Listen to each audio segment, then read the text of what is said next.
Welcome, everybody, to the Ask Me a Question Rothschild AMA.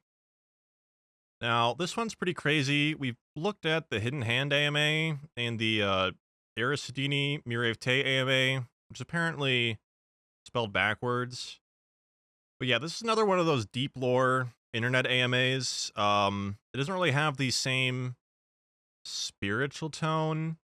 You can really infer a lot about like the Luciferian power structure.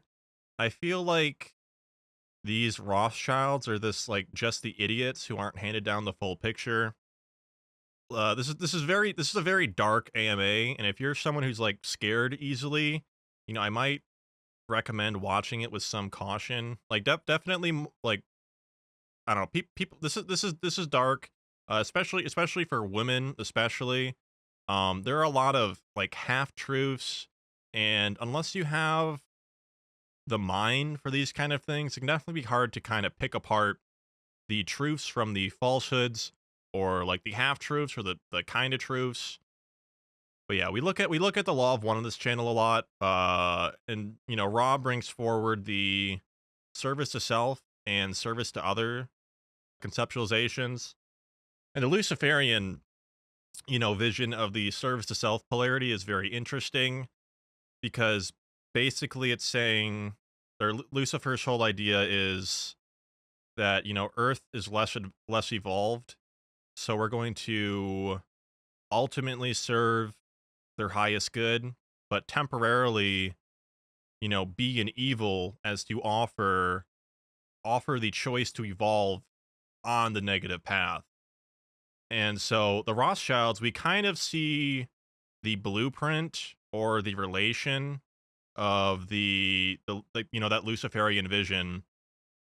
And we also see that with like how much they just focus on bloodline stuff. Their whole vision here is propagation of the bloodline, right? And perfection of the bloodline. And there is a lot of wisdom. So even I don't know, this is still very interesting to read. You'll definitely gain a lot of knowledge from this. I think this is also the hardest AMA to name as fake or as a LARP, because this just honestly feels like someone from a secret society who actually believes all this garbage. Yeah, they definitely refer to Unity people, Law of One people as the yin to their yang. And again, like my vision of yin and yang is with the Luciferian ideal, the Luciferian vision, where it's about tempting, giving you the choice to do evil. These people, but ultimately being good. But this individual or these the Rothschilds are like the greatest evil on the earth, right? They're Zionists. They're very involved with pretty much coordinating every tragedy. Their whole control matrix, like the net of control stuff. Very much the Epstein, like all this associated with the Rothschilds. And the hammer's coming down on them right now. So this thread is from 2011, 2012, and it's way longer than I originally thought, as you can probably tell by the video length here. But yeah, just be careful. Take everything you read here with a grain of salt. Again, there's a lot of half truths mixed in with full truths. There's this person or this individual is obviously fed, a lot of information, and they just took it in without like actually thinking about it. That's kind of how you can like achieve such like a rotten mentality. Yeah, this is definitely like the thoughts of someone who is pure evil. And I think it's very insightful because we kind of talk about like the Rothschilds, we kind of talk about the cabal that controls society, we talk about the Luciferian matrix, and I'm pretty sure like the Rothschilds aren't even technically Luciferian with like alien heritage. So there's a conspiracy within a conspiracy in this sense. It's hard for me to see the full picture here, but yeah, this AMA is crazy. I don't want to keep jabbering on here too long. I just kind of wanted to emphasize, where I sit with my philosophy, which is just very set in stone. So I can, read between the lines here always and see where this person knows the truth and where they, get things kind of mixed up a bit. So yeah, if you're someone who gets scared easy, if you're someone who gets, put away by darkness, then maybe this video or this AMA isn't for you. But if this sounds like the kind of thing you're interested in, I think you're really going to enjoy this. But I do urge you to be cautious picking up the ideas present here. Yeah. Yeah, so it's up to you to dictate the truth right now. I'm not going to go through every post and, comment my thoughts or whatever. I might do that in the future. But yeah, this thread is great. Thanks for tuning in. Yeah, let's get right into things here. Ask me a question, Rothschild. Yes, I'm of that evil banking clan, but a black sheep in wolf's clothes. Even if the stupid amongst you want the truth, you are too uneducated to know what to even ask.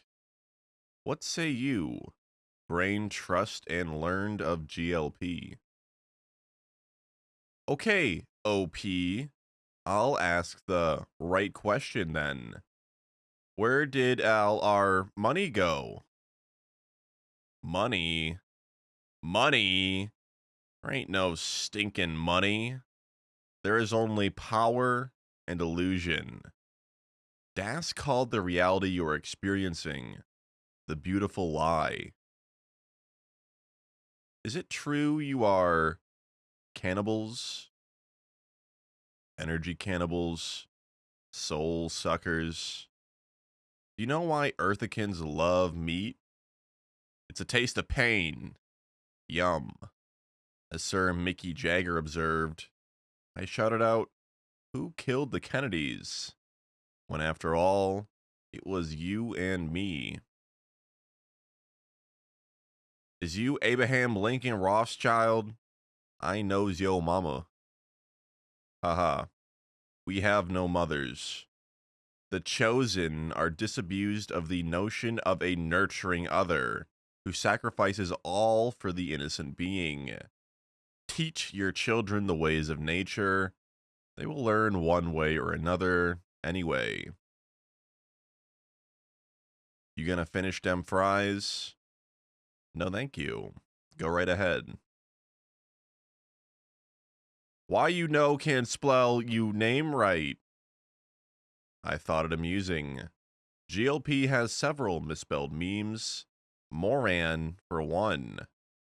I thought to myself, self, let's do this ghetto style. And yes, I did hear it from my uncle. Laugh out loud. Dagobert is to return. That's one prophecy I really hope happens. Finally get rid of all your sorry asses. We aren't the problem.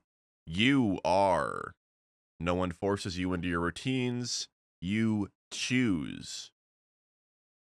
Just remember one thing above all. Wherever you are, whatever you do, you are here because of your choices and beliefs. We are just the gatekeepers. One other thing, if you knew what it tasted like, you would take the deal as well. Or how about the power of illusion? I remember some glyphs from a book I read about Egypt. They painted their visions with lots of details and colors. But the picture of an ordinary tree and background was all blurry. This is the illusion. It's inside. But the truth is all around us. Unfortunately, at this time, my vision is terrible, so I'm no good to anybody, lol. You create your own reality, but you are highly suggestible. Highly. Childish in so many ways. And you adults are children who never grew up. To reality. All busy telling each other the beautiful lie. Oh, you create your own reality. Gnosticism.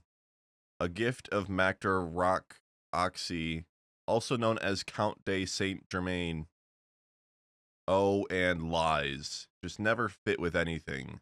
Even other lies. The old new.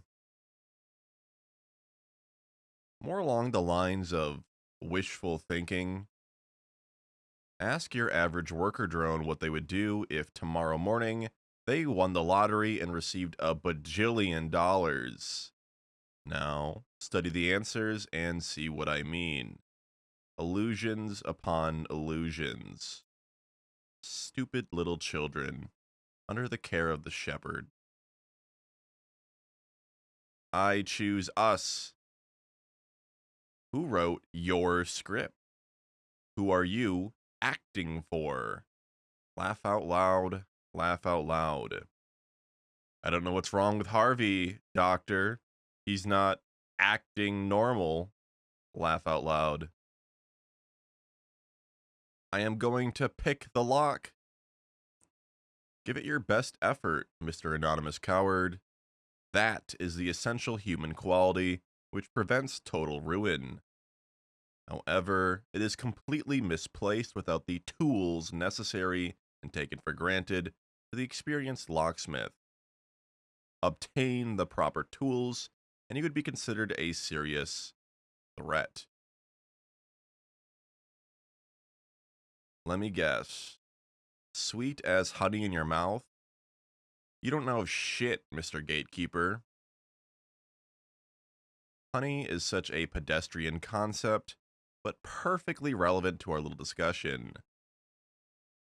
No adult thinks twice about letting the honeybee toil and labor all summer, collecting the pollen, and in the autumn, the hooded beekeeper comes and takes the whole fucking honeycomb. Which of you mourns for the honeybee? Which of you thinks twice of the theft of labor which has occurred? Zoom out, Google Earth style, and look at the macro picture. You are the drone bees, and you are harvested of your energy and labor at regular intervals, just like our friend the honeybee. Is there a difference morality-wise? Is our theft greater than yours? Because you have an intermediary and buy your honey from a middleman, is there any difference? You American drones, has your life not been made easier by harvesting the sweat and tears of your Chinese brothers? And whenever there are inequities, we are there getting our cut. Laugh out loud. Some people know they are living lies, being part of a network that has been very good to them as they perceive what is good, and they have a great deal invested in the lie. These are the handlers, controllers, and manipulators who stand to lose a great deal from their point of view, should the lies be made for what they are. These are the enemies. They are legion. From their view, the system has done well by them, and why not keep those under their thumb in a cage of lies? These then become, by their agreed choices, the dark souls following the dark paths. The ice they put out becomes their ice, their bright lights diminish, and until in one life, the light in heart shines out no more. They become hideous and putrid, both outward and inward, till all who gaze upon them find them revolting. In the end, all these have is their will, a cold determination, without conscience, without remorse, without love. And illusions upon illusions, in short, by creating their identity that relates to any fiction or delusion, makes them and the delusion as one. The question is, are you one of them even if you're a snake slave? Anyway, Yolgnu. Yes, one will catch more flies with honey than feces. Construct the cages with some creature comforts, and they will lock themselves in. And then advance that, rather than a literal Garden of Eden, the planet is a scary, scary place. Who doesn't want someone else to assure their safety? And so on. If you think I am anonymous, get your eyes checked and look harder. I wonder what is in my toolbox. Yes, Mr. Eyes, what is in your toolbox? Do you have anything in your toolbox? Name one thing you have going for you, toolbox or not. Crickets. If I want it, I would use it to bring down you bastards. Every last penny of it. Interesting. What would your very first move be? Let me guess. A new car and a new house. Drawing the noose tighter before even giving it a thought. Laugh out loud.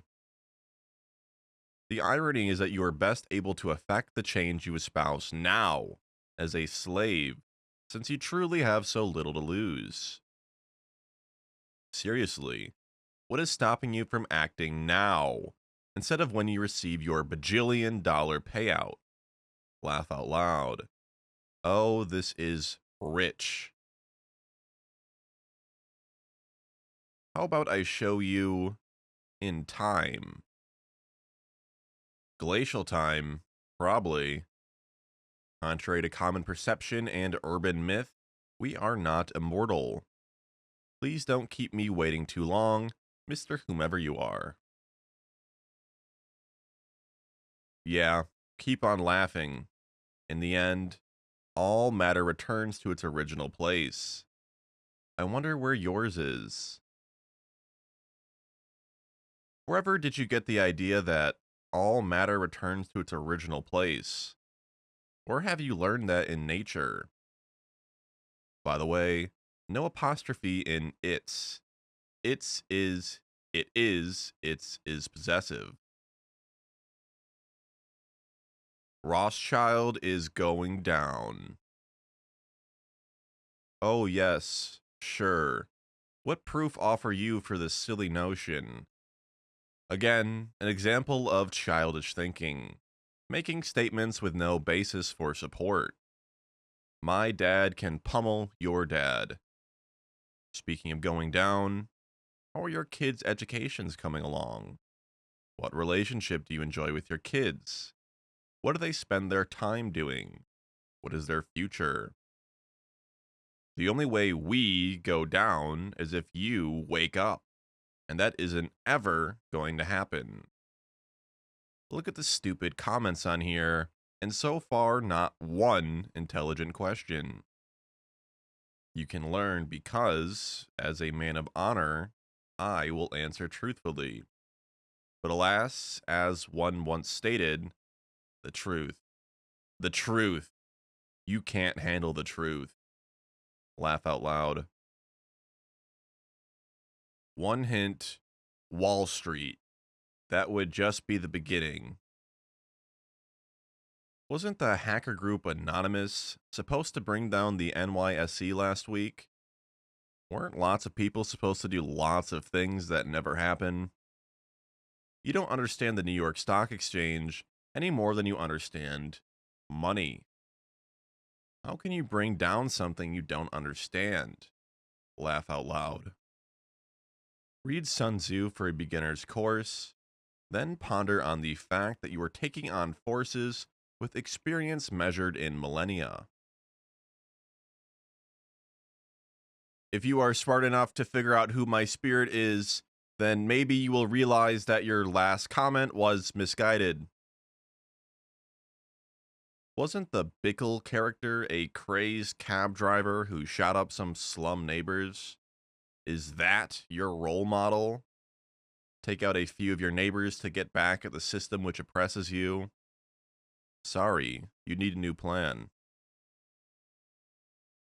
For Moy, I will burn the money on my altar, OP, LOLOL, and convert the energy of it to something else. I am a strange human, LOL. Yolgnu. Altar just implies trading one deity illusion for another, when the real power lies within. Laugh out loud. Can you lend me €1 trillion, please? I promise to pay it back. P.S. $1 million will also do. Smiley face. Surely you jest. We never want you to pay it back, be it a pound or a penny. The magic is in the interest. Magic, I tell you. Interest. Borrow all these sweet, sweet candy you want, children. Pay me only a bright copper or two. Lovely children. It would cost me exactly the same to lend or give you the trillion euros. And note that you, a well trained child, were polite enough to ask me to lend you something which has no value. Wonderful training. Think of young children and their instinctive knowledge of mine. They grab things, claim things, and don't want to share. Greedy, selfish child, you will share. Betrayed by their own parents. And I see you did not reply to MI Sticks. I know you know of the genetic memory passed down from our ancestors. You know there are thousands, could be more. Who knows, lol. Yes, Lightfeather. I was temporarily stunned by your revelation. Please don't hurt us. Rofs is trolling. I only got one question for you, buddy. Why the fuck am I not purple? You can become purple. Eat more beets, perhaps. Michael Jackson and American entertainer desired to change his skin from black to something approaching white. I never did understand that. So, becoming purple isn't out of the question if that is your dream. I know there's also a orange spray tan solution. Can you compromise on orange? Are you flexible on the color? How come you are sharing your time with us today? It's a harvest of sorts, I suppose. Why does a small child poke a box turtle? Why does a small child study an anthill intently and then smash it under his heel? That universal unknown. Does it make me feel superior? Not really. A freak show? No.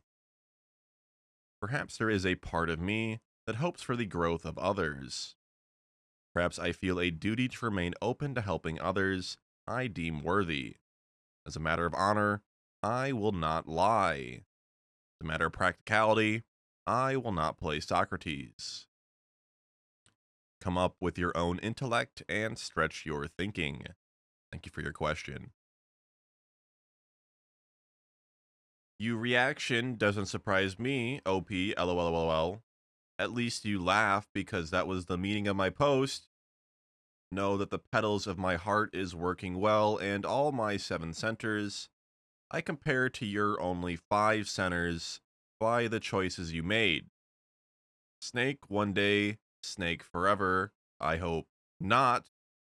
But you know I still consider your type a brother. LOL. And the door will remain open till the last day. Anyway, Yolgnu. Brothers sometimes outgrow brothers, Yolgnu. Close the door when the winter winds blow cold. What kind/types of spirituality does your family respect? Spirituality is a human construct, and like all illusion, plays a part in the development of things. Is it a spiritual force that turns a windmill?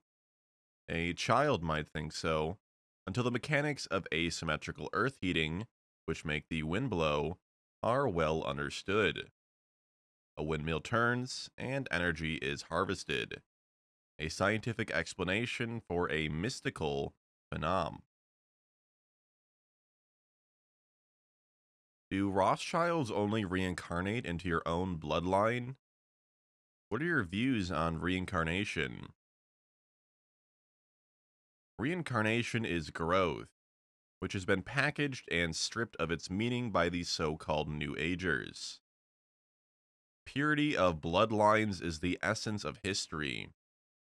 Most of the first world nations have been weakened by dilution of bloodlines under the banner of cultural diversity.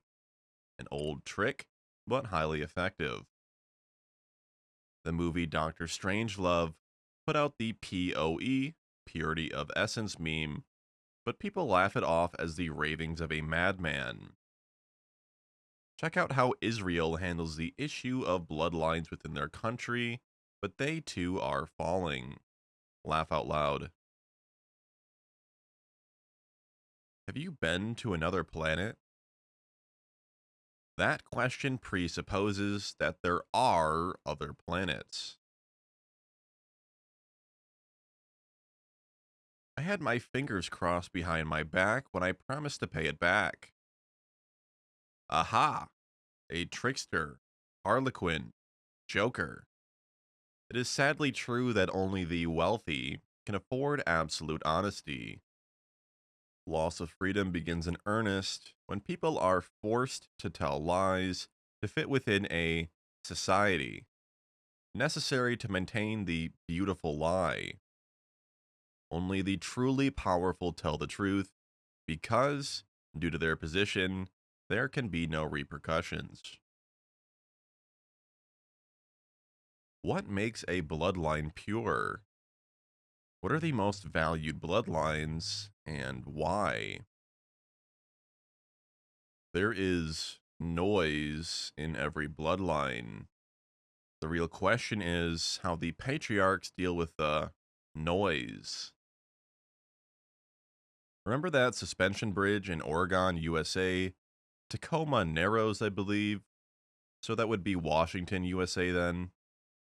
Any matter, resonant frequency reduced it to rubble as engineers watched. They were unable to suppress the self feedback loop, and the whole thing came apart. Watch the video. Consider these same forces genetically. DNA, bloodlines need to be pruned and tended for the long haul. No way around that, but tell that to your average person. It's part of his protocol. It's protocol, by the way. Doesn't your computer highlight spelling errors? Do you care how you appear to others? There has got to be more than just the committee of 300. Let's see if OP will enlighten us with the answer of the true power behind the scenes. Who runs the world? Well, you do, of course. Wherever I travel, I see a lot of yous out there busy running the world. I also see that you run the world based on your precepts of how things work and such. Little algorithms constantly operating in the background. Where on earth did they come from? Laughing, laughing, laughing out loud.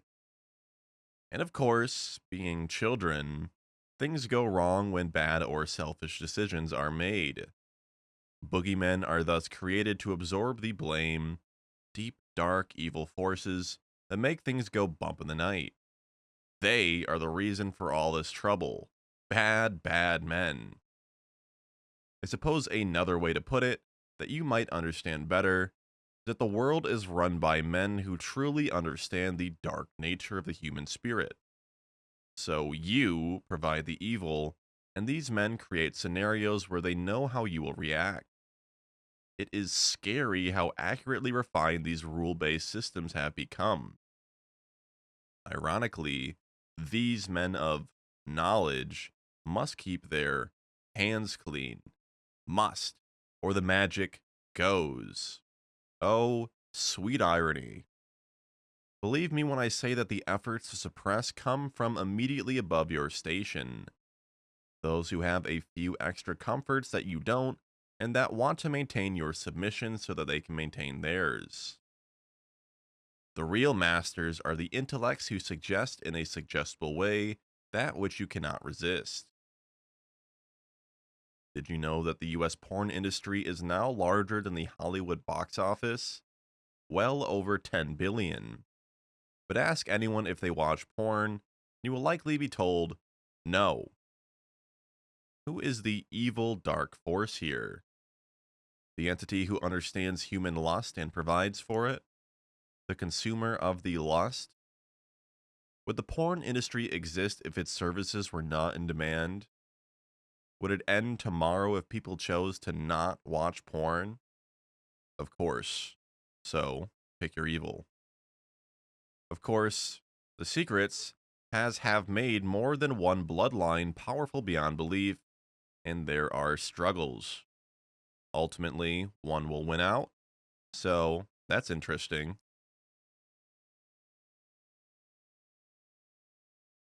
How much Tesla technology do you have hidden away? What is the newest secret tech, invention, or breakthrough? Hidden in plain sight. There is a wealth of information available on Tesla's techniques. Ironically, few take the time to read them. Very, very few. Almost none. And Tesla's patents lay out a great starting point. But like your great aunt leaving a key ingredient out of her prize cake recipe, some work must be done. Tesla was the real genius. Not Einstein, not Edison. Tesla had the keys to the kingdom within his reach. It was thus necessary to change the lock. Are you cooking fried chicken again tonight? I believe one of the great inventions of the 20th century was to grind up the chicken parts and compress them into small nuggets, submerge those nuggets in boiling grease, and then serve those hot nuggets with an artificially flavored, high fructose laden syrup to make them edible. What a concept. I wouldn't even have the nerve to propose such a thing. Let them eat entrails. Laugh out loud. Very interesting. Thanks for the answer and the ideas it will generate. Tesla's patent attorney conducted a 3-day deposition in conjunction with a patent he filed on wireless energy transmission. The attorney was concerned that the patent language was insufficient to capture the genius and potential of Tesla's ideas. Read that if you want some thinking material. I have a scan of the original containing some margin notes in Tesla's hands and consider it one of the great works of the era. A true genius. What happens when a moral man with a just cause has enough resources to change the collective mind? Will your family be willing to pass the torch? Dear Sir, reflect on your so-called morality. From where it springs and by what definitions and rules does it function? What does it add to your arsenal? I dare say your delusions are rampant and your way is muddled. There is nothing presently stopping you from joining the ranks of the nobility except your inability to grow. I, for one, welcome the enlightened and engaged. But as children can play store and pretend, it does not make them a Fortune 500 corporation, no matter how they might desire to be. Email me the scan at change@nula.com.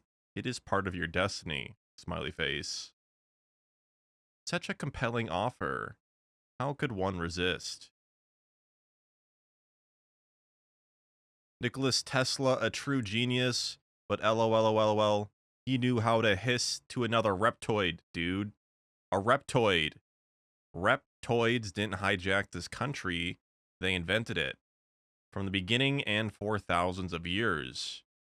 Everything we know as reality is something given to us by Reptoid. Period. Yes, I know why you laugh out loud. For now, Yolgnu.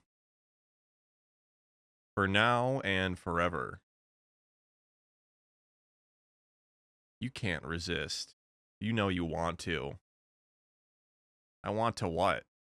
Resist? Make sure you are clear what you want.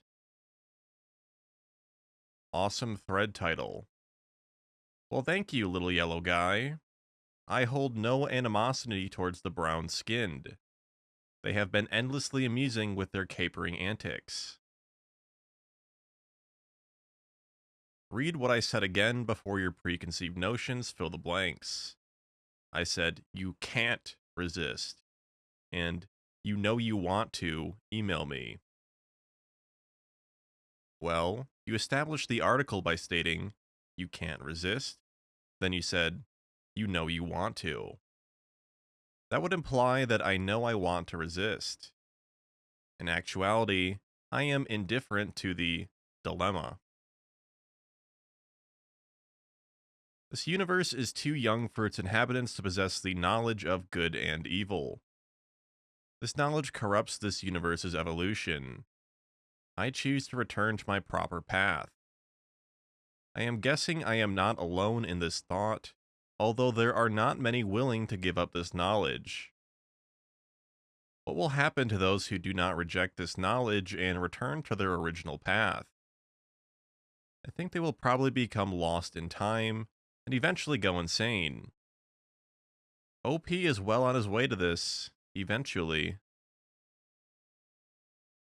Insanity is the manifestation of one's inability to reconcile different rule-based systems operating on the same spatial plane.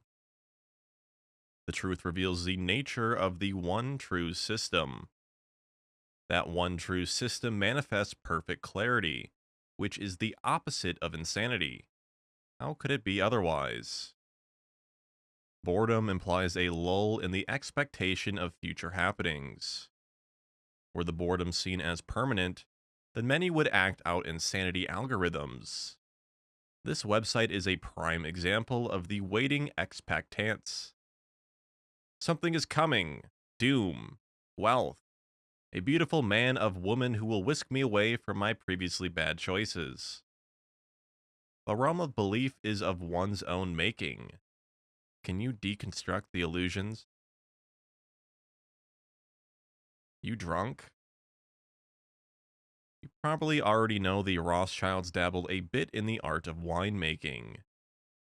It might surprise you to know that I abstain except for certain ceremonial occasions, but that I will not consume any food for 48 hours before such consumption. Alcohol is the opiate of the masses, except that its qualities are not opiate-like.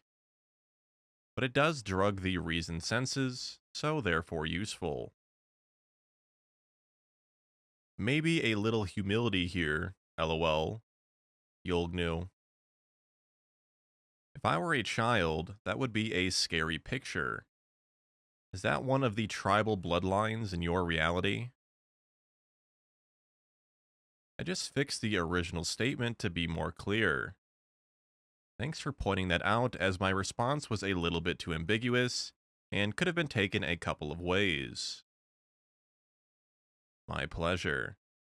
I actually knew your intended meaning. Just having a bit of sport with you. Who is the lady in white?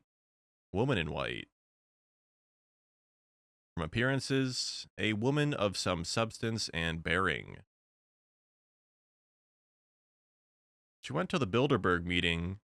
They basically bowed down to her. Is she an Elohim?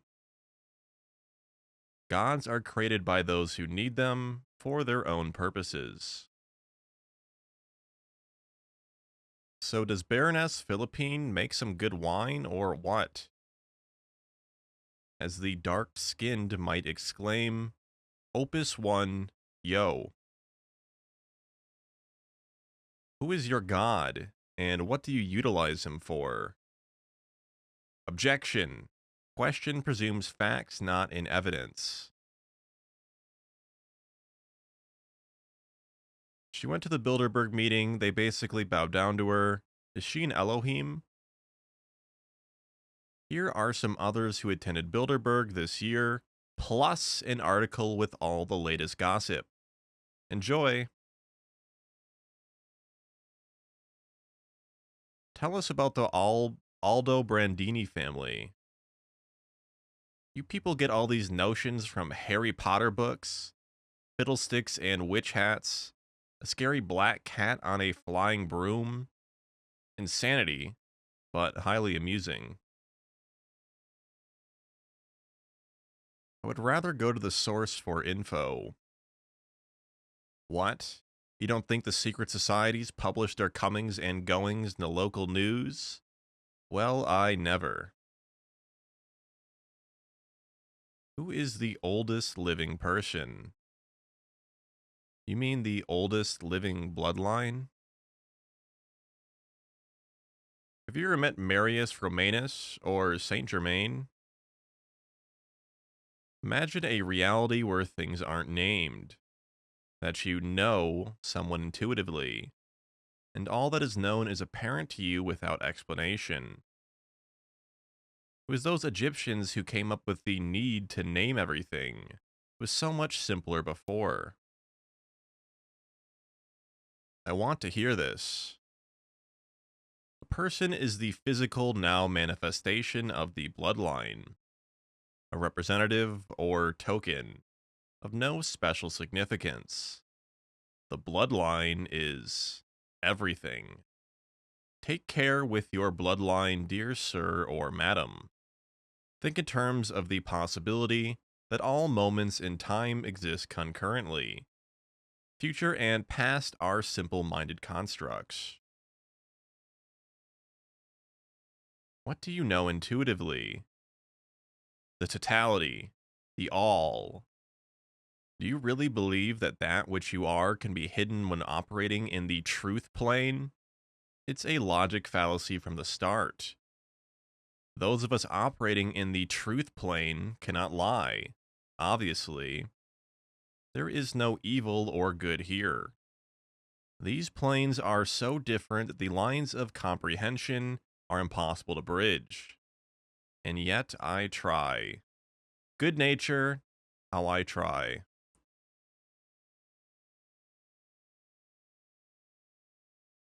Ever seen the Acher Red, the Blood Codex book? Dear Bickle, take with grains of salt that which is presented for your consumption, and ask why it is being presented. Remember the four underlying principles. That which you know, that which you know you don't know, that which you don't know you know, that which you don't know you don't know. Which is the prime? The spirit of the individual has some bearing, yes? No comfort has the fire at night, which lights the face so cold. How many dimensions are in this plane? Two. The known and unknown, the seen and unseen. You only win if you can keep the gates closed. I know you do not control them all. There is no win, only advantage. The game is afoot. What is the fountain of youth? Bloodlines imply a progression of sorts. Bloodlines relegate the individual at any point in time as a mere placeholder. To what end the fountain of youth? Just another distraction for the uninitiated. Kind of a trick question. I know that I don't know everything, but everything is available when you tap into the source of everything. The journey of learning what you don't know, if half the fun, you know? Dear Bickle, the prime must be to learn what is not known. Therefore, not knowing what you don't know is prime. Learn what the questions are is first and foremost, then find the answers. This presumes that you are questing and not just content where you are. Are you, Bickle, a quester? Battle of Evermore. Yes, quite vivid imagery for so few words, don't you think? Welcome, OP. What value does another human hold to you? Let me ask you this. Who are you yoked to, and who is yoked to you? Who exists from the sweat of your brow, and by whose sweat is your life sustained? What are the value propositions in both directions? Point taken. It is getting interesting. The the game, that is. Interesting is one word. However, when the social fabric unravels, it can become quite ugly. Ugly as in termination of bloodlines. Sorry, but what does yoked mean? It appears the yoke is on me. Try this one. Yoke. A crossbar with two U-shaped pieces that encircle the necks of a pair of oxen or other draft animals working together. Yoke or yokes, a pair of draft animals such as oxen, joined by a yoke.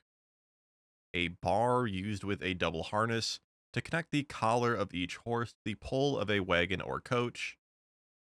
A frame designed to be carried across a person's shoulders, with equal loads suspended from each end. A crossbar on a ship's rudder to which the steering cables are connected. A clamp or vise that holds a machine part in place or controls its movement, or that holds two such parts together. A piece of a garment that is closely fitted, either around the neck and shoulders, or at the hips, and from which an unfitted or gathered part of the garment is hung. Something that connects or joins together, a bond or tie. A series of two or more magnetic recording heads, fastened securely together for playing or recording on more than one track simultaneously. Any of various emblems of subjugation, such as a structure made of two upright spears with a third laid across them, under which conquered enemies of ancient Rome were forced to march in subjection. The condition of being subjugated by, or as if by a conqueror, subjugation or bondage. 14th century Russia under the Tartar yoke, the yoke of drug addiction. You skipped over my question. A term of differentiation to create and highlight distinctions of class. In reality, it has no practical meaning, no more than any other word. Have you ever met an other? Okay, different question. What's the significance of this? Well, MSNBC is the source. How important could it be? When you read that article, what comes to your mind? It means that they are going to have a daughter first, and to check Kate Middleton's family tree extensively to see what is in her bloodline. Now, those are bloodlines with a lot of noise. Dear OP, believe it or not, the monetary system of repression and slavery only five us humans a better chance of completing our missions here on Earth. What you and your kind fail to understand is that you're only making things easier for us. I thank you for the repressive and poverty producing system of exchange that has been created here. Every impoverished beggar gives a generous person a chance to give. That is our purpose here, to give and receive unconditional love. When you die and reach the light, you will understand too. So quit trying to sound so sinister. You're actually doing us all a favor. Everything is as it should be. There really is a bigger picture, and it can't really go wrong. Okay, well, that is an interesting theory. Let's see how that one plays out. What are the quiet bloodlines? The ones you hear nothing about. The ones purring smoothly according to plans. Why does the media sell human potential so short? The media is a mirror, albeit one which tailors itself to your perceptions and biases. But isn't her family considered commoners because they come from coal miner stock? It is ridiculous. Why is the presumption that these people are royalty? From where did that spring forth? At one point, did you know that you were of a different bloodline than most? Do you all communicate on a telepathic level or something? Most cultures have lingual nuances which serve as class markers. For example, the Vietnamese, by their enunciation and sentence structure, know from what class the person they are engaging come from. Of course, the English are masters at this, as are the Indians and nearly every other group. At a certain level of development, the markers change and become much more rich in meaning. So a child sees a Van Gogh and grasps pretty colors and swirls of light and contrast. The more developed intellect sees the struggle of a man captured on canvas. Same picture, different depth of meaning.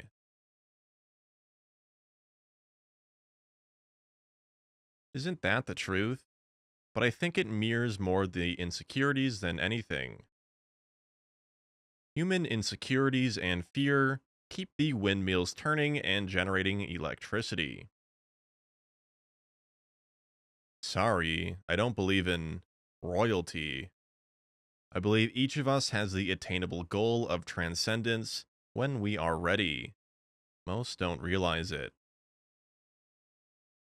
When you attain this insight, how did the actions and arc moment of your life change? Why does a child seemingly have more wisdom than most adults today? Creativity of spirit should be encouraged.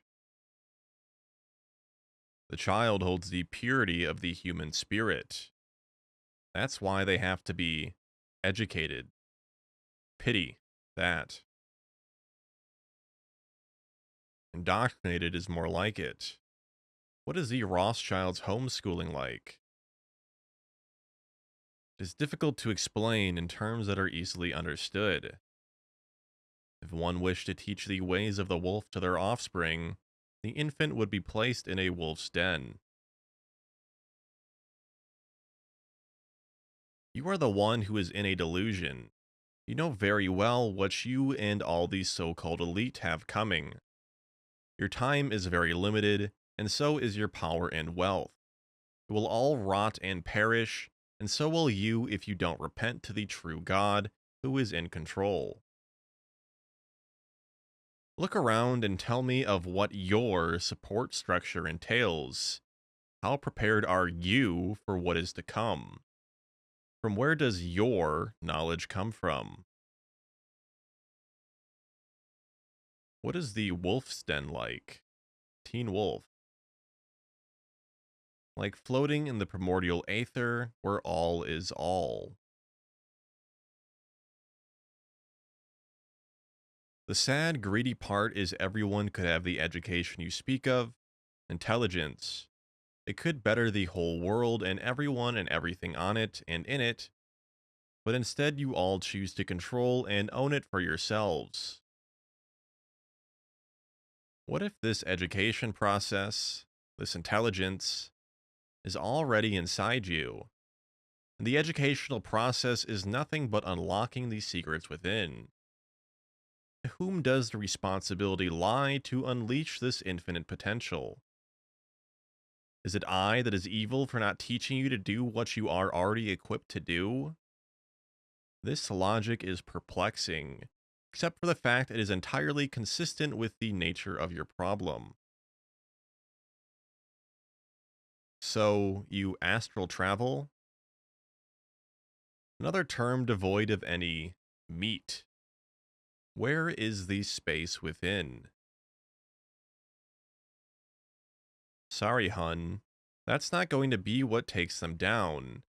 And that's just the cold heart facts. I believe you mean cold, hard facts. Didn't the Rothschilds make their money from the blood, sweat, and tears of the common man, financing both sides of war and stealing the little pittance those commoners make in interest? Theft, I call it. I suppose that's one perspective, but why the wars happened And who asks for the financing are the real questions. What breakdown in logic and social fabric made two groups see themselves as opposing, and further that the opposition could best be decided by murder? Did your Bible not admonish not to kill another? The Ten Commandments are very simple, no? I am off now for a time, but I will return. In the meantime, put your heads together and come up with the most important question you can muster. Perhaps your lines can make a step forward today. Hello, OP. Much of what you say resonates with me. I began meditating at age 13, which led to greater awareness of life and its multi layered construct, or the beautiful lie. My question is, when one reaches a certain acuity, the worker bee analogy was spot on, one's aperture has more f stops to allow more light in and to see further. When this occurs, one ceases to stop fighting against shadows or illusions. Personally, I'm more interested in the secrets of light and making art than changing the world and only the worlds. One changes is oneself. The amazing thing is that when something resonates, it resonates. Can't be forced or faked. It just is. You will know it clearly when you experience it. You may have heard the expression, when the student is ready, the teacher will come. Similarly, when the path is prepared for mental acceptance of truth, there will be little resistance encountered. The truth continues to lap at the shores of your mind. Much like the ocean's unrelenting tides, lies eventually are turned into sand, then powder, then nothingness. Believe it or not, we are all on the same side. You just lack the capacity to understand, presently, anyway. I have to say, you have not told one lie. Maybe a few diversions, but you are playing the game and need to keep humans on their toes. You know the illusion is coming to an end. It is written, so it shall be. Time is about up, is why the rally to bring chaos and fear to the world. Human fear feeds those that rule the dark side. There is light and there is darkness. Darkness and light cannot exist together. Where there is darkness, light does not exist, and where there is light, darkness ceases to exist. The light is coming, and TPTB knows this and are attempting their last and final stand. Don't feed their plan with fear and hate and division. Humankind must come together as one. We are all one, and our consciousness feeds off each other. Control your emotions, do not fall into negative mindsets and false interpretations of the illusion Earth is quarantined within. The quarantine will be lifting, and you know, time is short for your ilk in the grand scheme of the universe. Stay peaceful, show love and support for all. They hate that. You are a mirror. You get what you put forth. If you are attacked, think of it as you attacking yourself. Stay silent, like attracting like. Do you understand, dear ones? I know it is a construct that is hard to grasp for unawakened souls, but don't fear, just love. Don't fight, embrace, for we are all one in this galactic realm. This is your moment to find the power that each and every one of you on Earth possesses deep inside from birth. Awaken to your true power and abilities. Awaken to your birthright of abundance and the power within you to create that abundance from sheer mind power. Free will. Use your power of free will to create and stop destroying, for through destruction you create your own enslavement for OP and his ilk to control. Do you understand this analogy, dear ones? You are all powerful creative beings. Claim your power, control your emotions and thoughts, and do not allow the dark forces to control you and Earth any longer. May Earth and humanity transcend into its rightful place, and the universe of light and destroy all darkness forever. Peace be unto you all. Duality is one of the beautiful lies. Consider that darkness and light are one. Good and evil are one. We, or I should say, you, fight yourselves. Can you not see that? You fight yourselves. While you fight yourselves, others pick your pockets. Who is the greater fool? Who is truly at fault? You for fighting yourself, or others who rob you while you struggle? That is why you are viewed as foolish children. You will have a place at the table when you have proven yourselves worthy. And don't think you are not being watched and evaluated.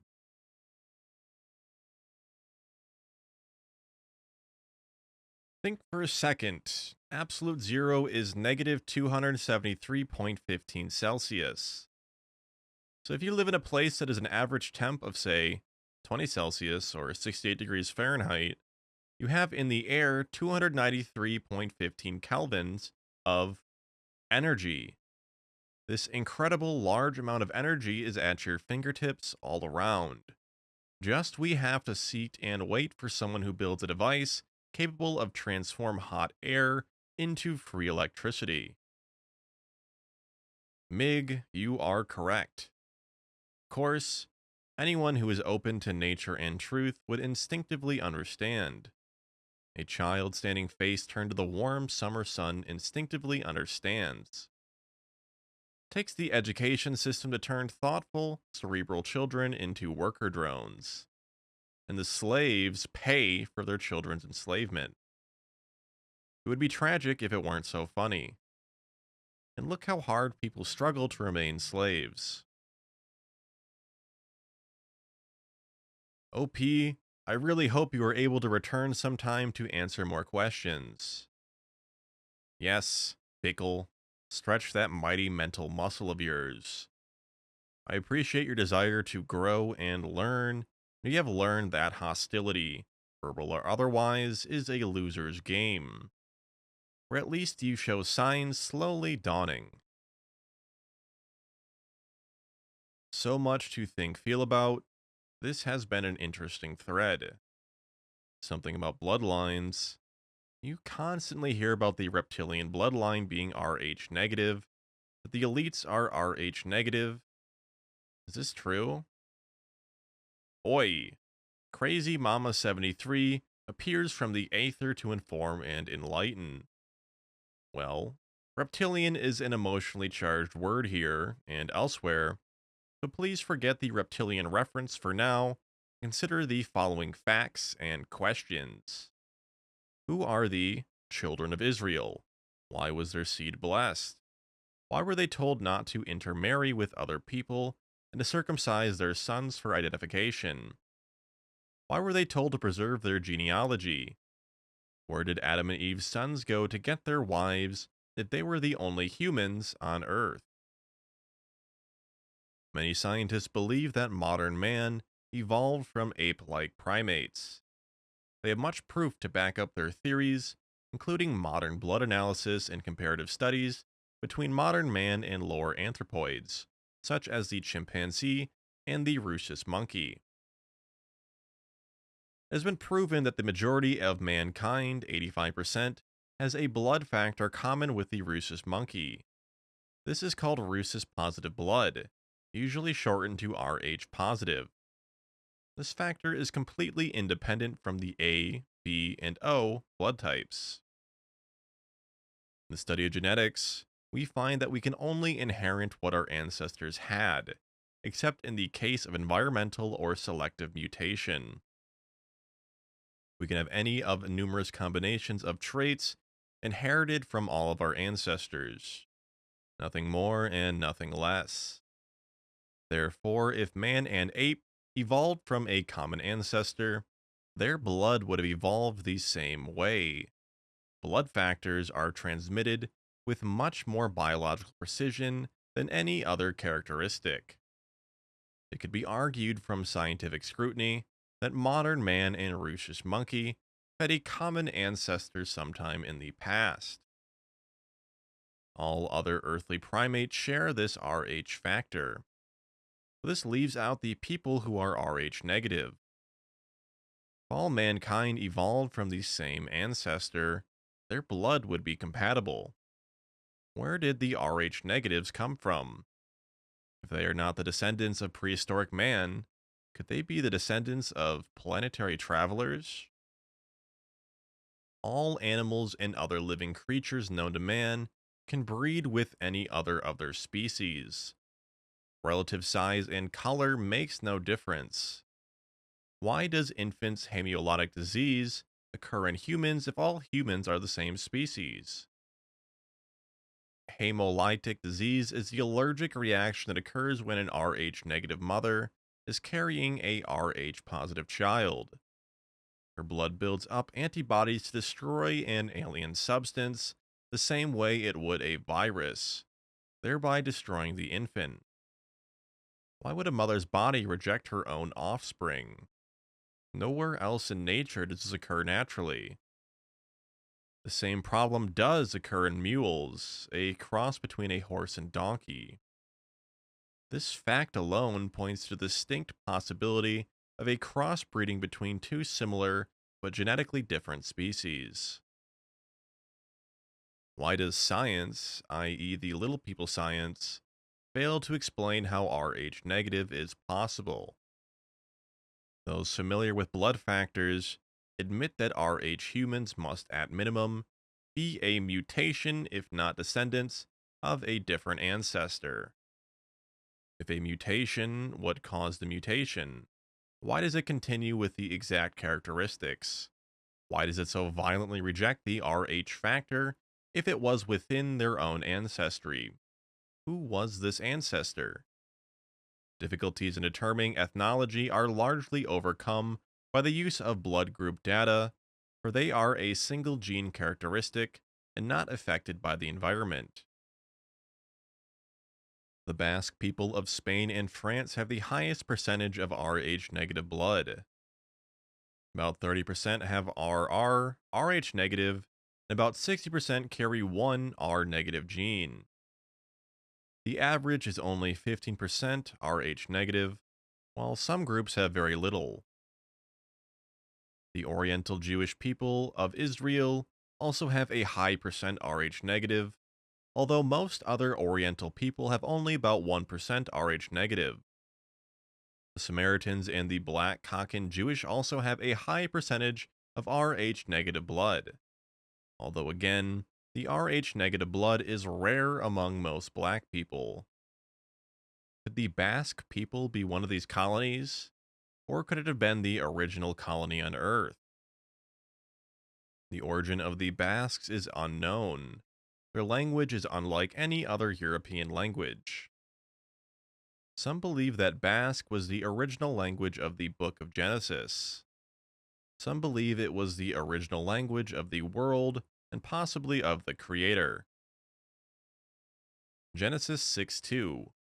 The sons of God saw the daughters of men that they were fair, and took them wives, all of which they chose. Who were the children of these marriages? Genesis 6:4. God came into the daughters of men, and they bare children to them, and the same became mighty of old. From the King James Bible Dictionary, we find men children, men of Israel, male children of God, not children of man. Exodus 34:23, Exodus 34:7 states, the iniquity of the father will be unto the children unto the fourth generation. It is plain that something is inherited. Could it be the blood? Blood is mentioned more often than any other word in the Bible, except God. These two words you will find on almost every page, blood and God. The blood of the gods? This message has been written for thousands of years. There is a connection between the blood and the gods. The American Indians had the tradition of making good friends, blood brothers, if they thought they were worthy. Could this tradition have been for a reason? Could they have actually been checking to see if they were blood brothers, the same type blood? The clumping, agulation that occurs when Rh positive and Rh negative blood are mixed is visible to the naked eye. Could they have been told by their ancestors that their blood was different from that of the rest of mankind, except for their brothers and sisters from other tribes scattered throughout the earth? Indian tradition declares that their ancestors were of cosmic origin. The Indian totem pole is actually a family genealogy. Why all this preoccupation with genealogy among different people scattered throughout the earth? No other animal on earth has this preoccupation with ancestry. Where did this tradition come from? People scattered throughout the earth who have had no known contact with each other all simultaneously have the urge to chart their family tree? Why? How important could this have been to primitive cavemen? Struggling to survive, to chart their genealogy? They had no understanding of modern genetics and inheritance, so why should they preserve their genealogy? Were they told to preserve their heritage until a future date when they would return and it would be understood? Until a time, like now, when their descendant would be able to understand the message they were leaving? Although they probably didn't realize the importance of preserving their genealogy, they may have believed that future generations would understand. Are we that future generation? Was there a message left for us to understand? Do we have the courage to look for the answer? Do we really want to know, or would we rather keep our heads buried in the sand? What we don't know will still affect us. You will not see unless you look. Only through knowledge will we find truth. Rh negative blood has not evolved on Earth in the natural course of events. For many years, people have been searching for the wrong thing. Could the true missing link actually be man himself? The unknown link between Earth and the stars? Hybrid man? Is the man the missing link between primate and extraterrestrial? Upon x-raying the tomb of Macaire, High Priestess of Oman, it was found that the infant buried with her labeled Prince Mountainette was actually a female baboon. An examination of Macaire showed she had given birth shortly before dying. Dear Bickle, start to consider the possibility that you, the Rh positive primate that you are, have only just begun your evolutionary journey. Consider that you are evolving as fast as your little helix can regenerate. The others, who you so misunderstand, have engaged you to our mutual benefit and survival. I know, and now everyone with that path reading this thread will too. Notice Opie's disappearance? They are frightened, because as it is stricken, so shall it be. I hear theirs is stricken by 3. You ask what is stricken? I answer, ye. What's in a name that which we call a rose, by any other name would smell so sweet? You know, mercy, self-delusion is the queen of all delusions. You must embrace how silly you sound, how utterly powerless and afraid you are from your lack of knowledge. Know this, illiterati, and understand its deep meaning. For want of knowledge, my people are lost. Don't go away, mad OP. Love abounds. I do not have the luxury of time as many here, but this thread is of my hand, and thus has value to me. Will thus receive some of my boundless energy. I will appear as appropriate to assist those with the prerequisite intellectual knowledge such as it is, on the off chance that there may be a merger amongst you. Those are public tests. I want to know about the secret technology that the elite families have access to. How advanced are they really with DNA ancestor testing? We're probably familiar with the Genome Project. The public sequencing was for human consumption, but as with all things military, what is known is not relevant. It is what you don't know. This is where the magic lies. It is already a fait accompli. The Bible Code was, of course, an elaborate hoax, but created much buzz some years back. Now, imagine if all of human history were encoded in the DNA helix and could be accessed in its completeness. Wouldn't that be interesting? Now, consider that all human history, both past and future, were so encoded. Wouldn't you like to have a drop of that precious blood and the necessary decoding software? Would you trade a few gold tokens for a roadmap of human history and human future? Laughing, laughing, laughing out loud. And dear Bickle, should you be so blessed to carry this information, would you share this information with those who are clearly not evolved enough to handle it? Imagine what mischief could be carried out by these little rhesus monkeys armed with the knowledge of the gods. I'm sure you, dear Bickle, would be oh so careful and only use this knowledge for good, not evil. Oh, okay. Perhaps you would have a little taste of the good things in life. Perhaps a few would die, but hey, you are Bickle. You deserve such things. And so on. OP, can you answer the question posted in blue above? Ha ha ha ha ha, dear Bickle. As I stated earlier, if you wish to indoctrinate a child into the way of the wolf, you would put the child at an early age into the wolf's den. The eagle chick belongs in the eagle's nest. Notice how all babies are blood typed at birth? It is the first thing done, and that data goes somewhere. Most interesting, no? Roth means red. The color of blood, it not? Laughing again out loud. Red shield. What is a shield again? Laughing out loud. There is oh so much to know and understand. Do you think globally humans will ever be ready to accept the possibilities they have been lied to and continue to be lied to? It seems that there is at the moment some kind of global awareness going on. People are starting to wake up with eyes wide open. I believe the real question is whether humans will ever be ready to accept the truth and stop lying to themselves. A variant of the beautiful lie. Oh, so easy to swallow. Humans have locked themselves into cages of their own construction, albeit with some carefully placed suggestions.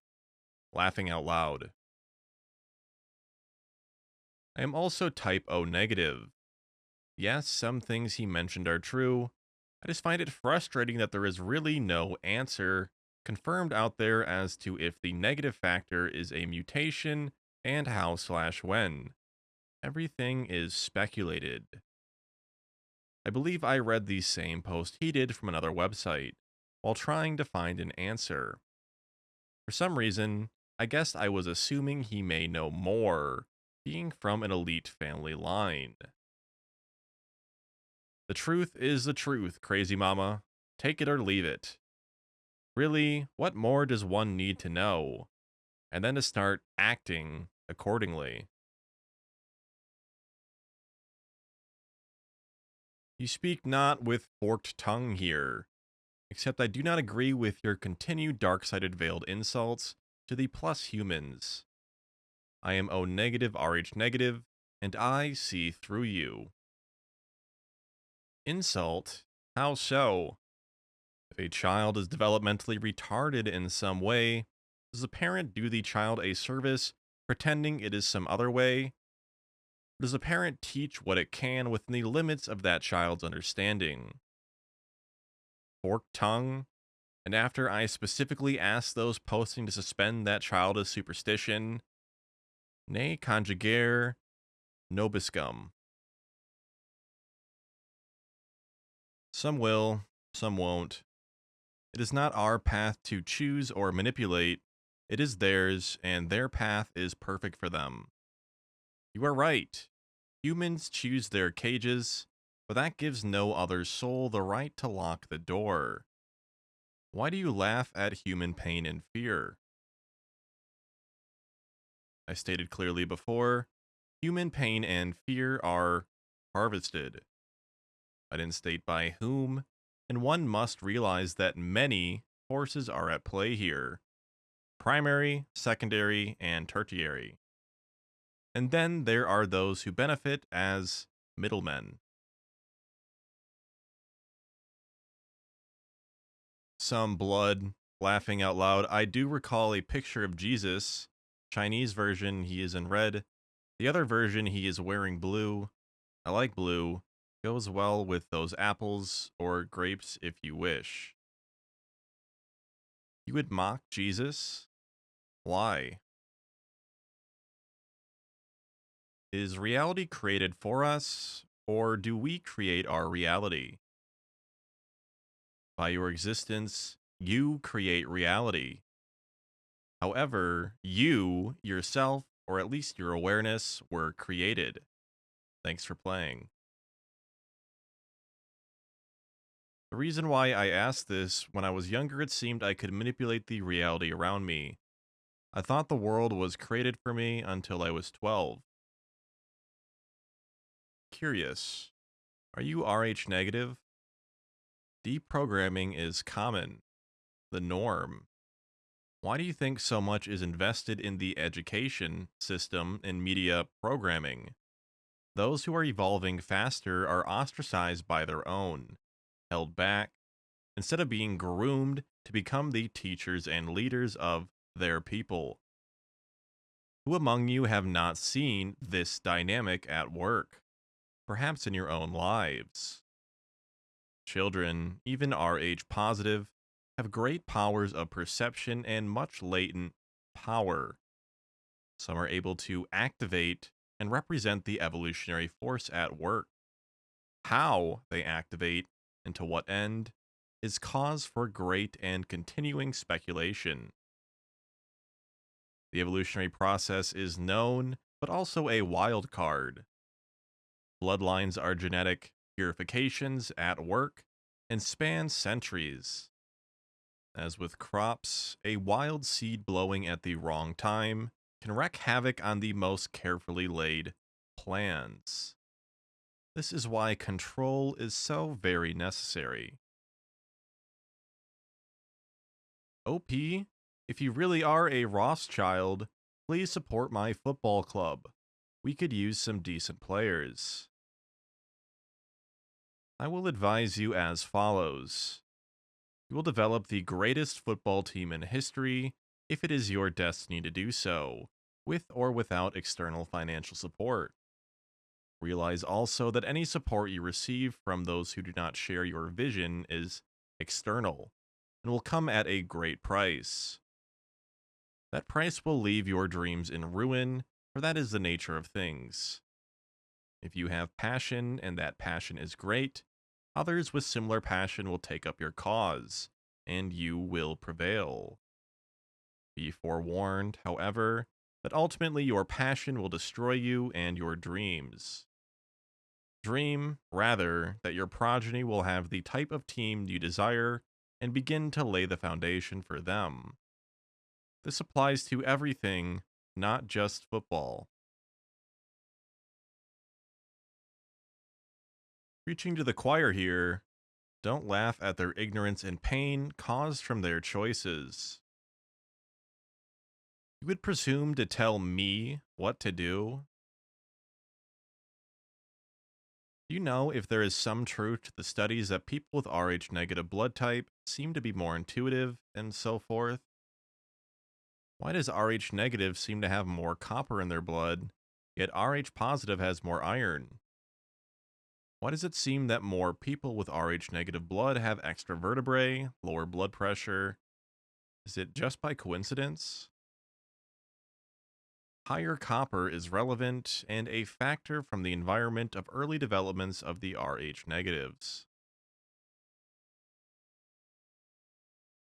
Yes, I am Rh negative, so is my father, and so is my newborn son. As far as education, I went to the worst school system in America.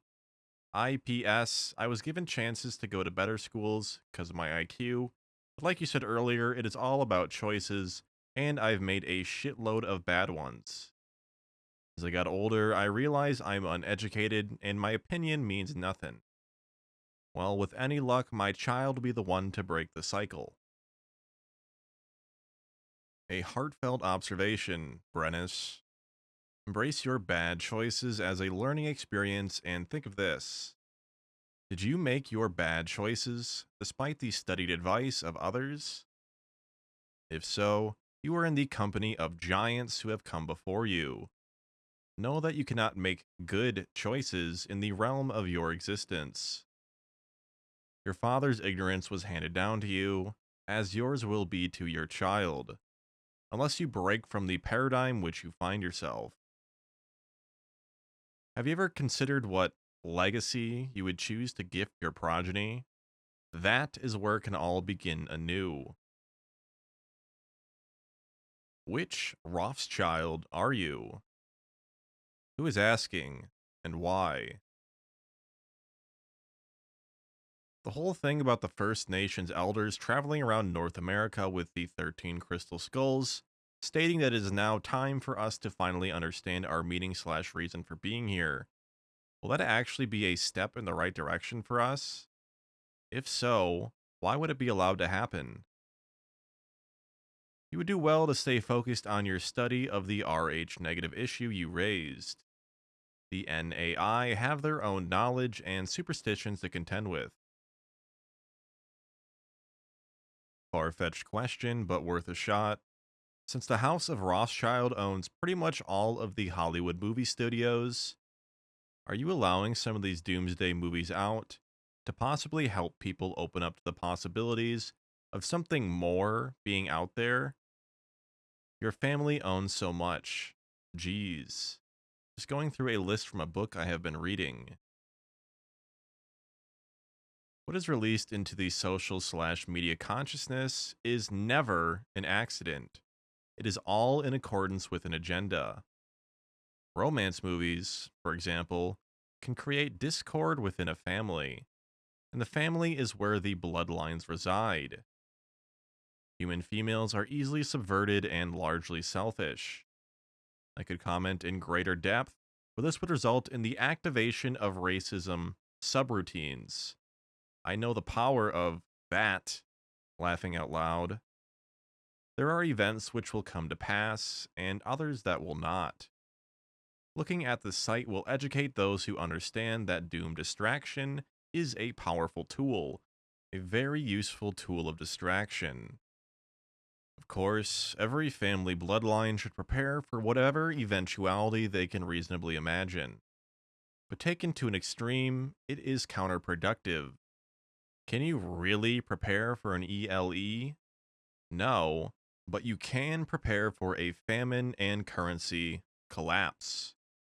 Know that the so-called financial collapse is a fiction and preparing for a new financial system already established. And yes, the ownership is largely complete. Realize that this is the result of generations of meticulous planning, execution, and dare I say it, genius. Of course, one can question the genius aspect. If a bloodline knows exactly what will happen, is it genius? I submit the unraveling of the mystery of the ages, allowing this knowledge to be had is genius beyond that of human comprehension. I never listened to no one, I always felt like I was on a mission. Yes, all the time he is my everything, and I'm still too scared to hold him.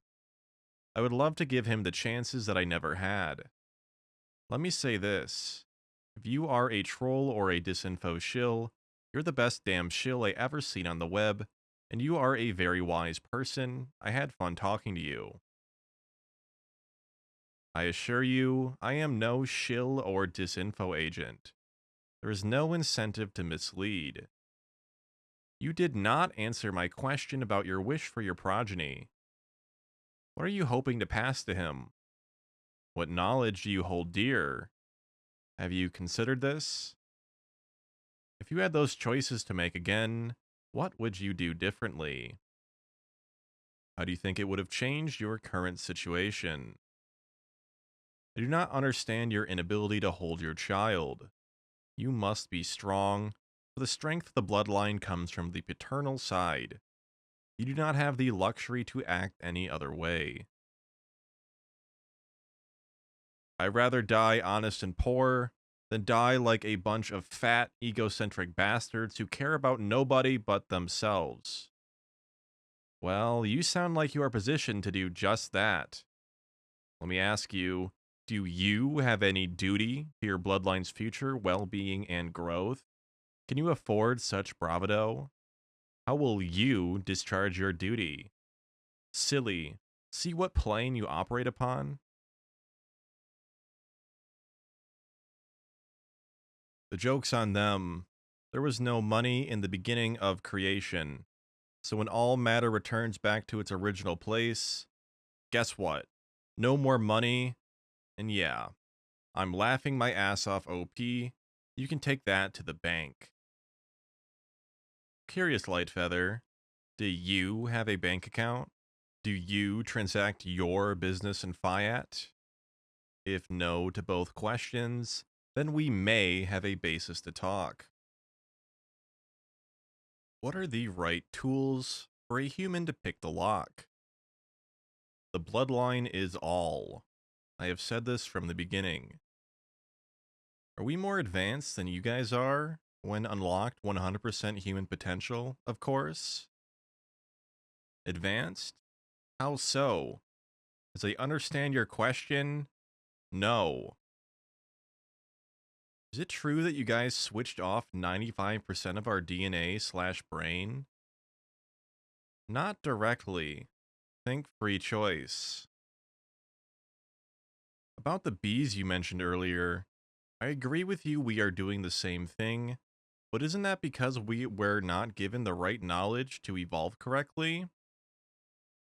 No. You have free will. You make choices as you do. There's everything necessary for your nutrition without stealing or slaughtering animals. If you checked out videos on how cows, chickens, and pigs are cared for, groomed by humans, you will evolve when you lead by the example and treat animals the way you would be treated. Oh, I guess you do, laughing out loud, animal husbandry, how humans do care for their animals. But just taking honey from the bee and leaving it alone, not with bad intentions, it's a whole lot different than starting war and cause extreme pain around the globe. We do not do that to the bees, at least not consciously. You guys are. C4. You guys have such great powers because you possess secret knowledge. Why don't you use it for the good? Doesn't that give you a better feeling at the end? Our knowledge is being used for good, just as farm animals are used for your good. What kind of race are you? Are you alien, reptilian, insectoid, android? We are the chosen bloodline. What more do you need to know? Is there any information you have about us to play with? Maybe a method to look into another dimension or something like that? Anything at all? Sorry, I can't decipher your meaning. You mean fiat notes. Yes. Kinda have to for now, but soon it's a level playing field. Barter and trade, good old days a comin'. And yeah, been prepping for this like 7 years now. Yet another keyboard warrior. Of course you use fiat now, and of course you will not later. Everyone deceives themselves with this or similar fictions. That is why we always win this stupid game. The contestants are so naive and deluded, as you so ably demonstrated. What is stopping you, today, from forming a barter system within your community? Please do report back when you get that underway.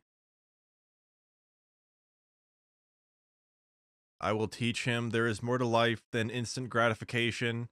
I have spent my time selfishly, and the moment he was born, I knew it was no longer about me. It is all about him. It is his destiny now.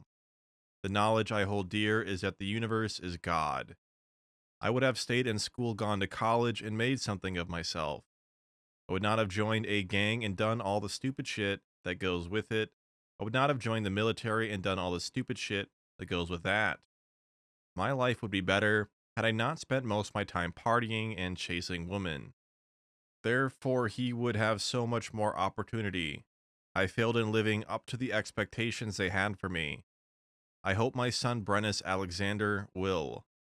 Oh, the reason I'm so scared to hold him is because I am afraid I'll hurt him, or he might get hurt while I hold him. You have fully embraced your past mistakes. Congratulations. Please do not make the mistake of letting your past distort your future. There is an interesting fairy tale told within business schools which may apply. Thomas Watson Sr. was a leader of International Business Machines, IBM, a corporate entity closely tied to the US military. Supposedly, an employee made a huge mistake, costing the company millions of dollars, back when that meant something.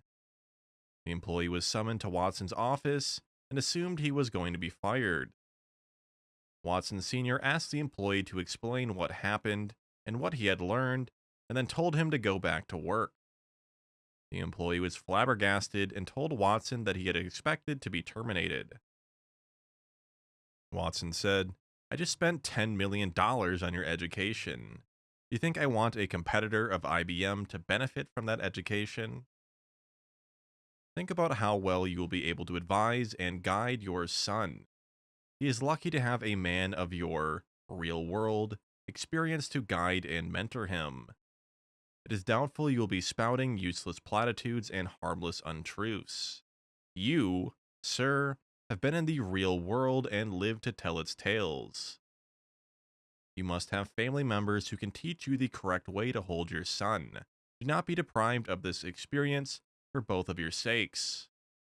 Also, if he is still an infant, skin to skin bonding is important." I mean, do the math, dipshits. If this fucking guy was who he said he was, and was of any great importance at all, he would not be spending all of his time on a fucking conspiracy website arguing with stupid people. And you would be one of those stupid people? Thanks for your thoughtful comments and observations. Your logic is stunning. Wow, OP, you are what humans call evil incarnate. You are the kind the light is coming to stop. You are the one that should be shaking in fear. The Creator's source is very unhappy with you. You are not fearful of losing everything you control. You would not be on a public forum, wasting your luxury time, spreading half-truths, misconceptions, fear, and confusion. That nothingness that your ilk have convinced some in humanity exists will exist for your kind very soon. Total recycling of all that is not good and of the light. I have a very clear understanding and have no fear whatsoever. Can you, Mercy, with any conviction say the same? No, actually I can tell you're completely full of fucking shit, and yes, my logic is very stunning, shithead. The worker drone stops, raises its eyes to the sun and blinks, before returning to its toils. Work on, little drone. Okay, I admit, that even made me laugh. Laughter is the music of the soul, Mercy. Happy to be of service to your bloodline. Schadenfreude. Is that what you get off on, OP? That's such a Germanic concept. Laughing out loud. I keep telling you, we are highly evolved. Yes, OP, I can.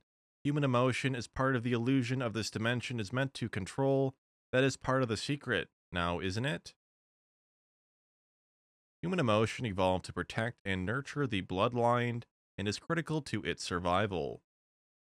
However, as the great philosophers of the past have taught, it is the unbridled emotion which leads to mischief.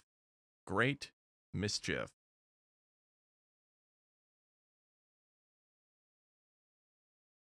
That's where I got you, dickface. I choose not to work at all. I mean, shit, dude. Who are you trying to convince here? Whether you labor and toil at a job or label and toil under your delusions is really one and the same. Frankly, I am not surprised that you find yourself unemployed. You sound bitter and unpleasant. I am not here to convince anyone, just to provide some breadcrumbs to those wise enough to ask the right questions. Had you bothered to read the header on every post, you would know I have invited one and all to ask me a question. If you missed that clue, think of everything else you must be missing. You about as evolved as a turd exiting my asshole. If I were a turd, you can bet I would be in a big hurry to exit your asshole. Life would have to be better almost anywhere else in the known universe. Looks like the question for this one is missing.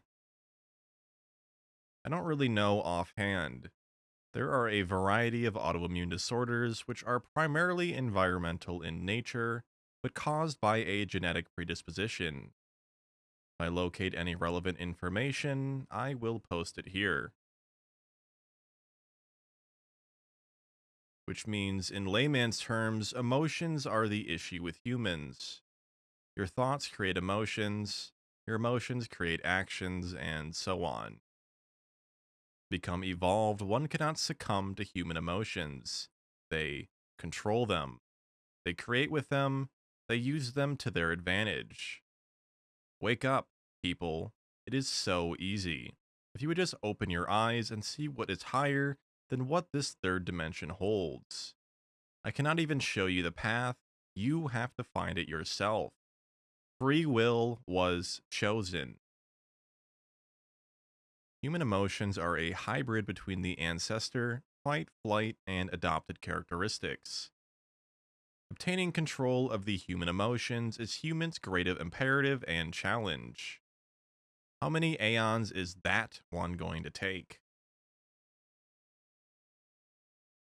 I'm still missing the fact that you claim to be a very important person, yet you spend all of your time on a website going on and on about bloodlines, how you think you're more evolved than everyone else.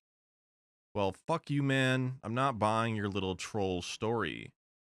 And if you actually were who you say you are, fuck you anyways. So either way, you're fucked. I'm not selling anyway, so you are good to go. Why, please tell, are you so angry? If you choose to not believe what is being stated here, why not move to a thread more along the lines of what you are programmed to receive?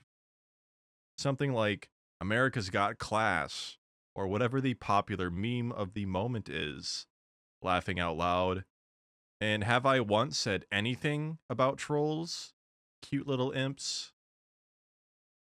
Okay, I'm gonna ask you this. About 4 years ago, right before my 33rd birthday, I was given something in the mail. It said I had been watched for years and they gave me a chance to join a certain group, would give me a book with all the contacts I ever needed. I did not join and kind of blew it off as just a really weird letter. So my question is, will they give me another chance to join? Hard to know what that was about, but I would be highly skeptical. Generally, contacts are never made in writing. Writing information is priceless. Priceless information anyway. Doubtful anything would be stuck in your mailbox in such a haphazard method. I would say likely not of value. Thank you. Have you explored the wacky world of fats and oils? Look up a book by a chap named Erasmus, I believe. Anyone suffering from any autoimmune disorder should look closely at their diets. Humans are designed to run on high quality plant oil and certain fats. They're also well advised to refrain from glutens and most carbohydrates. Carbohydrates are the Trojan horse for the pharma industry. You are certainly a clever little weasel, aren't you? I think the expression is clever as a fox. You're implying that I have been deceptive or nefarious in my responses. It is incumbent upon you to provide proof of your assertion. Keep in mind that a deliberate and unprovoked affront to a man's honor is a grave offense. Best be careful what you say from the relative safety of your keyboard. I have another question to ask you. Could you help me with the funds to start a fish farm? I would say the same thing to you as the football guy. There'd be too many strings attached. Go start your little fish farm with your own two hands. Only then will it truly be yours. Do you believe it to be human nature to give unselfishly to others? Where are you seeing that example in human behavior or nature? Wow, I'm shaken. Better send one of your minions after me. Fuck you and your honor, Asshat McGee. Your tremors will subside, little drone. I have no minions to dispatch, nor would I if I did. You are all tied up like a knot in your own little drama, of which I seek no part. Was Asshat McGee a character in your ethnic mythology? If so, what were his accomplishments? Better keep your composure, big guy. I'm fine. It was you who was shaking. That was me axing you. Man, I'm broke as hell and have bad credit. So if you could do a cracker a solid, I'd pay it back twofold. So how much do you need to start a fish farm, and what tools do you possess to accomplish this? Many people gave money for the victims of tsunamis, earthquakes, famines. Yes, and then ask yourself, why? Extend and pretend, perhaps, the sins of the fathers? Sorry, I had to take a dump. All is well now. I pity any co-dwellers of your abode. That's right, or he will threaten you in Latin. Got to go for today, OP. I do have an abundantly full, rich, wonderful life to live. I would say don't despair, I will return, but we never despair, do we? I will return to right the wrongs you have perpetrated on humanity once again very soon. Peace be unto you all until we meet again. All the best to you and your bloodline's mercy. Enjoy the day, even if you don't seize it. I crap alone. Again, not a surprise. You live alone and have no gainful employment. Socialization does not come easy to you. No? OP, don't you think the movie The Matrix is very close to the truth, except the chains are an illusion? We have the ability to loose the chains that bind. Isn't it true freedom being totally without fear and knowing that the entire universe serves us? Why is there no concrete evidence that the man Jesus existed? Can you tell me anything about 0 Point? There was no truth in the Matrix movie, per se. There was a lot of subliminal programming and suggestion, which was most effective. Fear is a human construct. Think on that. It is within your scope to live without fear. Truly the beginning signs of evolution. Think back of all the fears you have had in your life. How many really panned out in any meaningful way? Even those events which had a bad ending, it is only bad in a limited and contextual way. Context is very important, as is perspective. Numerous examples abound. The universe does not necessarily serve us, but it provides all which is needed, and more. Someone posted a thought about the amount of energy between ambient and absolute zero is nearly infinite.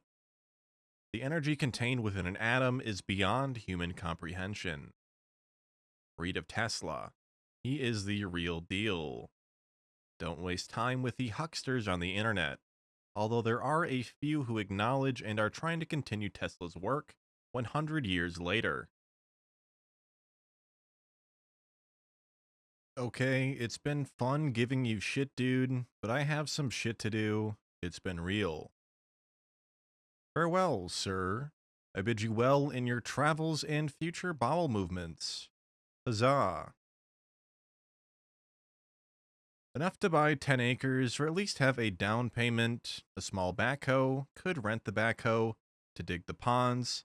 Hell, I'd even be willing to do it by hand if I had the land, equipment such as pumps and motors to oxygenate the water for fish, trout, bass, maybe crappie, and a little money to hold me over while it all gets up and running. 50,000 would cover it. I have a good knowledge of fish and their upkeep. With people polluting the oceans, lakes, and rivers, farm-raised fish will be the way to go.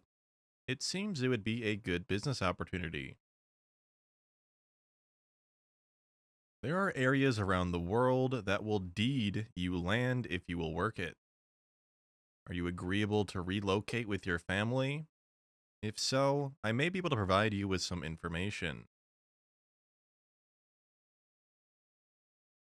At question 2, okay, if we are not more advanced than you are, why are you so afraid of us learning to use our full potential? At question 3, and yes, I did see the videos of the animal farms, and you know what? I got sick.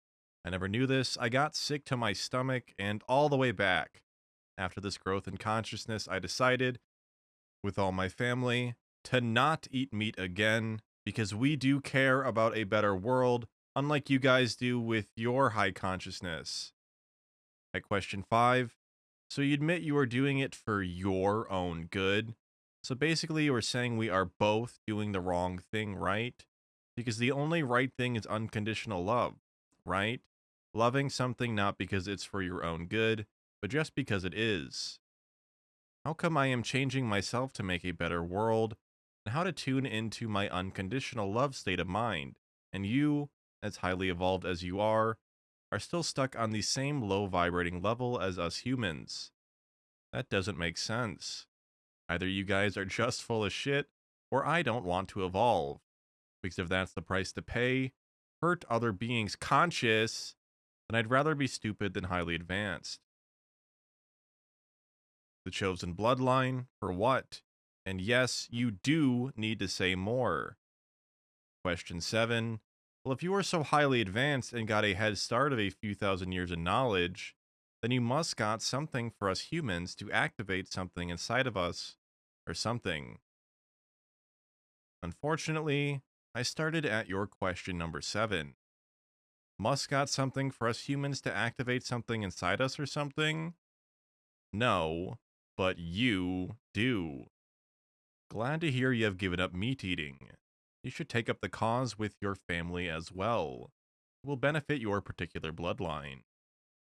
I am not afraid of you activating your potential. Go for it. Ah, you've got to be kidding. You even stated that our fear and stress is harvested. The scenery may change, but it's still the same road for most. We work, toil, and die. The struggle is essentially within ourselves. Neo achieved polarity integration at the very end of the movie. Faced himself, had compassion, and transcended. That movie is so close to the truth. Of course, you wouldn't want Neos outsmarting the system. No, I am not kidding. I don't kid much, although I did joke with the poster who is fixated upon his bowel movement. Almost any child will laugh when one says poop, pee, or other acts of defecation. Never understood that. If you choose to believe the lessons of the Matrix, feel free. I have told you what I know to be the truth. Do with it what you will. Yes, I am interested. Please send me some information. There's a lot of activity in the Yukon. You can tolerate the harsh weather. You know the Marinara Islands? They do a lot of aquaculture, raising clams, for example. The Chinese pay something like $300 per pound of powdered clams because they deem it to be an aphrodisiac or something. They also raise huge clams for aquariums around the world. It may be possible to form a partnership as the investors do not wish to live on these small islands themselves.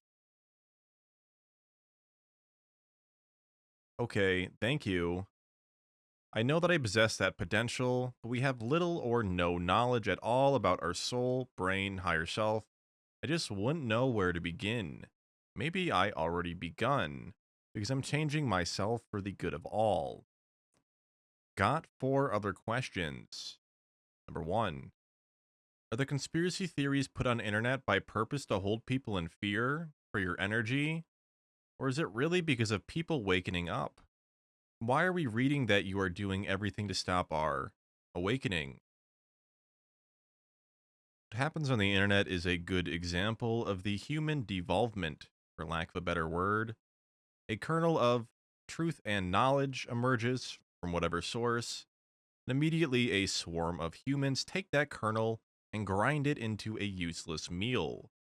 It is quite perplexing, an example of some self-styled messiah trying to emerge as a leader for usually selfish reasons. Humans are quick to sacrifice their own at the altar of beautiful lies for even the smallest advantage. For many years, human governments were pitted one against the other, resulting in wars, famine, and poverty. Except for the banking classes. They benefited greatly from war, and still do. As the era of the nation state comes to a close, on the cusp of a global world order, competing nations will give way to class warfare and ultimately competing bloodlines. Poor Chinese will hate rich Chinese, poor Americans will hate rich Americans, Europeans the same. Poor will wage war against the rich, much larger scale than nation states. Perhaps you are seeing this play out now. Laughing out loud. 2. What about this whole Maya calendar thing, 2012, Nibiru, Elenin, etc.? Could you please clear this a bit up? What do you know about these subjects? There are really portals opening? Distractions. All. And yes, there are portals, but not what you imagine. What happens if we realize we life in an illusion, etc., etc., etc., and you lose power? Is it true that you guys die because you can't life on our energy anymore? And isn't there another way to use us, but not for your own good, but for the good of the universe slash all there is? The musician, John Lennon, asked that very question in his music. Can man live without his illusions? A very dangerous question, but one you must answer for yourself and your progeny. 4. How to get rid of all the filters in your head and see the world as it really is? The filters are there for a reason. Figure out the reason and you will have your answer. Clue: fear-based.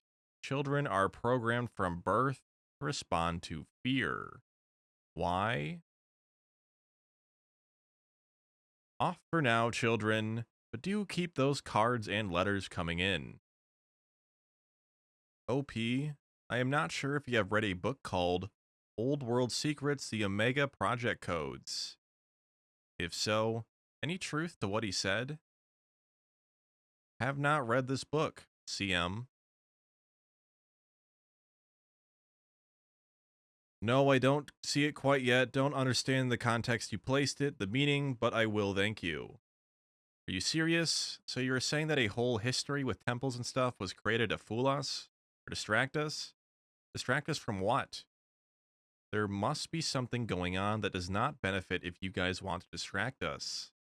But why? A dangerous question for who?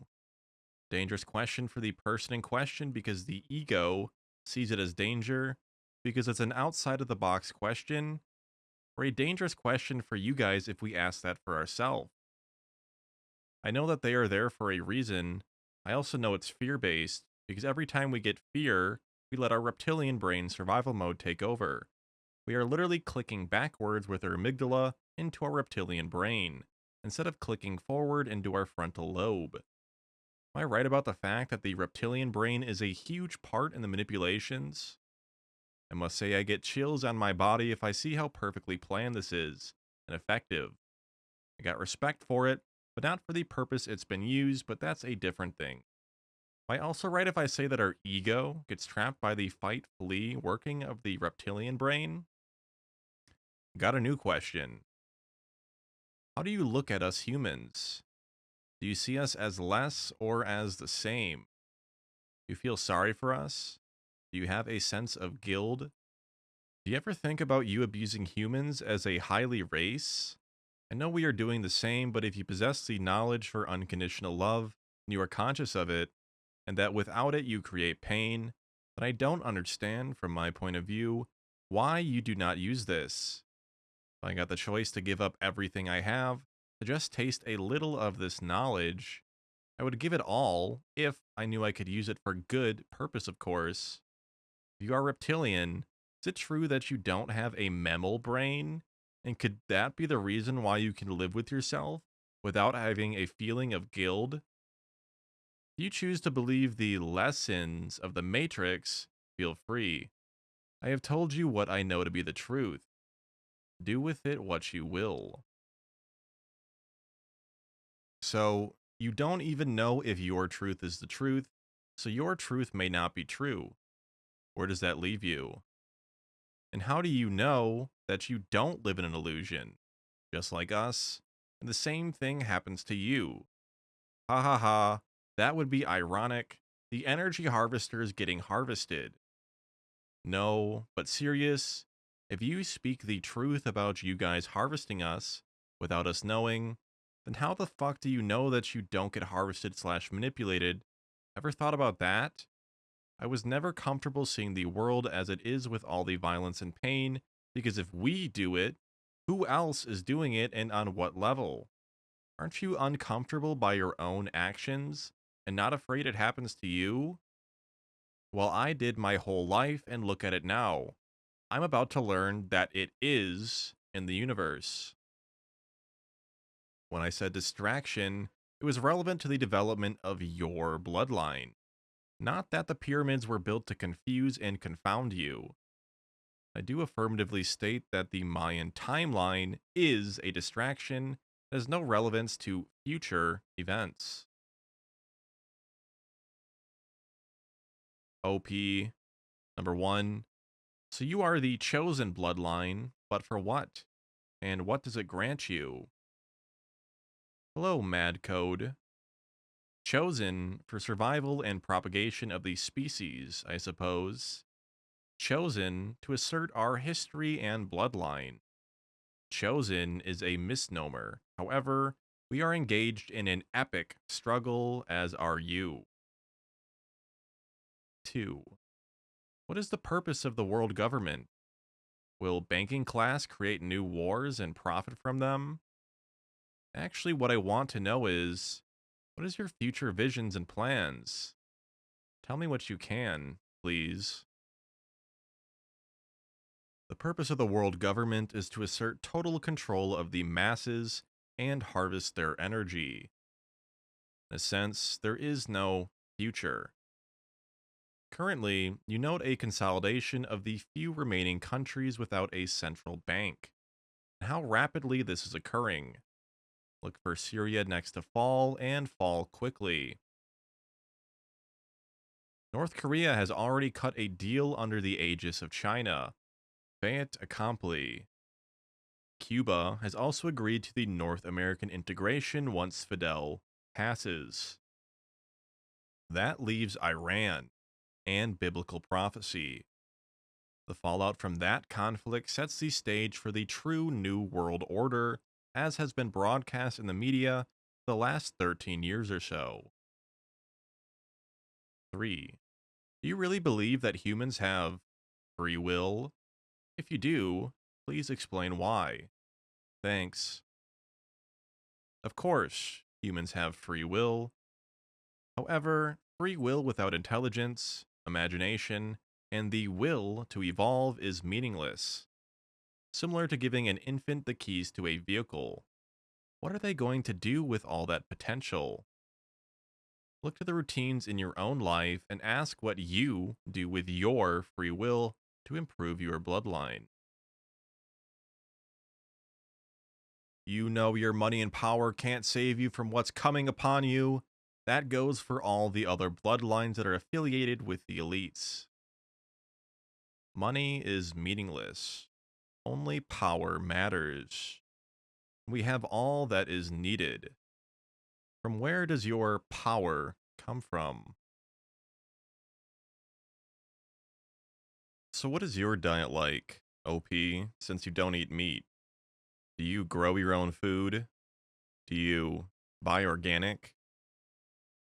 An excellent question. Meat is only used occasionally for ritual purposes. Those who have actually read the Bible understand on some level the need and significance of sacrifice in the cosmic wheel. Ritual and symbolism are extremely relevant, but generally humans concern themselves with nonsense like comets and old calendars. Generally, eat to your blood type. There is no universal diet, no one size fits all. The human diet should be primarily fat, plant-based is preferable, with proteins next based on the human's lifestyle. Carbohydrates should be avoided at all costs. If one wishes to really stretch the mind, check out that Indian fellow who lives on sunlight alone. He is on a very productive path, and of course being mocked to no end, laughing out loud. If one chooses to pen and slaughter animals, one should consider the longer-term ramifications of their actions.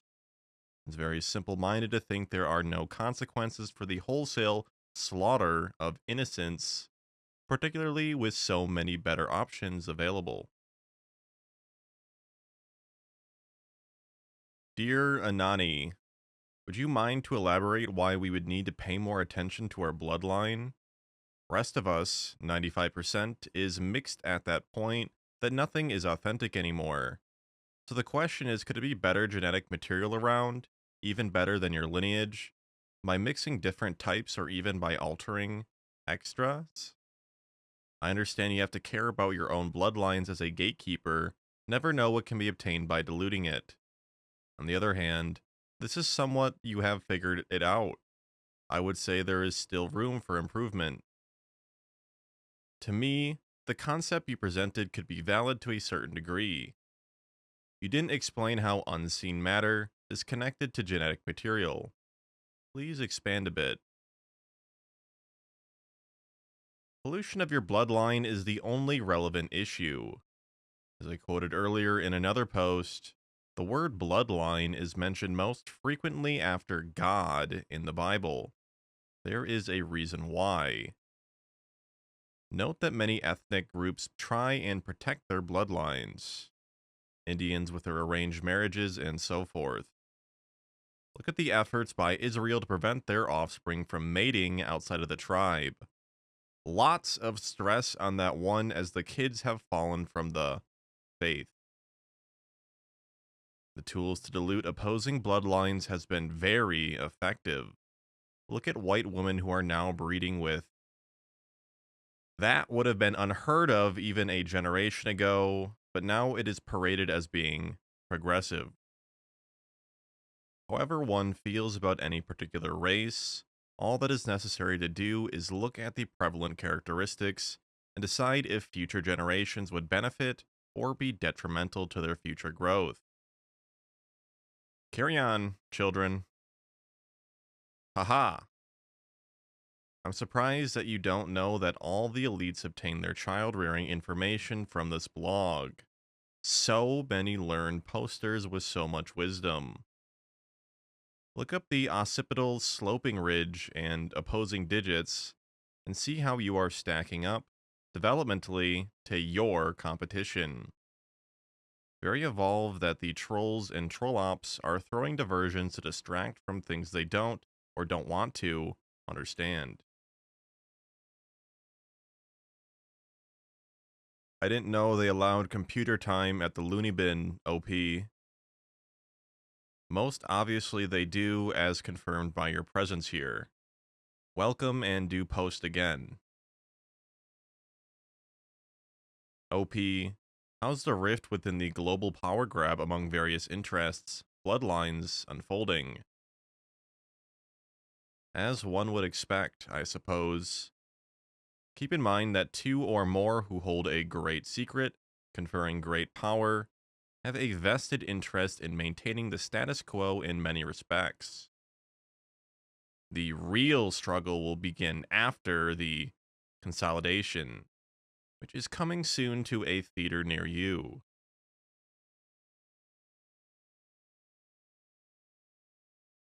I find in me total agreement with what OP says, whoever might be, and even if he is just a troll, I have done the mental exercise of figuring out what I'd so if I could do anything at will, and the results are disappointing, to say the least. Hello, Pepe. Confusion and discouragement are the first steps to the path of growth. You will know the truth when you hear it, as it is encoded into your bloodlines.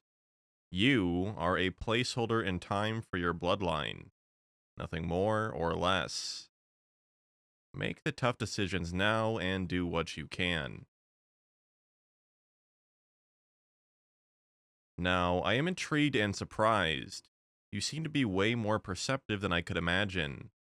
It seems that you could accurately see in which state I am currently. Thanks. I mean, mind state. I understand that many are trying to evolve from their present reality. Keep in mind that what you are experiencing is by design, and that most will perish. Stresses such as you are experiencing are possibly your salvation, if you are wise enough to make intelligent decisions going forward. As I explained to another poster who was bemoaning his past decisions, mistakes can be extremely valuable. You might want to consider changing your avatar. Place something there more affirming to what you hope to evolve into. A confused coyote send your subconscious the wrong message. What attribute do you think represents most accurately how you would like to be? OP, thank you very much for your time and effort.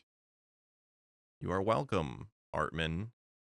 I would note that you are, for the most part, the first poster who has chosen to offer something other than a lowbrow insult, although the insults generally are without imagination or intellect. You obviously do not fear stretching your reality to accommodate things for which you are not familiar. The elite bloodlines have developed wit and intelligence in the courts of kings, not watching commercial television.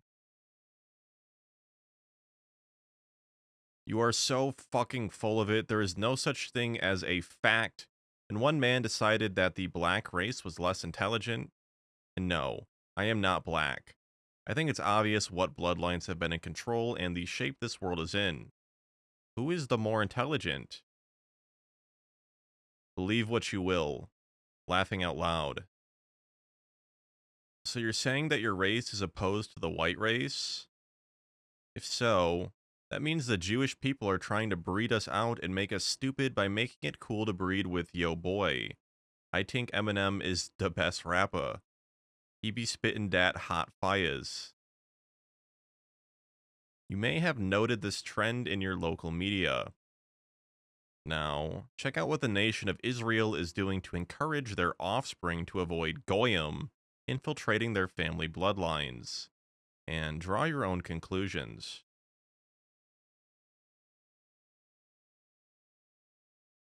For second question, the purpose of the world government is to assert total control of the masses and harvest their energy. Aren't you already doing that? Do you want to go even further? You need machines, not masses. But what's the purpose of all these actions? When you control everything, when you peer your bloodline, when you have all the power, what will happen? Then what? I still can't find any logic in it. What's the ultimate goal? What will satisfy you? For third, of course humans have free will, is not an answer for my question. I'll ask a new one. Define free will. Thank you. Infinite energy equals infinite potential equals infinite purity. Free will equals the ability of agents to make choices free from certain kinds of constraints which directly or indirectly affect the evolution of the bloodlines and propagation of the species. Hook, line, and sinker. What a joke. Am I the only one on this thread that sees the lies being spewed forward? Your animation is a very accurate portrayal of your intentions in posting.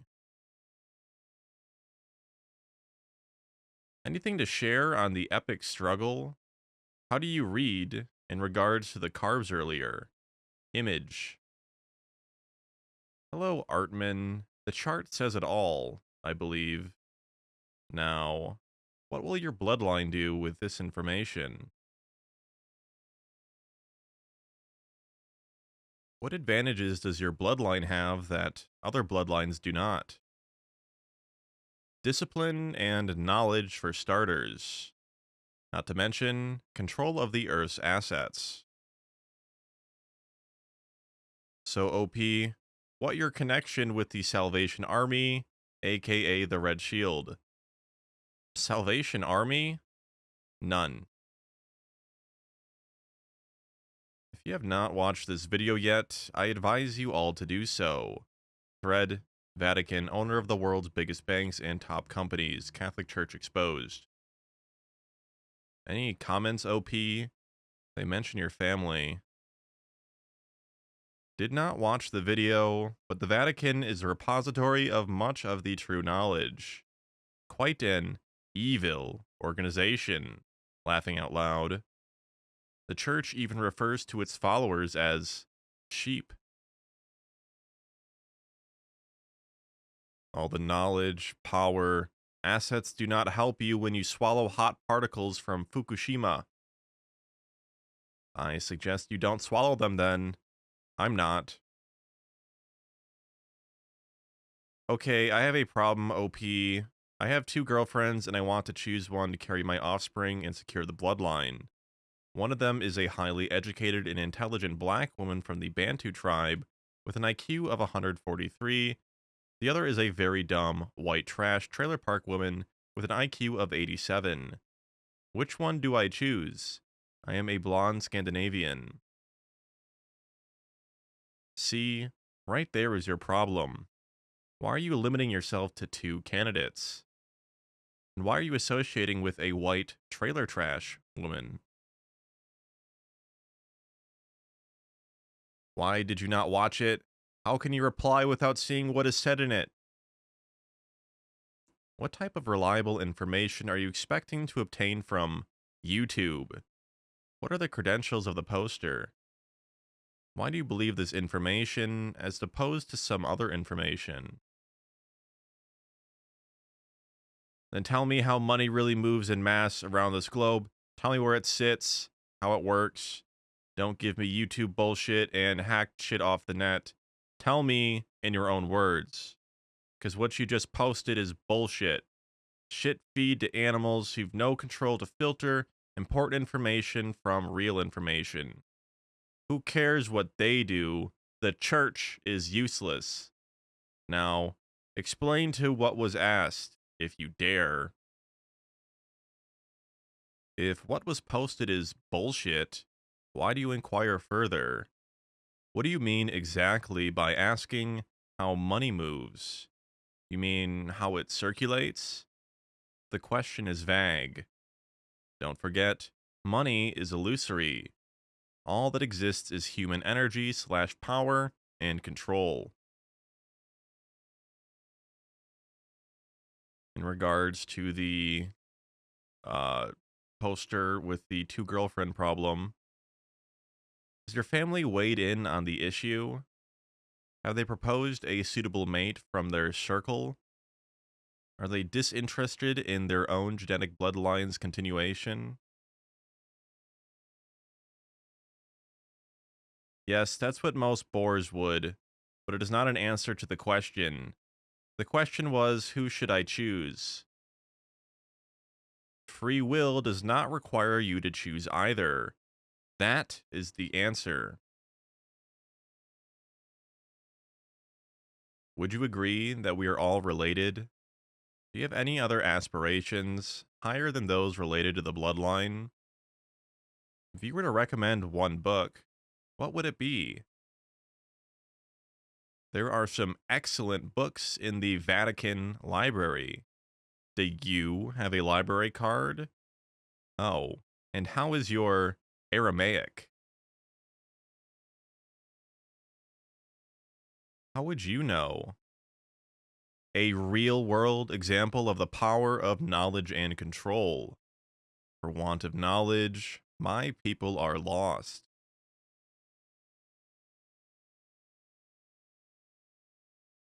Hello again, OP. A few questions. How is this energy harvested, specifically? How is this energy used? What happens if this energy is not harvested or is not available? What can you tell me about the astral plane / astral travel? What role do psychedelics play in life? Thanks in advance. Think of the energy harvest on one plane the same as animal husbandry. You provide a minimum level of sustenance to maximize the yield, nothing more or less. You take care of the herd, but they also don't live in your space or partake of your pleasures. They serve you at your pleasure. You choose to slaughter or milk. It is your decision and yours alone. You answer to no one other than your family. Psychedelics are an interesting topic. Synthetics, such as LSD-25 and its derivatives, are useless noise. DMT is the real deal. Ayahuasca is one route, but requires rigorous rituals prior, which most ignore. The shamans understand. The problem without the preparations is that there is no framework of reference or understanding. You can access great historical works which explain much, but if you do not know the language in which they are written, it is a fruitless experience. One must be brought from the initiate stage through the preparation process to yield any true value. You may have noticed that the efforts to deceive are waning. Some believe it is no longer necessary.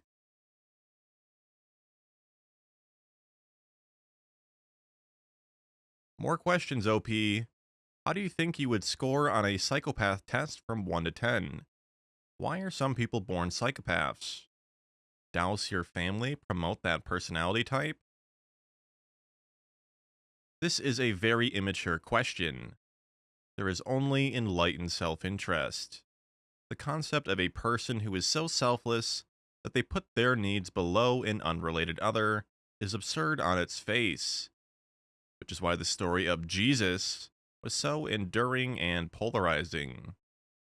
Of course, another beautiful lie is that, by suggestion, our lives are so valuable, so important, that others would willingly sacrifice theirs for ours is silly and simple minded. You do not find such examples outside of the family bloodline, without explanation. I am only interested and charged with the advancement and well being of my bloodline, and quite frankly, could care less about yours.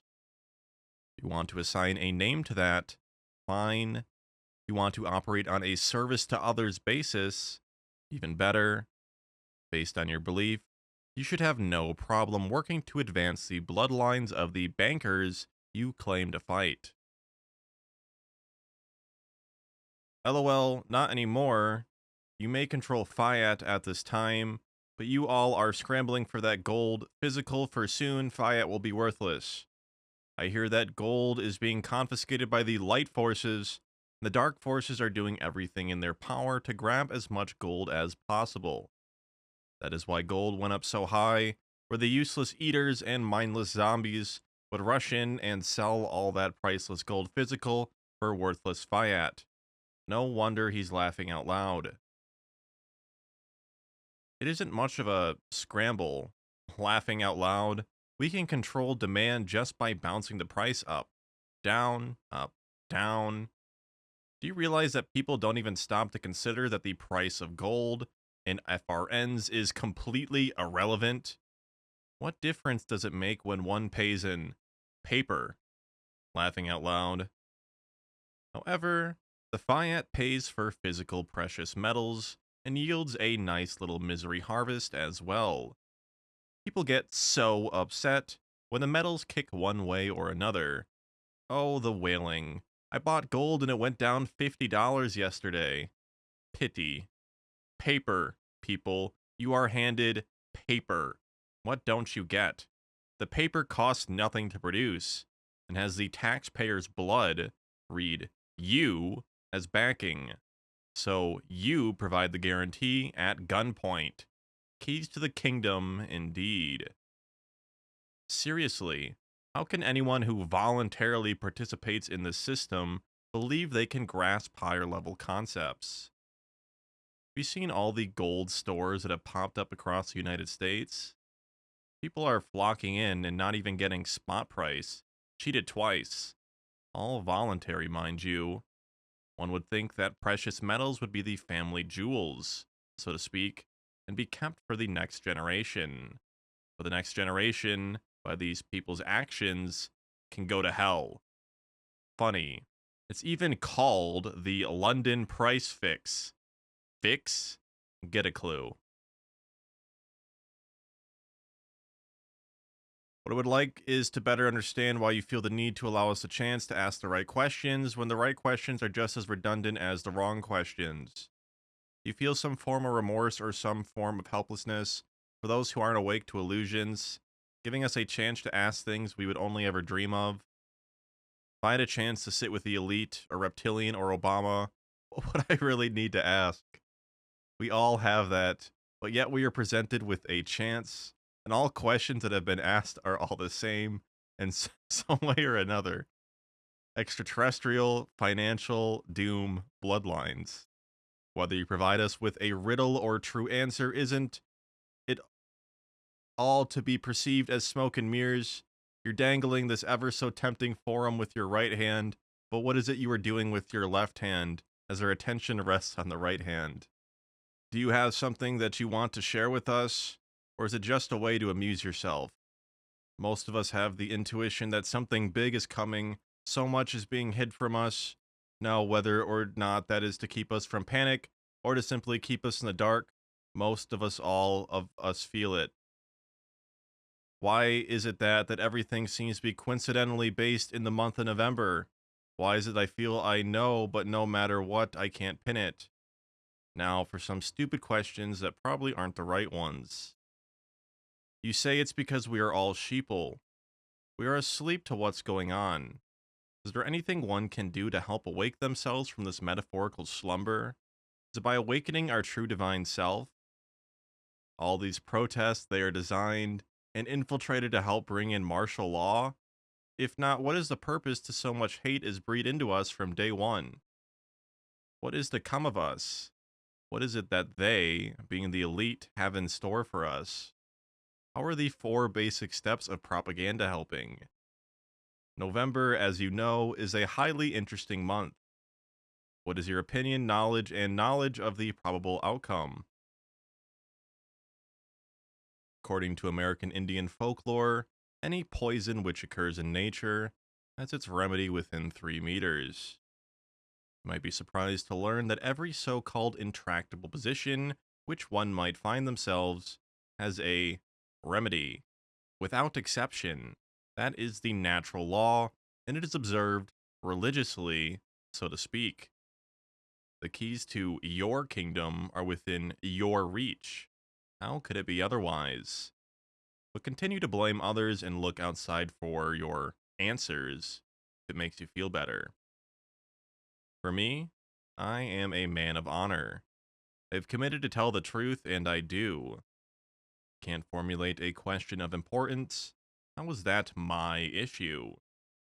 Keep in mind that there is no universal question, for each bloodline has its own unique path and current state of development.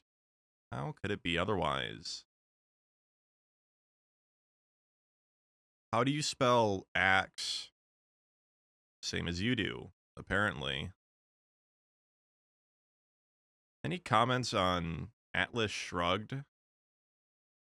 Well, it fits within the myth of the American dream, Horatio Alger, and all. Your question relates to the parallels in the American modern society. I personally don't see it. Even if there were men of courage and conviction, the average citizen is too fearful to follow along. There will be no change of a positive nature for the immediate future. Things will get much darker, and many will lose hope. How so? I don't understand. I think the question's missing for this one. He chosen Islam as the new system for Europe.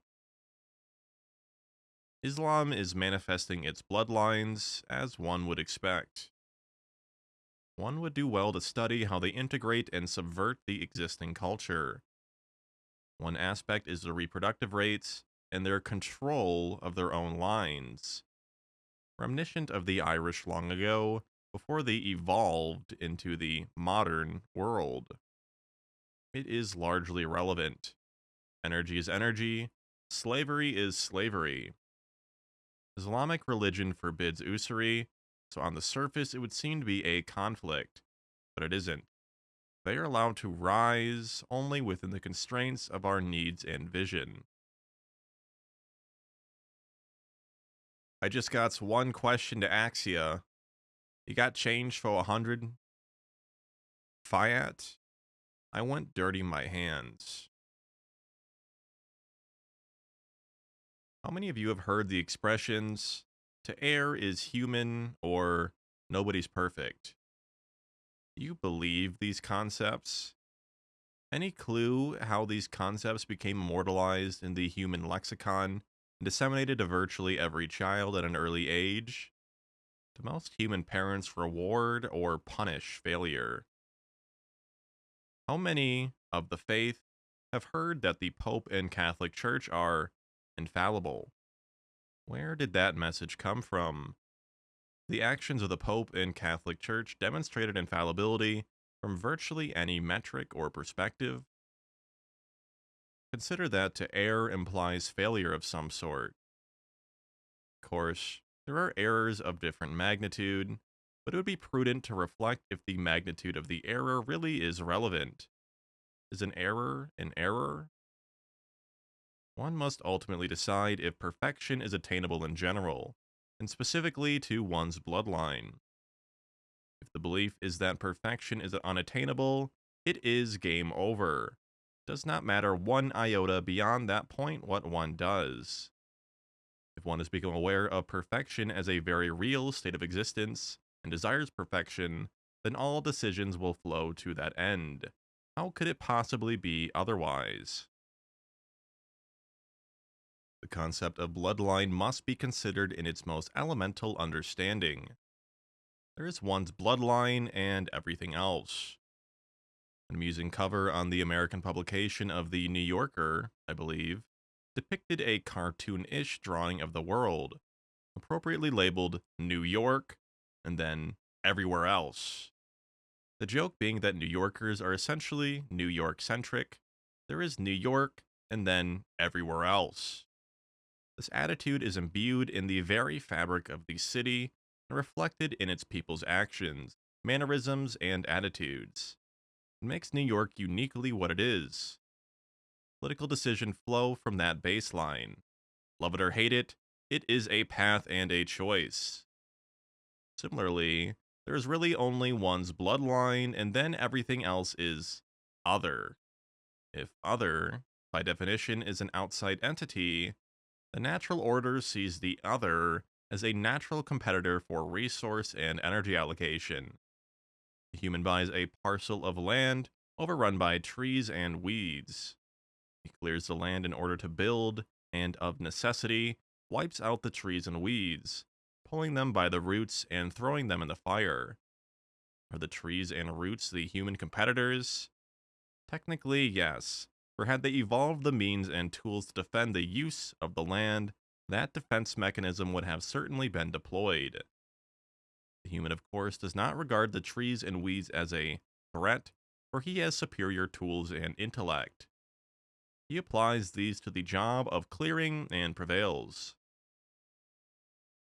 The analogy could continue further, considering that as the human evolves, other threats emerge to consume his labor. The city wants permits to build and demands annual tax extraction of labor to avoid harassment. The point being that, like layers of an onion, numerous levels challenge the status quo. Alien is defined as that external to one's bloodline. Does it really matter if the alien is a human bloodline, or what would be considered extraterrestrial? Perhaps only from the standpoint of the bloodline's evolution towards perfection and the knowledge and power it can bring to bear. Then what difference does the source of the threat mean? Consider that plants are fully sentient. Of course, they lack sensory organs that humans use. Consider the possibility that they have evolved beyond your level of comprehension. They have no need for such organs. Could you learn from a plant? Would you?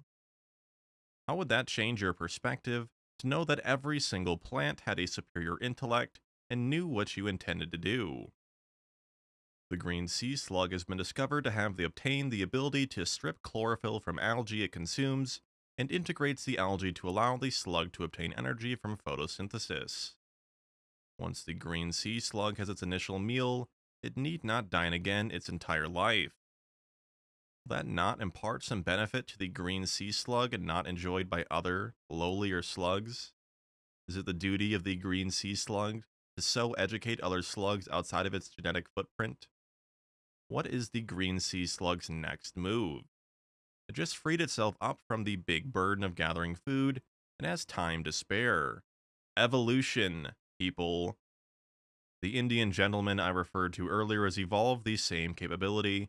The scientific community was tripping over itself to prove he was a fraud. Why?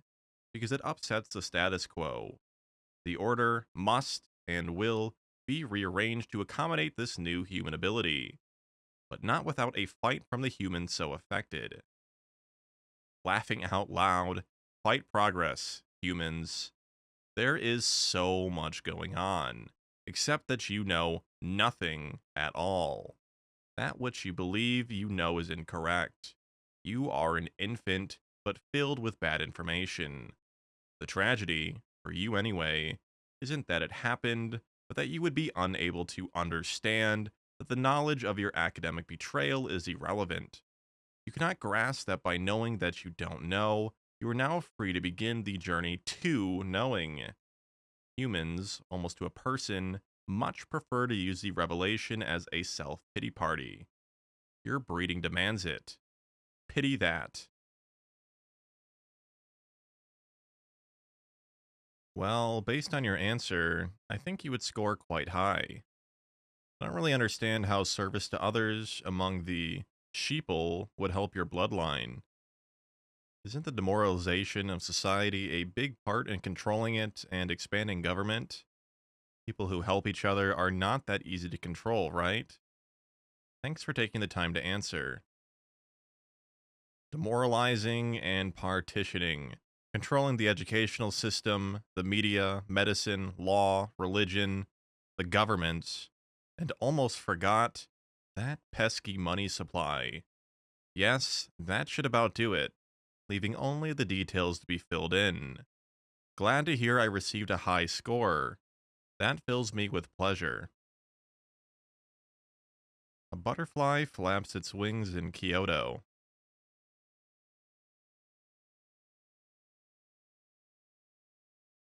Well, sounds like you have gotten yourself a little too immersed in the inbred teachings of Darwin. The lion doesn't win over the zebra, it cooperates. But when you have the view that your own bloodline is everything, then it's not so apparent.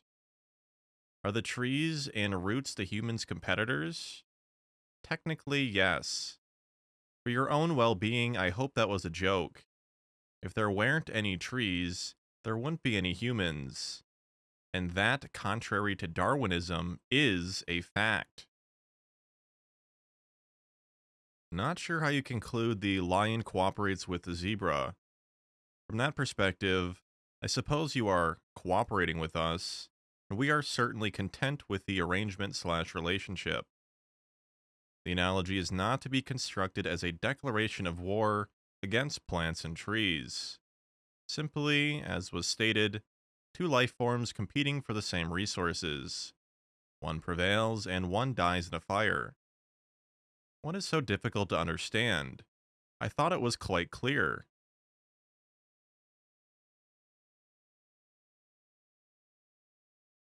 I do understand why you laugh at them. It is a sad fact that all the information of the universe is at their fingertips, but they choose the blissful state of ignorance. Yes, they run for the paper money while turning over their children's inheritance voluntarily for trees. I guess that takes going green to a new level. I have a question for you at this time, OP. Were you on the original email string for this years ago? No, Mercy. Interesting thing is, keep saying you don't know anything, or you are filled with bad information, etc. What could we do? You demoralize people and control education. I asked free will question because of this. We do not have free will, nor you do. You separate yourself from others with excuses like bloodline, family. This destructs your free will. Seems like you lost your connection with the universe. Sad. Your arguments lack any logic. For example, could the parent not teach his own child? Why indoctrinate one's children, via public education, into a system so clearly aligned against the interests of the participants? Why allow one's children to consume media programming? You certainly do have free will, but lack the maturity to exercise it. And for you to speak on our behalf is the pinnacle of stupidity. You have no idea. Party time, Mr. Rothschild. The party began long ago. Welcome. They cooperate because the lion gets food and the zebra gets excitement from an otherwise boring life. The lion does not have another way of getting energy. I hope your family can find another way to harvest it someday. But that would maybe just create a vacuum which would be filled rather fast. The sheeple, without knowledge of self, needs an herdsman. Of course, me and my fellow sheeple are cooperating with you, although I'm actively planning leaving the relationship because of the lack of magic and passion I felt lately. I understand what you try to convey with the analog. I just wanted to express a different way of seeing things. Thanks for making my life more interesting. I would question whether or not you have developed a logical exit plan. Have you thought it through thoroughly? As I stated before, for every intractable situation, there is indeed a remedy. If you have figured this out but lack the courage or discipline to act, have you ever considered what your ideal life would look like? Do you understand that you are a placeholder in time for the generations who have come before you? Have you considered that you have a duty to your ancestors? Do you have any idea of the sacrifices that have been made to get you where you are? These are basic concepts, but have to be well understood to make proper decisions going forward. We abide by the universal law, but you don't. We have no control over universal/natural law. We obtain our power, in part, by this observation of universal/natural law. Right action equals right result. I didn't watch the video, but greatly enjoyed the still image. Who is this expert? He looks like a dumpster refugee that has scraped together enough to procure a very nice sign and some ardent supporters. You know, reptoids love energy directed at their heart centers. Our overflow of love is just the thing to fill their vacancy. But there is a time and a place for all thing. Many humans, by their inactions, define later as simply not now. Inaction, lolol, thoughts are energy. They manifest in the 3D world, whether we choose to believe or not. I can have some good vector intention. We learn fast, you know. Thoughts are indeed powerful things in many ways. Control of one's thoughts process is essential. Allowing dilution of this power is fatal. I completely agree with that. And now a related question. What are your thoughts on Hermes Trismegistus and the book called Kabbalion? Is it a good source regarding natural law? Would advise you to take from it that which resonates. Of course, 100 humans can read anything, assuming that they can read, and come to different conclusions on its veracity and value relative to that particular bloodline. I could direct someone to a website instructing how one can make $1 million from multi-level marketing. The information may be true if one is, by nature, a huckster, false if one were an introvert. Additionally, I have no use personally for $1 million, so to me it has zero value. Laughing out loud.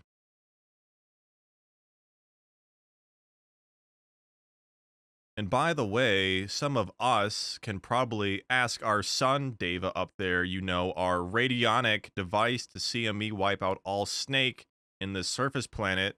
We already know the outcome of your big plan, so I would suggest you do exactly that. Touch base with your son, Diva, and see if it actually works. If it does, you might want to invest more time determining what you can do to curry its favor. If not, you will learn a truth that such flights of fancy are a waste of time and energy. Take a look around your surroundings right now and realize that you pose no threat to anyone. Where does this place you then, in the great scheme of things? Are you aware of 1111 phenomena? If yes, could you explain it? Could it be an alternative to NWO? I think this is the only option we have. When downsizing of mankind will occur? Are the Greys from the other dimension? Transhumanism? Yes or no? Thanks. The 1111 thing is quite amusing.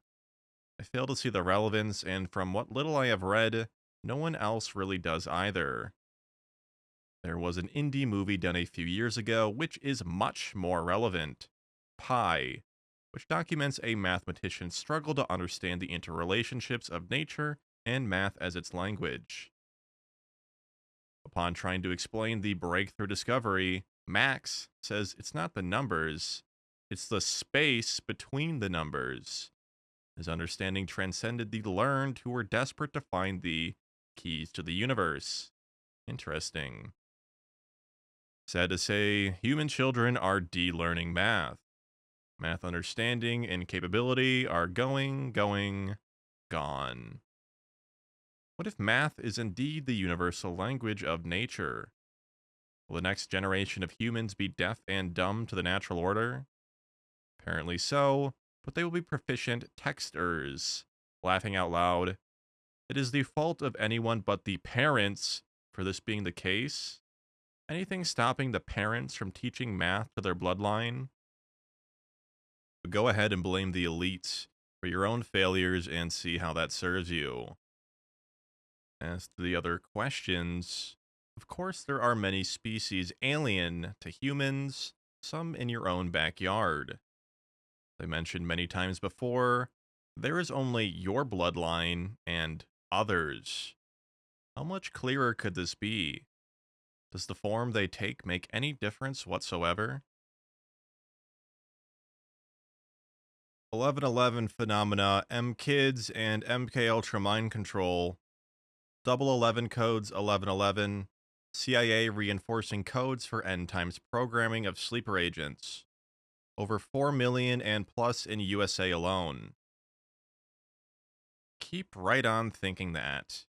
But while you are, what aren't you thinking about? Hi, OP. Are you familiar with Dialogue with Hidden Hand? It was a thread on another site, I believe, in 2008. What is your take on what was said? You are familiar with this thread. Thanks. Not familiar with it information. If you can comment on the main points, I can provide some guidance on the accuracy or lack thereof. Sir, you are barely coherent. Teach your children what they need to grow and prosper, nothing more or less. Television and media is your call, of course. See how the royal bloodline takes this all very seriously.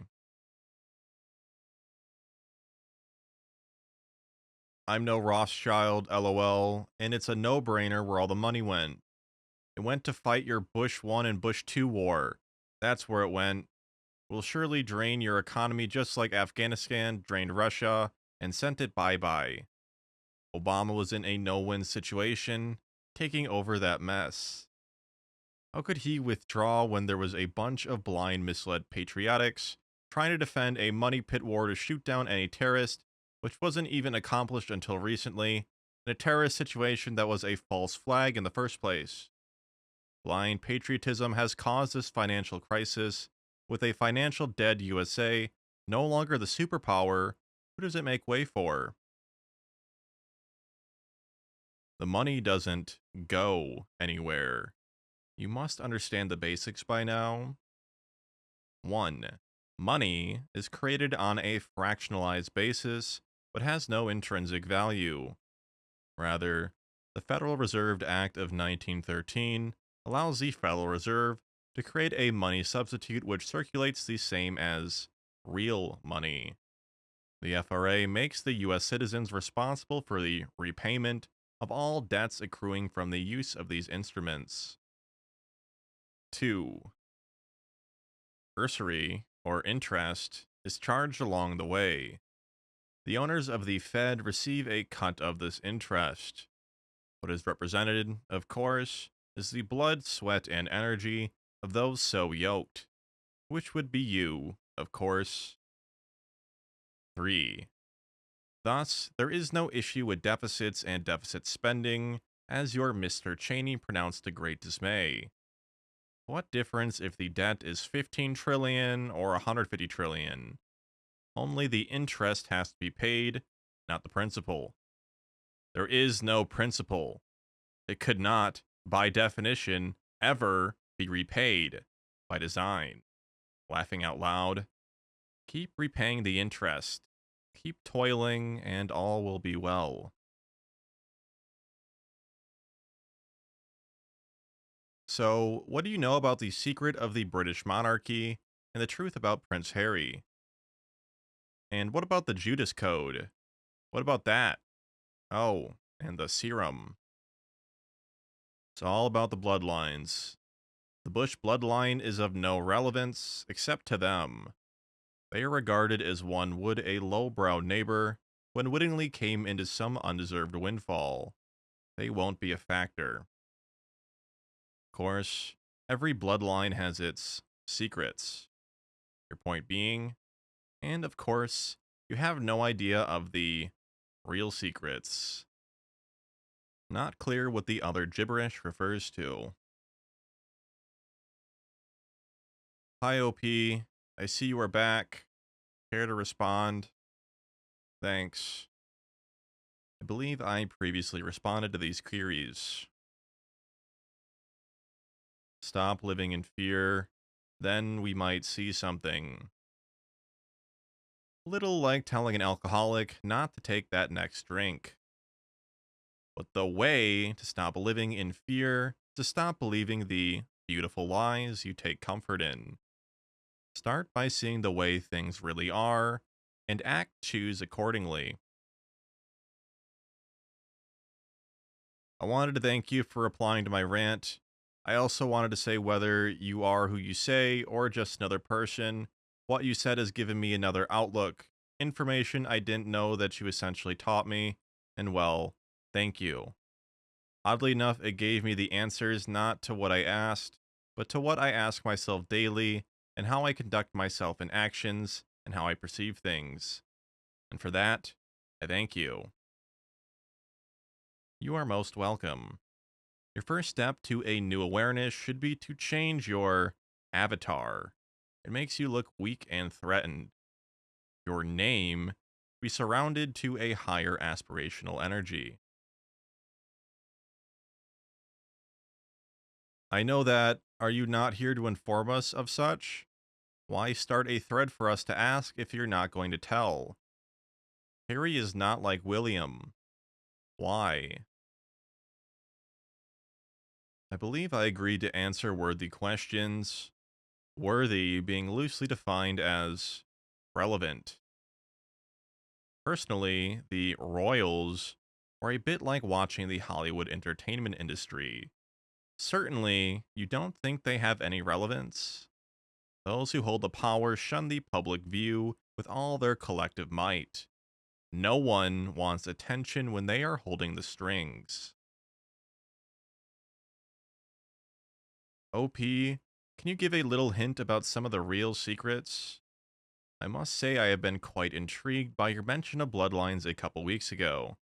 I spent some considerable time unlocking these secrets in my family tree. All I can say is, wow. I've been consistent in stating that I would answer questions truthfully, which I have. I did not agree to lead you by the nose down the merry path. Any of you who have children know they learn best when forced to confront difficulties head on. You must struggle a bit for the revelations to have any value. The depth of laziness and lack of intellectual curiosity should be of genuine concern to your future well-being.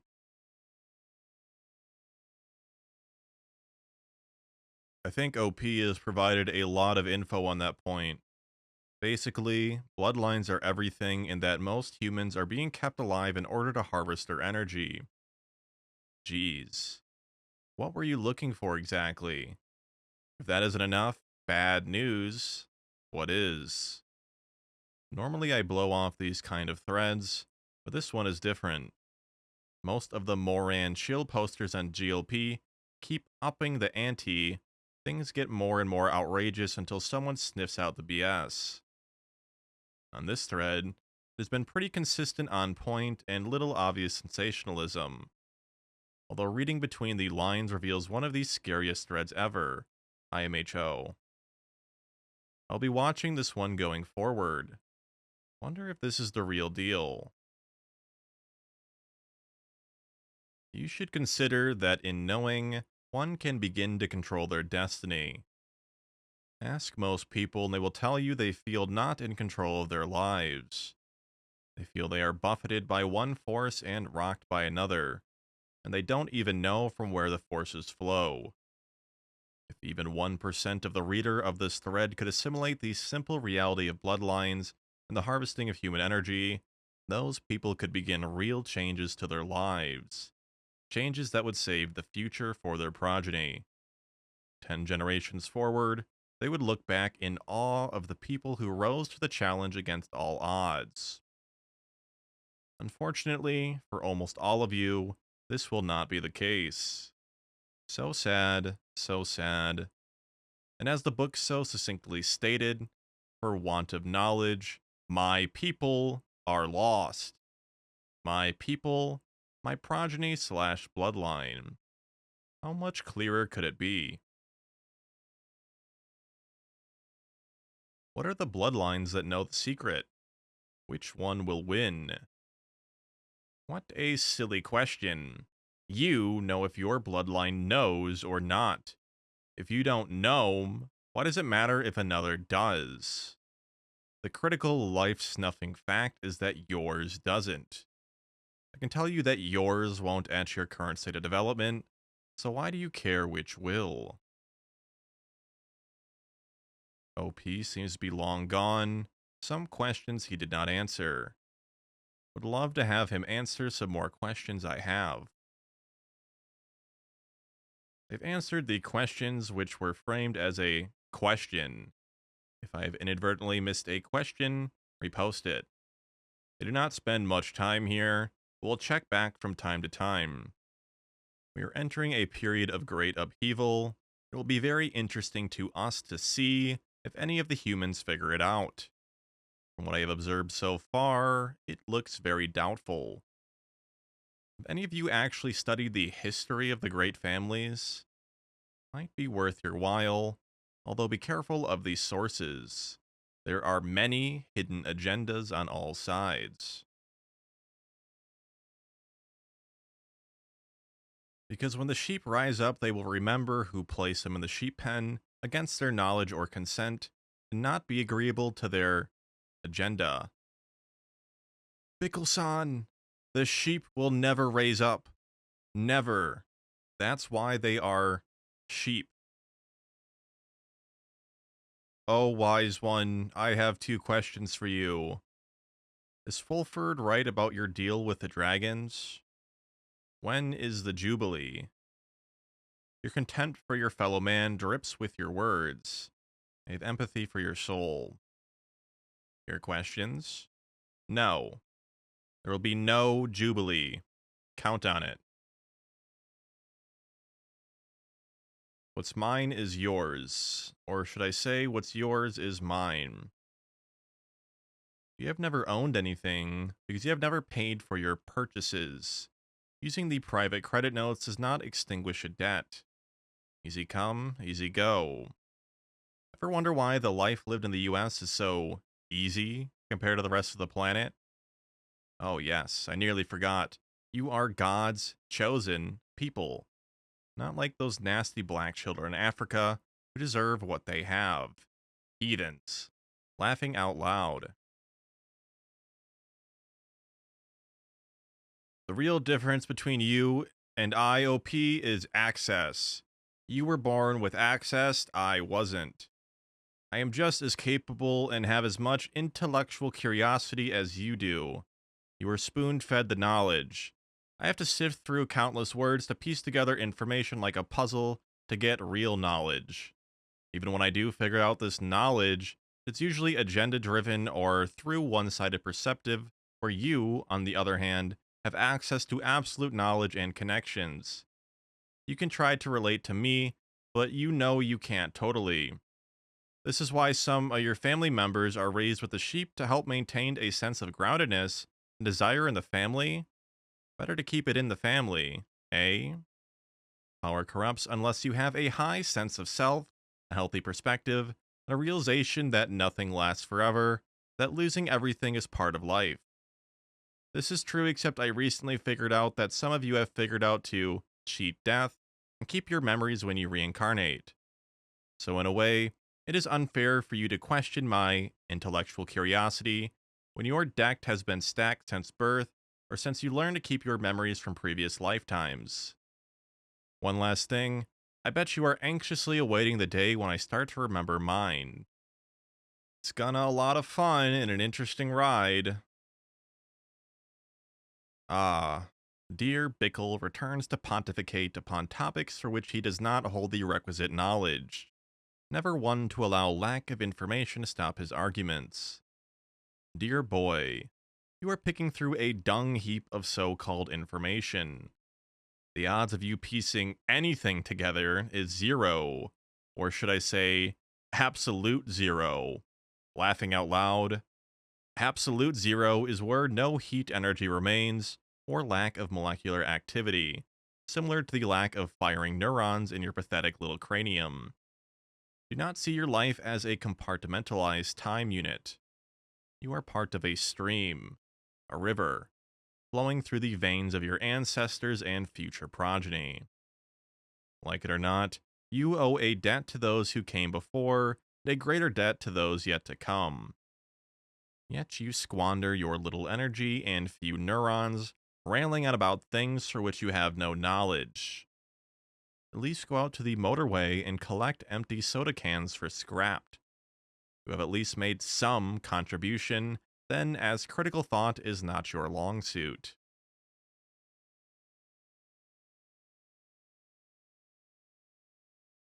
Sorry, English is my second language. I'll try my best. I've studied as much as I could and analyzed the interviews provided by your bloodline family. Thank you for that. Helped a lot for our current bloodline existence. But none of us can get rid of deep sorrow we feel for all the lobotomized human containers. Thus, 1. I love competition, but with equals or less than me, how do you deal with this issue? Can you help me with my last fear subject left in me? I agree with you, you can win over too many lobotomized humans, but in this case we definitely do not want to share same time-space existence. So my big question, my bloodline stuck in the reincarnation with your bloodline soul group? LOL, I assume you do have a soul. Hello, Chinchua. I'm assuming that you are Asian Chinese, as you took the time to research the bloodlines as I suggested, and you are semi-literate in a non-native language. Native English speakers are typically illiterate. The best thing that could happen to Canada is if the native Canadians were shipped somewhere, or drowned like the vermin they are, and the land populated with Asians. I prefer Japanese due to their industrious nature, but Chinese follow directions well and cause few disturbances to the status quo.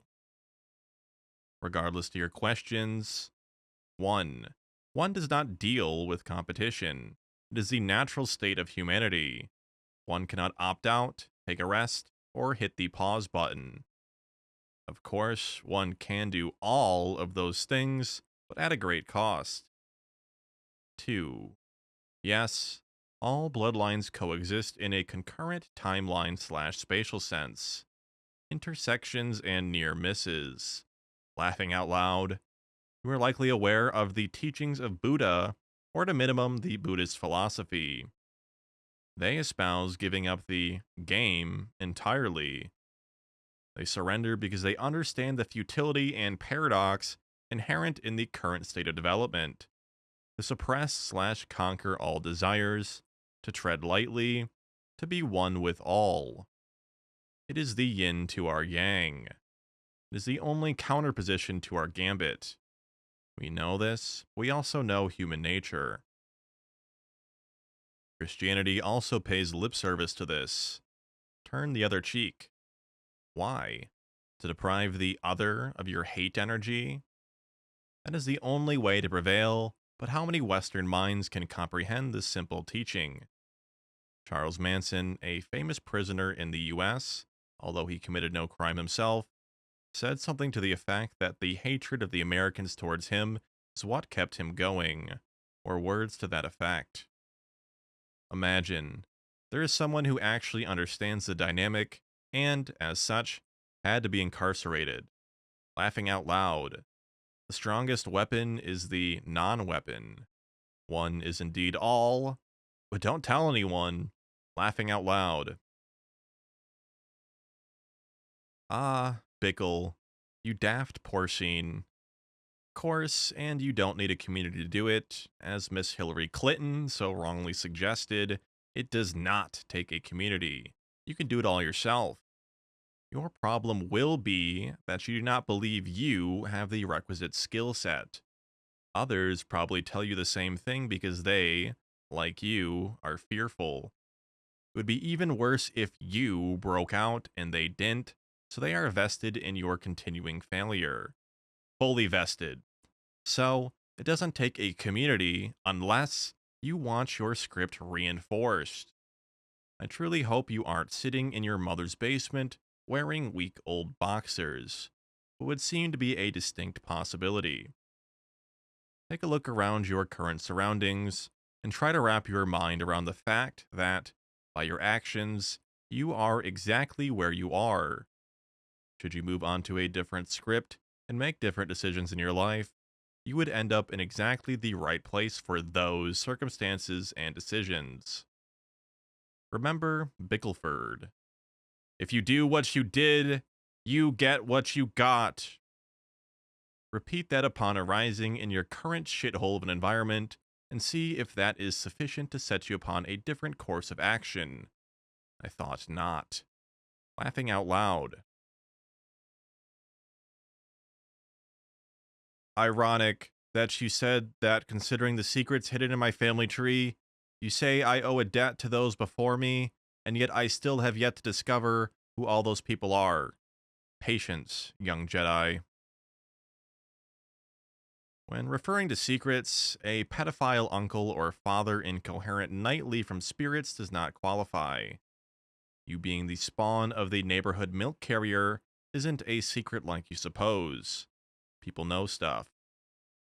Secrets, in the correct context, means hard-won family knowledge passed from worthy generation to worthy generation, not the embarrassing incidents of shame of your family's history. Oh, Bickle. My Bickle. You have neither the chops nor education to be anything more than you are. Clinically delusional. Illusions of grandeur. Delusional. However, you do have the innate power in line with that which was given to you, no matter how outwardly unworthy. Sad to say that you are completely clueless on how to access this great gift. Sorry, I don't know Ebonics for gift. Maybe gift? Yes, Bickle, you have been given a great gift. Reminds me of a senile old man searching in vain for the remote control device. Sadly, you remain stuck watching the same old programming, never finding what lies just beyond the current frequency. Sad little Bickle. Have the throne ready for 2015, because I will be there, ready to be the greatest leader this world has ever. Is ever what, Bickle? Hard to complete a thought or sentence? Americans referred to their WCs as thrones. Bickle, your throne is ready. Laughing out loud. This comment right here shows that you are just trying to motivate me. How do I know? I never received a college application letter from Yale. Considering my Bush genealogy, it seems rather odd, don't you think? Or pre-planned that way. I was supposed to go through the school of hard knocks instead. If you really wanted me to go through the normal route, I would no doubt have received a letter in the mail from Yale. Where was my letter from Yale? I would have been tapped for skull and bones. Seems from the very beginning of my life, the plans for me were always much different. I am not here specifically to motivate you and you alone, Bickle. However, if you believe in the oneness of things and a divine plan, you can understand that there could be no other outcome. I am here as stated to assist those worthy and who ask the right questions. I have committed to answer truthfully, which I have in fact done. Who asks what is up to the individuals asking or not asking? Carry on, Bickle. By the way, Yale and Skull and Bones are completely and totally irrelevant to your particular journey. You want to help me? I need access to the real data on how the world really works. You acquainted with the scientific process? Did you take any science classes in your secondary education? Hypotheses, test, evaluate, conclude, rinse and repeat. Ever hear the term, follow the money? Do you understand human nature? If you provoke a mother bear with cubs, what will be the probable outcome? Why would you provoke a bear instead of taking an alternate route? If you wanted to kill the mother bear, you might threaten the cubs knowing how she will react. Knowing in advance how she will react allows one to plan her demise, does it not? If you insult a fellow traveler, provoke him or her without cause, what reaction can you expect? You place Na in water, what happens? Does it happen sometimes or every time? Bickle, think, man.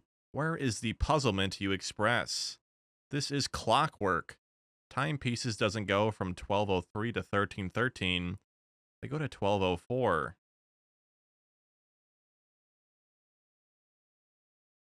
Two questions for you. Who are you really? What do you think my particular journey is? Both questions have been asked and answered, particularly number 2. Bickle, do you not read or do you not comprehend? Frantic posting is counterproductive. Take some time to reflect and understand what has already been given to you. You are inquisitive as a small child with a similar attention span. Thanks for providing us with the solution to this problem. I knew one way or another I would find the truth and figure this grand scheme out. You, my friend, are heaven sent, no matter how you put it. And no, I would not take the offer. Namaste. Don't forget to read my signature. Welcome, fellow traveler. I do quite like your signature line. The power and thunder of that writing is authentic and indicative of what truly lies within each and every one of us. It inspires me with awe, which is a wonderful thing. Time to wake up, those who desire to further their bloodlines. What plans do you speak of? Be more specific. Let's hear this ultimate plan. The grand scheme here, AC. Please. There's only the grand scheme of the particular bloodlines. Of course, these directly affect every other bloodline, almost all of which are completely unaware of the realities of their existence. Are there more than one bloodline of significance? Of course, but there are precious few. You are of a bloodline. What is your grand scheme? Answer that, and you will have your answer. What lies beyond this current frequency? An entirely different one, and many behind that. We are entering a period of great upheaval, and it will be very interesting to us to see if any of the humans figure it out. OP, your words, are we talking months or years? I see months. Knowing what you know, how do we best prepare? I'm prepared both spiritually and physically. Can you expand on this? Thanks. Hello, Chaz. Will be the span of your life and those of your progeny, if you indeed have any. If so, it will engulf theirs as well. It will not end, per se, just evolve and evolve, and for most, degenerate. You are not prepared in any sense of the word. It is something of a standing joke among many enlightened how these simpletons scurry about, hoarding tins and small caliber handguns and such. But seriously believe that any such preparations would sustain any serious attention from those in power? Will a few gold or silver coins matter in the likely scenarios? Think that one through carefully. Seriously, how can one hold such deluded viewpoints? If you can find someone who has been through such an ordeal, ask them about it. Likely that you will never find such a person since they don't survive the encounter. You are not prepared. Absorb that fact. Now, let's assume that you live in Los Angeles and get word that a tsunami will take out the city. Information has great value, does it not? You can prepare you and your family by moving to the mountains. Of course, there will be details to work out and plans to make, but humans are adaptable by nature. If you lack this vital knowledge, will the provisions and skills you have laid in allow your survival when the city is submerged? What if your tins float away with the debris? The point is made eloquently in the Bible. For want of knowledge, my people are lost. Not for want of creamed corn, my people are lost. Big difference. You lack knowledge, and a deluge is coming. My bloodline has knowledge, and control is how it has been obtained and kept.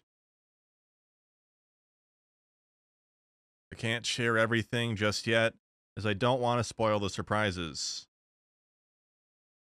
Bickle, you are rambling again. Your various absurdities are making communication with you difficult. Tell me more about how you willed a hoopball team to an unlikely victory. One so enlightened would likely hold little interest in the outcome of such an event, let alone attend it in person. Is influencing the outcome of such an event the highest and best use of this so-called gift? Are there not more pressing issues with which to apply your talents? Let's look from another perspective. The heavily favored team lost because you willed it, or so you state. Presumably, they were heavily favored because they possessed talent more than the lesser ranked team. Why? Maybe they came from better stock, because the players' ancestors made better decisions and passed on better genes. Perhaps the players themselves worked harder, had more dedication, or were physically superior. Maybe the better team had a better coach. The university invested money, which could have been spent in other areas, but decided the publicity and fame was a superior investment in the university's future. Whatever the higher ranked team was superior in some important ways, and that evaluation was borne out by the results being displayed by those assembled to watch the contest. The better tram was winning, as expected. Then, according to your fanciful tale, you intervened and changed the inevitable outcome for no good reason. You had some arbitrarily emotional attachment to see the weaker, less qualified team win. You then intervened to obtain your frivolous desire at the expense of the better team's efforts. Consider possible downstream developments. The better team players became disheartened and quit basketball, giving up their true nature and talent. The lesser team develops an unrealistic expectation which cannot be sustained. There are a million scenarios. Choose one. You would appear to be severely delusional, best case, or a pathological liar. Your number system looks silly when you cannot muster a coherent argument. From the evidence, I would conclude that you have no insight whatsoever. Sorry to say. For there are these three things that endure: faith, hope, and love, but the greatest of these is love. What about knowledge, Bickle? Do you know what royalty in exile means? You can take a person off the throne, you can't take the throne out of the person. There are so many kings in my bloodline, I don't even know what the total number is. Kings rule. Kings lead. That DNA soul memory stays with you, even if you are a nobody from Iowa. So, how do you reconcile the fact that you have so called royal blood, but stuck in a shithole doing absolutely nothing with your life? Delusional. Also, the correct grammar would be there are so many kings. A little care might make the difference between being taken seriously or written off as an ignorant nobody. When you and your family are humble enough to give me the respect I deserve, is when I will really listen to you, or start helping with the tools I will need. I bring a lot to the table, even have been deliberately shunned for the last 30 years. I am proud of who I am. The value system you use to measure one's worth is not something that I would agree with, which is part of the problem. Materialism preoccupation tends to drive the animal in a person. I want more for this world than that. You should do. Plus, you think too small. You wanted the New World Order? New Universal Order is more like it. Bickle, you of all people should know that respect is earned, not given. Means to an end, Bickle. Means to an end. Great men are built from the inside out. Accomplishments come in time. It starts with a deep seated desire to know oneself first. I learn new things about myself every day. There's plenty of time in my life to prove I am worthy in the eyes of others. Right now, I'm focused on knowing who I am as a person.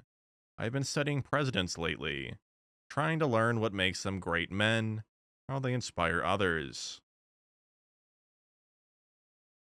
Bickle, the presidents are not great or accomplished men.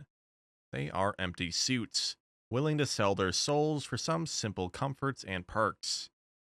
If you think anyone in politics is worthy, do yourself a favor and volunteer to work on a campaign, state or federal level. That should give you an idea of the type of people who gravitate to public service. Those great men of power and position are often not good men and always choose to stay outside of the media glare. You would not notice such men if you passed them on the street. Buffett, for example, is a pudgy little sausage, taut and bursting with fat and excesses. To refer to him as an oracle of any kind is nonsense. These people develop connections whereby knowledge is passed on a quid pro quo basis and money is earned. There is a well written book by an Indian trader who explains that every large trade is made only when the trade outcome is already known. He tells a very accurate accounting of how financials and derivative markets operate. I believe his name is Daz or some such. Now wrap your puny neural membrane around the fact the system of finance is a fraud upon its face. Learn the fraud. Grow, young Bickle. Thank you for your time. 1. Are you here on your own initiative? 2. You have a strong sense of love for us, your average brother and sister? Blessings. As questions can have many meanings, nuanced, both subtle and gross, I will say that my so-called initiatives are always to serve the greater good of the bloodline. The unforgivable mistake is when the ego acts in conflict with this fundamental truth. I do have a strong sense of compassion, but it operates under the constraints stated above. In other words, I might well help a fellow traveler in some sort of moral, ethical, or physical danger, while allowing, through inaction or other, an entire bloodline to end. There's absolutely no contradiction in holding these tenets. Stop thinking of yourself as an average. Start thinking that your bloodline has unique attributes which can be built upon and exploited for your evolutionary benefit. Look at any great life. Most of the initial years are spent in struggle. These are character building moments. It is a little bit early to judge my life success. Bickle, you have not yet engaged the struggle. Only a select few bloodlines will even get to the starting gate. Laughing out loud. You are the best your particular bloodline could advance to this point for reasons which can be well understood. Your bloodlines have given you precious few tools from all outward appearances. This is very unfortunate for you and suggests the odds are stacked against you. But perhaps there is one in your bleachers who will you to an impossible upset, as you so kindly did for the University of Illinois' hoopball team. Laughing out loud. I plan to work at earning people's respect, because this gift that I was given will probably change my life. It is a bit premature for me to make lifelong plans at this moment in time. I want to have a firm, definite purpose in place, too. I know I am going to help others. Bickle, were you to receive 1 million US unexpectedly, and you had a vague sense that it was imperative that you give the totality of these funds to an unrelated bloodline, gut feeling, say an orphanage or some such, would you do so? Would you give this windfall to others selflessly and anonymously? Answer honestly, young Bickle. Bickle? Would you agree that enforcing taxation on people is in conflict with natural law, and that is equivalent to stealing? No. Natural law or natural order favors the strongest or best abled to procure a disproportionate share of all resources. Read up on Darwin's theory of natural selection. 1. If a military general orders soldiers to kill enemy troops, is it just that the soldiers doing the actual killing who are breaking universal natural law? 2. Is the only way to be safe from people who constantly break natural law to dominate them through persuasion and cunningness, and to ultimately control their minds? Presume that killing violates the natural law. Aside from the human genus, where do you see indications of this in nature? If humans act differently than the majority of the animal kingdom, it is not, by definition, a law. Give an example in nature where any species is safe in the definitive sense of the word. Don't you understand? It is the illusion of safety which provides ultimate control, for only then does fear work as a tool of control. I think the humans on this site at least understand this point. 1. Do you have complete knowledge of today's cutting edge technology, or are some things in that area inaccessible to you? 2. What is Sweden's role in the international arena? 3. What is your view on reincarnation? 1. No and no. 2. To think of a country as playing a role in the international arena is incorrect. Start thinking of families and bloodlines who control certain resources, including human. Even corporations call it a human resource department. Most humans are nothing more than assets or capital. 3. Reincarnation is a distraction and does not exist. The bloodline does not die unless no suitable heir continues the line. If the line ends, then it is permanent. There is no reincarnation when a bloodline ends. You may understand the stakes are very high. When you truly understand this aspect, you will understand that there can be no ethics, situational or otherwise. There's only survival, which is the true natural law. Sometimes I am amazed how clueless you all really are. Laughing out loud, laughing out loud.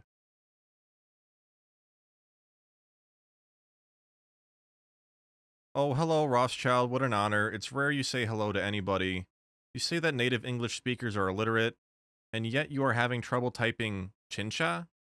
For those of you who do not know, Chincha is from the native Incas, which means human spirit of the slaves. Thank you for pointing out my semi-literacy. I know, I hate languages. They are the same as religions. Just another outdated vermin control tool of the divide and conquer agenda. About my curiosity with Rothschilds, when I was a little child, there lived a small, poor, crazy old man. We were forbidden by parents to talk to him. But who can stop children? We just loved him. He told us great stories. One of them was about Hitler being a bastard child of the rich Jewish man. So we are the pawns in this game? Great. There are many and they only move forward. So you are admitting that we have evolved, are not a failed creation experiment, surpass the masters? Imagine there is someone who actually understands the dynamic and, as such, had to be incarcerated. Laughing out loud, sweet. You do not understand the basics of the creation. Why do you think you have right to be an architect of control for the earth and other earthlings, conscious living beings? Would not be the killing and dumbing down of humans, as you call it, the yin for our God creator? Do you think you are our gods? Why so much secrecy? Can you tell us about your plans in the creation you are most proud of? Game is almost over. As per Dr. Mikio Kaku, step from the civilization type 0 to 1 or destruction. As you claim to be our proud leaders slash representatives, controllers of the resources, this should be easy. Please name top 3 points why the society should advance to type 1. What is special slash different about 15% of the population TPTB cannot control?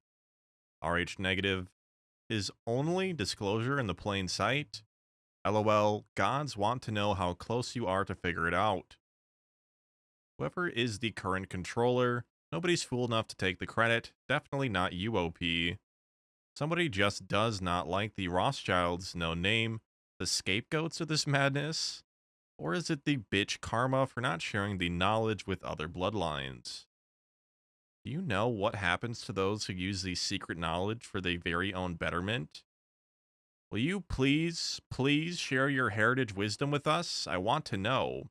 Or, LOL, will you join us to become an organic fertilizer for the future Earth cycle? Please tell you said it. We're all one, after all. Thank you. Hello, Chinsha. I do not quite grasp your meaning here. As to an endgame, it is already in play. The slaves are yoked and doing the work they were bred to do. They also lack the intellect to see what is in plain sight, which would remove the yoke. So the free choice is available, a prerequisite to this form of slavery, and these slaves are fearful. It's programmed in our minds already, taxes, but it can be deselected, deprogrammed, awareness of deselecting order of taxes. Now that aware, will to delect taxes and will a new selection, naturally of course. There are some who have done their work on the question of the US tax code. Even when explained, the vast majority will not pay attention. Familiar with the phrase, pay your fair share? Consider that the fair share might well be 0. Laughing out loud. That tends to happen when one group hoards knowledge, and then makes it a point to continually put out disinfo. Hello, young Bickle. Truly, there is much disinformation out there, but we do not even need to dirty our hands for the large part. You little people are adept at offering opinions on things of which you have no real knowledge. Very adept. Look at the stock market. The objective is to get the worthless fiat out of the serf's hands, not make a profit. Why would those who own the fiat creation have to work to get more? Silly. The market exists to get worthless fiat out of the hands of the little people and for no other reason. It is very easy to do. Think about how the markets work. I offer you this, Bickle. If you can figure out the mechanism by which this is accomplished, I will fill in the blanks, and you should be able to help your bloodline with some crisp new fiat. Laughing out loud. That just sounds silly to me. So, why does your family claim the Merovingian line has died out when it is not? There are many descendants of this line alive today. If that or anything is not true, then why bother with its consideration? One thing you will find is that delusion serves no one in the continuation of the bloodlines. Purging delusion is the reason you and your kind will never advance. Go ahead, use that credit card to the maximum, then sit back and ride out the end times in style. I will do more than consider. I will see it visually with eyes wide open. LOL. Doubtful. You force Shiat down our throat and tell us it is chocolate. Quit messing with the world, yo. It's not cool being a jive turkey so close to Thanksgiving. And plus, my family, the Randolph family of Virginia, own you. If your family were anything other than dirt clod farmers, you wouldn't have Shiat being crammed down your throats. Exchange Stabilization Fund, Office of International Treasury Control. Whatever are you babbling about, young Bickle? Read the book by the bond trader Das. We'll give you the background along with one great truth you will need to know. When you finish the book, tell me what you believe is the great secret contained therein. You will receive 3 tries, since you are a novice. Credit also if you demonstrate some logic or creativity to your incorrect guesses. Should you find this out quickly, the pace will accelerate. If you are a dullard, it will take longer. Subsequent lessons will be less forgiving as is required. I offer you this, Bickle, since you are the only grasshopper who has shown some measure of resolve thus far. Not to say I expect you to succeed. In fact, I am sure you will not. But have at it, old chap, if you are so inclined. By the end of the exercise, the worthy novitate would have not only the answer, but the wisdom to harness the power contained within. Or don't bother. Laughing out loud. You told me to look for the mechanism by which the markets work. I wasn't sure if you were referring to group psychology or the actual secret funds, bonds, banks that actually run and support the market. Assuming your twitchy little mind wants to make a killing in the financial markets and thus live the good life, replete with cars, women of questionable repute, and perhaps some drug. The American dream. Laughing out loud. Maybe a nice gold tooth. The market goes to the path of least resistance, where both the bulls and the bears lose for the most part. TV usually tells the opposite of what an average investor should do. The market is a siphon. It siphons the money from the foolish and those with less inside information to those who are able to rig the result to their favor. The higher up the pyramid you are, the greater the chance of success of getting a favorable result. The top of the pyramid owns the fiat, i.e. owns the debt. Federal Reserve notes are debt which is owed to your family, OP. Somehow your family was able to gain control of the ability to create the money supply back in the 1700s, if not before. Was Mayor Amsel Rothschild the patriarch of the family, or was there someone else? There's only blood, young Bickle. Takes many shapes and forms, which are largely irrelevant.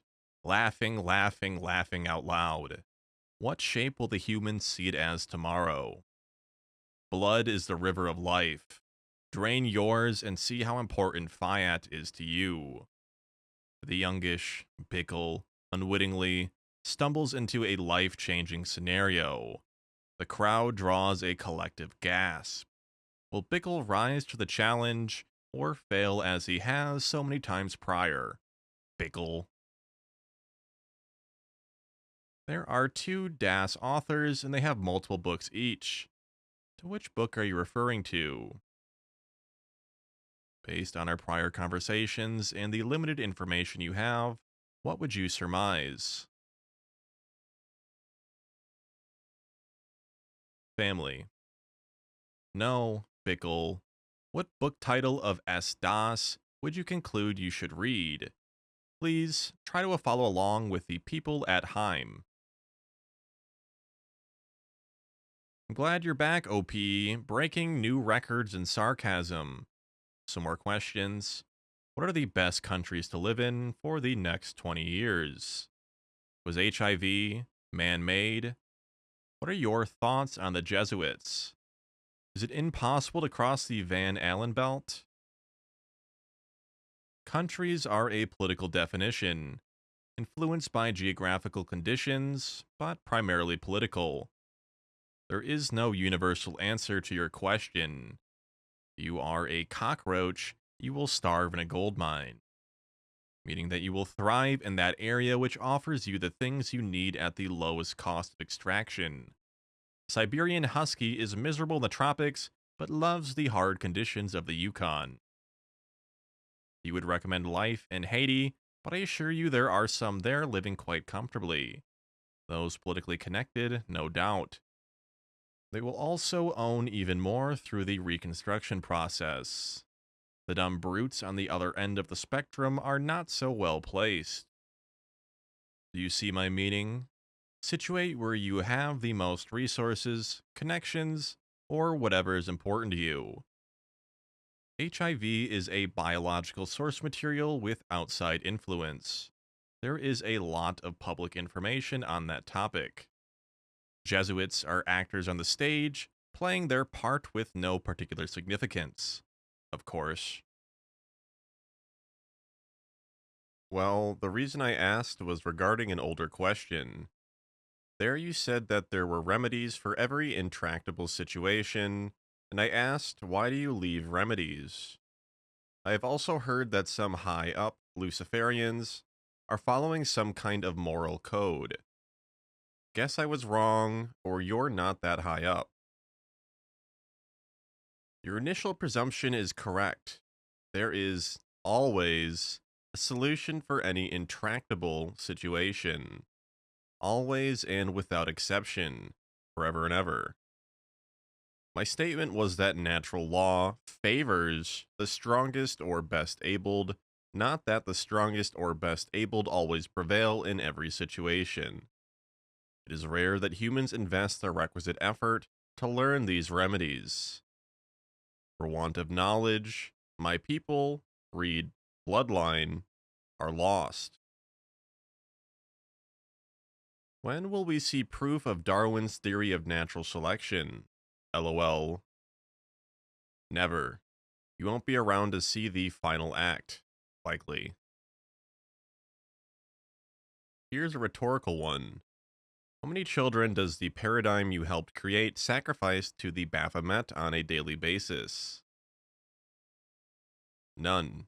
You eat your own. I see you still have your wicked sense of humor, LOL. So, OP, when does your master Lucifer arrive and what happens then? This thread does not discuss scary monsters and things that go bump in the night. Sorry, we'll have to go elsewhere for fairy tales. Well, that should select for a simply charming place. Stress comes from large deltas of differential, lightning, battery power, and social strife. There have to be polarities. The bigger the differential, the bigger the reaction. At some point, the remaining bloodlines will be similar enough in power and stature to know that coexistence is the next logical evolutionary step, referred biblically as the 1,000-year peace. At that point, there won't be many left, at least relevant to the current population level. 500 million at most. Then things get interesting. Thanks for playing. Ordered the book. I remember seeing Mr. Das in a documentary. He is smart and direct. Why do you have so much confidence in Mr. Das's writings compared to someone else's? Bickle. Which book did you order? I did not say that I had confidence in Das. What I said was that he lays out some very basic truths and has credentials in your reality that lend credence in what he says, as opposed to reading something here on GLP, for instance. Seeing is believing to the little folk. You were surprisingly not far off in your initial assessment of the point to be derived. Read the correct book anyway and report back. Warning! There are not a lot of pictures and the typeset is small. Laughing out loud. Bickle out. OP, tell us more about the law of conservation of risk. You already answered that yourself. If one has perfect knowledge of a future outcome, transactional risk by definition approaches zero. Now, if one has perfect knowledge of a future outcome, for example, a bond or equity trade, what is absolutely necessary for that trade to take place? How could outside assets be utilized to assure this happens? Remember, the equity and bond markets exist only to remove fiat from circulation. Yes, Bickle, a buyer is needed for every seller and vice versa. There's an old expression in poker. If after 30 minutes at the table, you have not spotted the chump, then you are the chump. Or words to that effect. In other words, if you don't know with 100% certainty that any given trade will be successful, well, you can figure that one out. How many humans do you know who fit that category? Why is it that everyone wins in Las Vegas, yet the casinos make record profits? Except if no one shows up. Historically, the stock market in the US was looked upon as a gambling syndicate in the 20s and 30s. Only later was it legitimized by allowing a select number of winners. Casinos always place the higher paying slot machines near the entrances and high traffic areas. For every featured expert in your financial magazines, there are a million losers, suffering in silence and extruding fear and worry to be harvested. Plus, they will have to keep laboring with no retirement. No one made them enter into a rigged contest. No more than one is forced to visit Las Vegas. Beauty in simplicity, and knowledge of the human condition. No witchcraft or boogeymen required. Laughing out loud.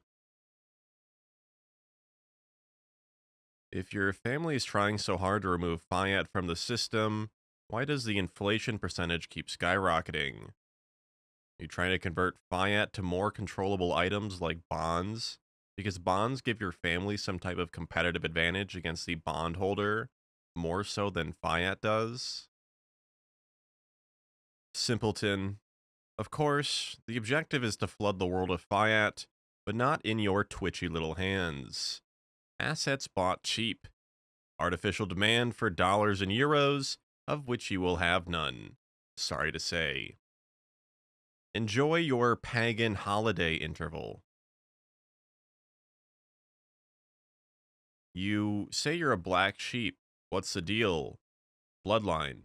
I will put myself forth as the example. Father is of English heritage, mother Chinese, at or about the last couple generations. I see myself as the product of the psychological factors contributed to their upbringing, the conflict of male and female polars under the influence of cultural introjections. Unless there is magic in blood, I don't see how it can have any importance as far as picking the lock goes. Destiny. Let's say I'm the outcast of that football team. Nobody seems to want to know me. Ha! But of course I want the best for that football team. Or should I say, I want the best for myself, which is attaining the best for the team. I am selfish, but I can't help that. Would you be devil's advocate and tell me to follow the selfish desire to its end? Does the futile act produce the necessary modifications to oneself? The cohesion of reptilian instinct, mammal emotion, and higher intellect? Boogeymen. What's the indoctrination process? Would Anas as Aculus Oculus, please Google the PDF, be it? Why would they reveal themselves to you? Would it be to keep you on the edge of the matter of destiny? Hello, anonymous coward. I am not clear what you are getting at, but for amusement, let's follow the football analogy and apply it to bloodlines in a way you might understand. So your favorite sports team boards an autobus with the objective of traveling cross country to a sporting match. Everyone on the bus agrees they want to get to the game where they can have a shot at fame and glory. Let's further imagine that there is not a hired driver, but each sports participant will get a turn at the steering wheel. You can imagine with the variety of personalities on the bus that some will be diligent and drive directly at top speed. Others may get distracted. Some may stop excessively to eat and satisfy some psychological craving they have. Others are drunks and wish to stop at every pub along the way and drink to excess. Not only do these people delay the progress of the team in reaching their destination, but their dissolute living puts the entire team at risk of accident and death. The selfish ones care little as long as their needs are met. Some drivers might stop to assist their stranded fellow travelers. What a good guy. However, in doing so, they delay the progress of their fellow teammates. Certainly, the one providing the service looks the hero and collects accolades, but he has done a disservice to the others on the bus to satisfy the ego. From the viewpoint of the teammates, it is a selfish act. By now, even the dullards here must gather the meaning. Bickle, I'm looking at you. The bus is, of course, the bloodline. Ancestors and those yet to come are all helpless passengers, as each bloodline member gets their turn at the wheel. You are free to do as you want, free will and all that, but everyone on your team will pay a price for your choices, such as they are. What will you do with your turn? Now, let's say that the other team knows your bus is full of lower form primates who respond to their base instincts. So the opposition team, being the black hearts they are, erect a billboard advertising young women who will dance and writhe for your pleasure, and serve alcohol until you are stupid.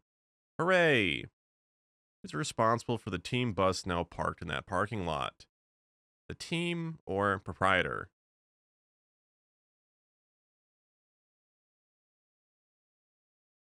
Considering comments like the one you made above, why should I trust you, OP? You have demonstrated many times in your answers that you will do whatever it takes to reach your end goal.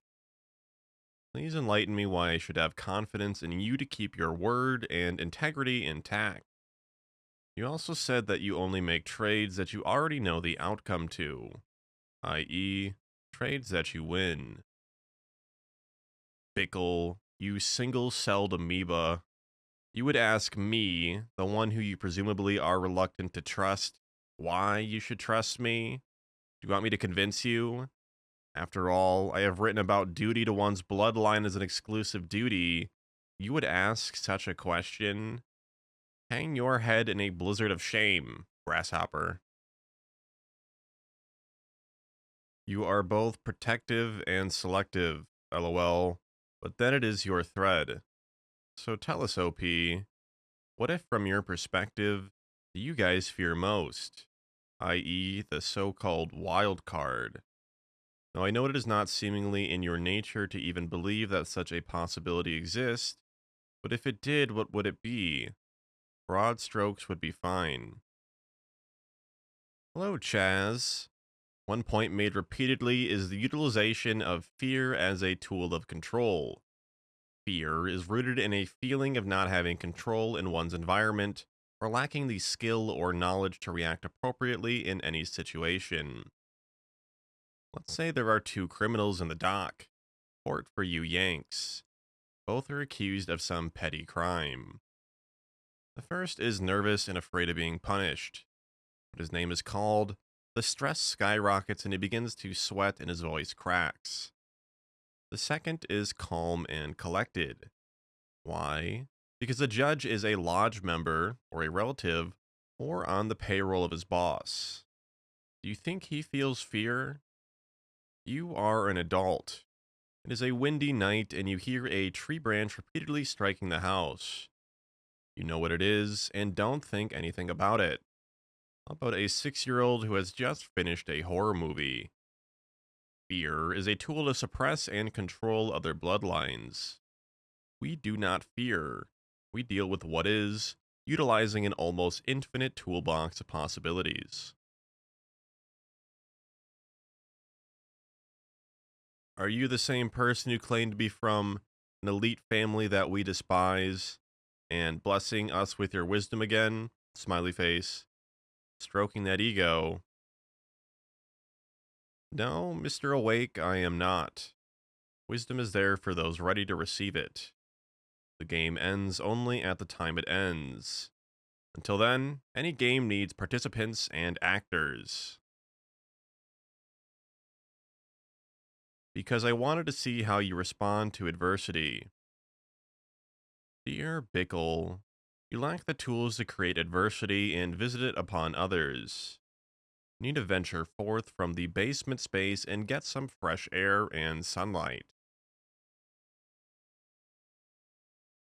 If you are a Rothschild, you would know about me. 14. Who am I? You cannot answer this simple question. Then this thread is fake. Obviously you are a man of breeding and intelligence, wit and culture. You ventured forth at a young age and settled in the Nile region, where you inadvertently discovered the long-lost secrets of Amun and Thoth. Now, you have come forward to share your wisdom with the sloths and dregs on my thread. For shame. You got a point there. Besides ordering the book, what are the other ways to acquire the tools that I will need? Firstly, you ordered the wrong book, but no matter. Can you elaborate what you are trying to obtain? I was merely trying to tool you up to make a few fiat and get you out from underfoot your parents. Teach a man to beg and he eats today, but teach a man how to game the system and he can be a leader of society. Laughing out loud. Seriously, Bickle, you will also need to learn the importance of grooming and bathing, particularly if you have any plan or scheme on continuing your sad little line. Take a quick inventory of your current state. I would imagine you are quite ripe, with no fiat or car and living with mum at her flat. You can't change all of that today, but you can bathe. I have no idea what a Rothschild is, or what axes have to do with it. Consult your parson or rabbi for additional information. Thanks for axing. Not much of a marksman, Bickle. Well done, Bickle. Very well done. The firing of your synaptic pair has warmed the cockles of my heart. Do you know the etymology of that particular idiom, Bickle? And no, a bivalve mollusk does not take a residence in a literal sense. Guess again. Not sure how you are trying to groom me, OP. Would you prefer I be the next Buddha/Gandhi or John D. Rockefeller? Bickle, the only grooming going on here is to better your personal hygiene and get you out of your parents' basement. There are many leaders who don't need to game the system to be a great leader. In fact, leaders who hold the public's respect are the ones who go against the grain. Any current examples you can offer to support your assertion? You never asked me why I am here, did you? Why would I ask you such an inane question, even if I in fact cared one iota? Nelson Mandela? Surely you jest. Oh, I can't breathe. Bickle, you should slow down and think before you post or speak when dealing with the three-dimensional world. It is very easy to be disregarded and thought a clown, or worse, resulting from one or several innocuous comments. Wasn't it Lincoln, Abraham, who famously said, "It is better to be silent and thought a fool than open one's mouth and remove all doubt"? Bickle, I must ask, have you ever been in a meaningful relationship with another non relative human? If you respond in the affirmative, define what made it meaningful. Am I a direct descendant of Abraham Lincoln? How many US presidents am I directly descended from? 9? What is with this fetish of yours? You see the American presidency as an approximation of royal bloodlines? Or what is it that makes you hold these actors in such regard? Do you not see that Lincoln, in his role, was a tool of the international banking system of that time?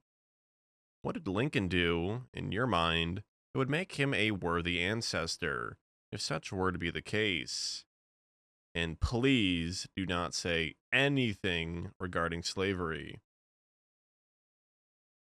Bickle, if I were to tell you that the tools you need to ascend, in the best possible sense of the word, were likely all within 50 feet of where you now find yourself, or were easily obtained in less than 1 hour, and all that you needed was the information of what those items are and how they are to be combined to obtain that result, would you be so fixated on the activities which you now engage in your daily grind? If you were offered a sum of Federal Reserve notes, say 1,000 or the so called knowledge, and forego the FRNs, knowing the information comes to you from an untrustworthy source, which would you choose? Let's flip the conversation. Who do you think are my most worthy ancestors? From my perspective, they are all worthy since they have made bad choices, resulting in you representing no threat whatsoever to my line. Useful idiots, so to speak. To be honest, I was just trying to see how much information you know about my bloodline, as I have been lied and lied and lied to my entire life. My life is like the Truman Show, in the sense I don't know what is real and what is just a show. People following me, watching me, I have no clue why. You can shed some light on this, that would be great. Just tired of being lied to. That is all. Bickle. I referred to the concept of beautiful lies many times. Take the example of Santa Claus. Children are taught the beautiful lie. In one sense, children must be taught small lies to believe the larger ones later in life. You have an intellect of sorts, but have not made the choice if you want to believe the beautiful lies, or live in a life where harsh reality truths are dealt with. You want to believe there is a savior out there, someone smarter than you who can tell you how things really are, give you a blueprint for which to proceed. Many famous musicians made fortunes and then lost them later by outsourcing their financial management to others. You can likewise outsource the difficult struggle for truth, but take the risk of being led astray or cheated. Can you take that level of risk? Perhaps a more reasonable expectation is to gather clues and form your own opinions. From there, you develop the ability to make choices and actions. Right or wrong, they are your decisions. You are driving the bus. From your wrong decisions, wisdom will come, sooner or later, unless you delude yourself, in which case, all bets are off. Look at yourself today, honestly. What do you say is your greatest strength and your greatest weakness? Not in a grand sense, but a realistic day to day sense. What prevents you from attaining what you want?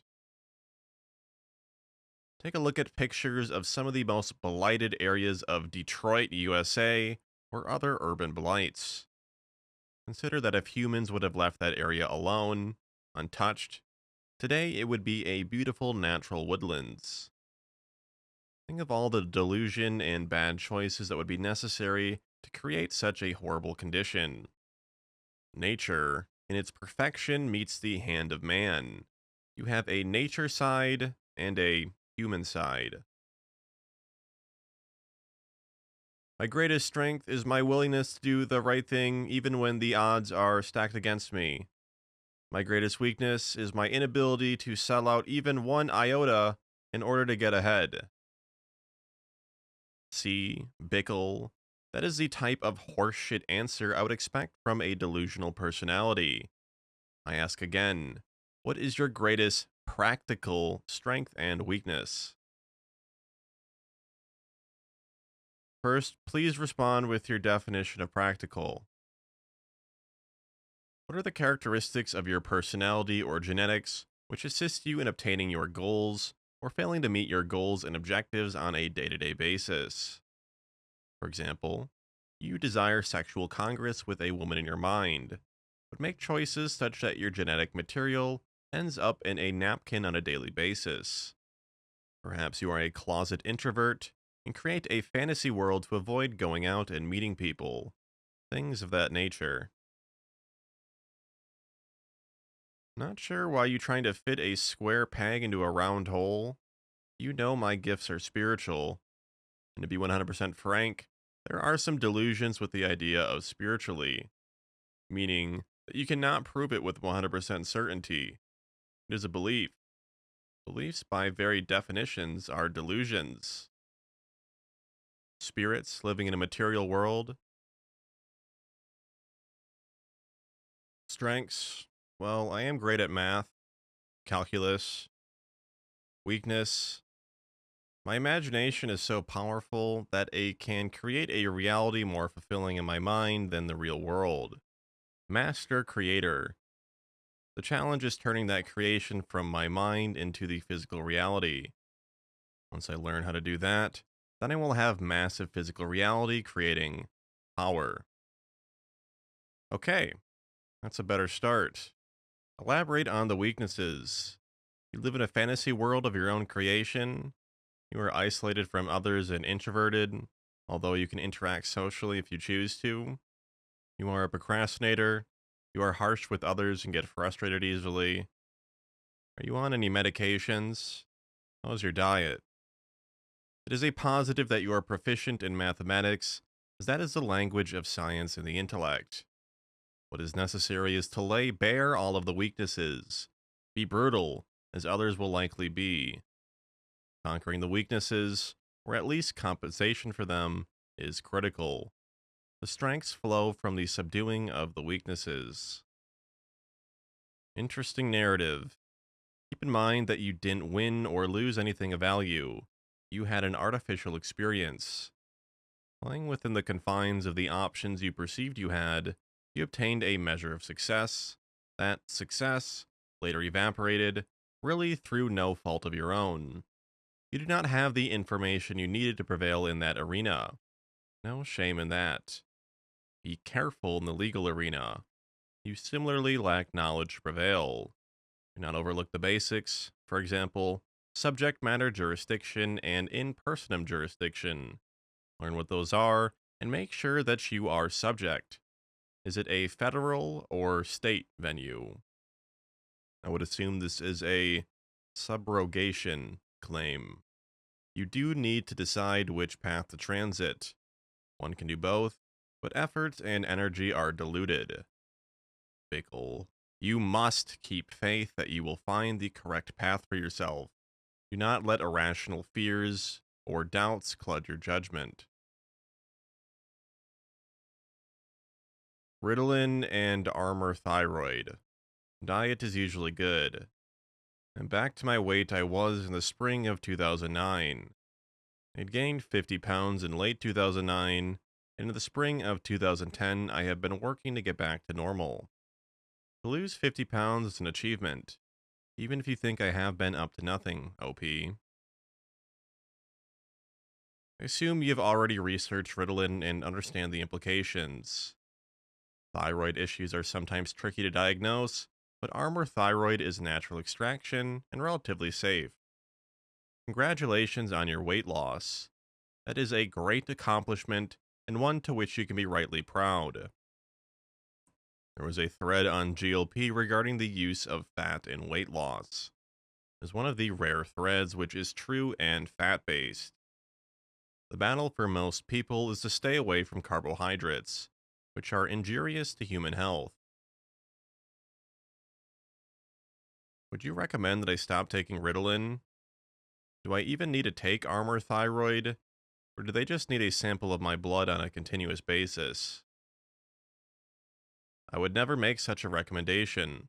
There's plenty of information on the internet regarding prescription drugs such as Ritalin. You must do your own research. Consider that you would even ask someone unknown to you for advice on such a matter gives you some indication of how much work remains. The claim is from the other driver, not the insurance company.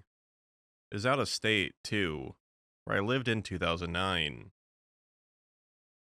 Did your insurance company not pay the underlying claim? If so, the other party must have signed a release which would release you of subsequent liability. Best read the fine print, Bickle. We all want Santa to give us a nice present wrapped in shiny foil with our name clearly written on it. Alex. Unfortunately, Santa is most likely to chase us away with a bazooka. Do not concern yourself of where those rockets came from or who was firing them. Just take the hits and learn from it. Santa, the royal pervert. Satan, friend of little children who provide things for free. You must have a very loose definition of greatness, Bickle. By popular lore, bloodlines. It is hogwash, of course.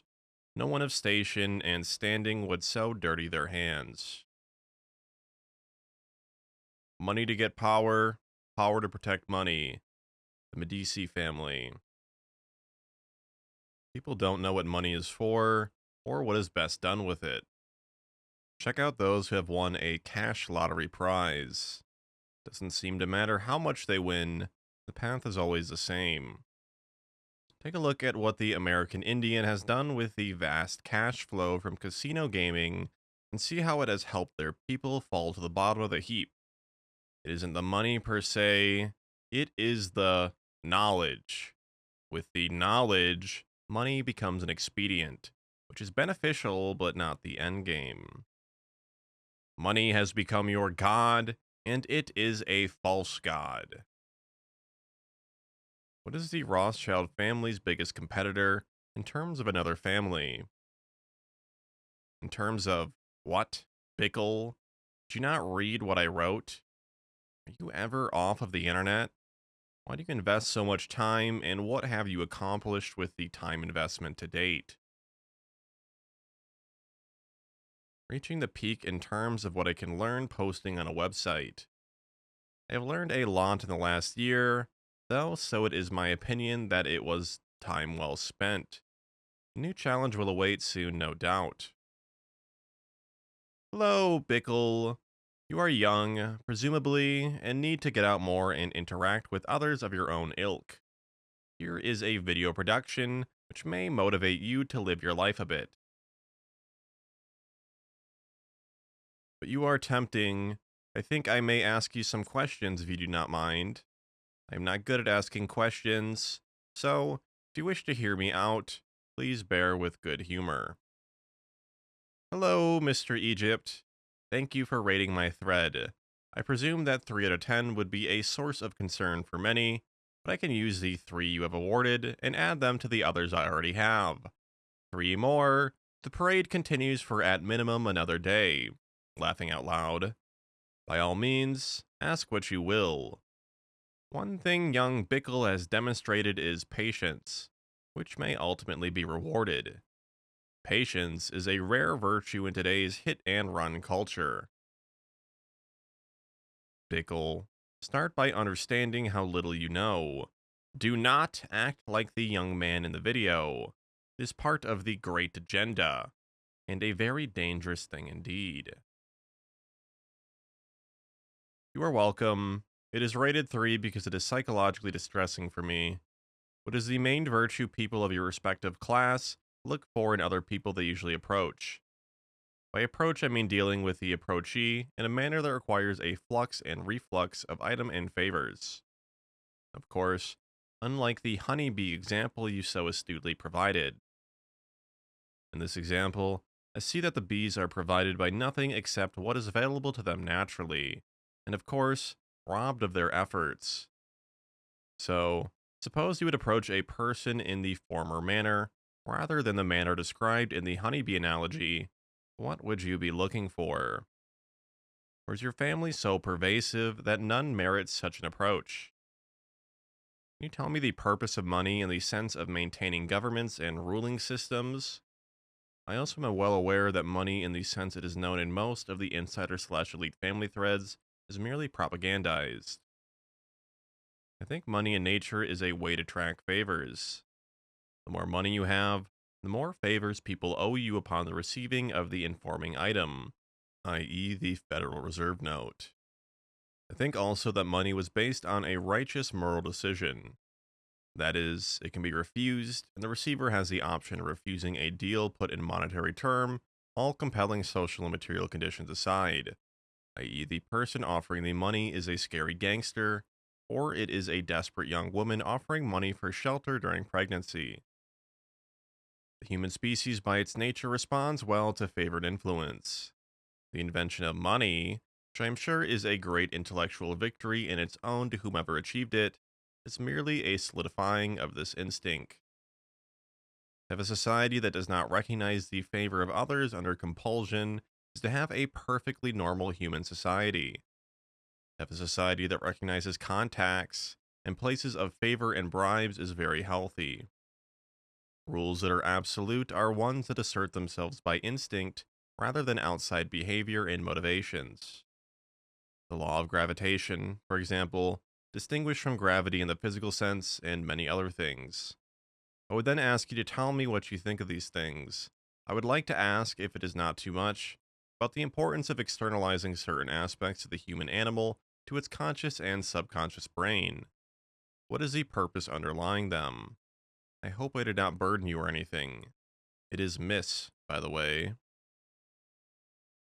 Hello, Miss Egypt. I would begin by complimenting you on your thoughtful post. It demonstrates a sincere naivety, which I find appealing in a woman, but repulsive in men. You should be disturbed by what you read here. Understand that the truly disturbing aspects come only when one comprehends truths from a macro sense. See a human family living in poverty, and the average human can feel some empathy for the plight unfolding. Start zooming out, like Google Earth, and the same situation multiplied by hundreds, thousands, millions, entire continents quickly becomes incomprehensible to all but the select. Your men have let you down. They have failed you. Question for you. To where does this black hole of misery lead? What is the output and how is it measured? Money or favors? Laughing out loud. Please try to expand your thought process.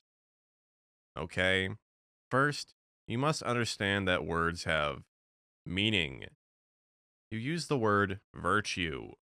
What is that exactly? Can you give an example in the animal kingdom, other than humans, where virtue is manifest? Is virtue, as you understand it, a good or bad thing? And from what perspective?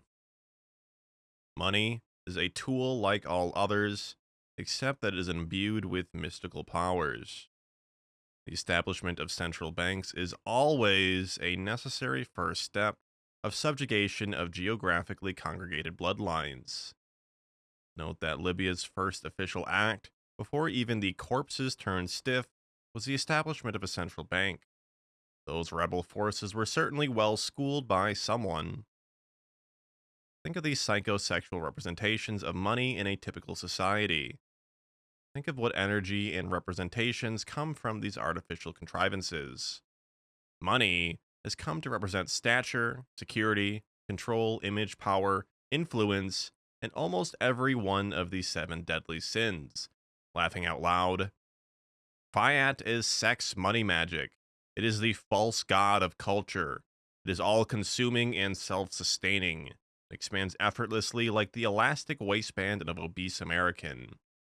Now, consider how much energy is expended in its pursuit and how much misery, negative energy, has come from this simple piece of paper. Think of negative energy, suffering, misery, poverty, like your pregnant woman in a storm analogy, and positive energy, happiness, money, wealth, power, new car. Do you understand a chemical battery storage system?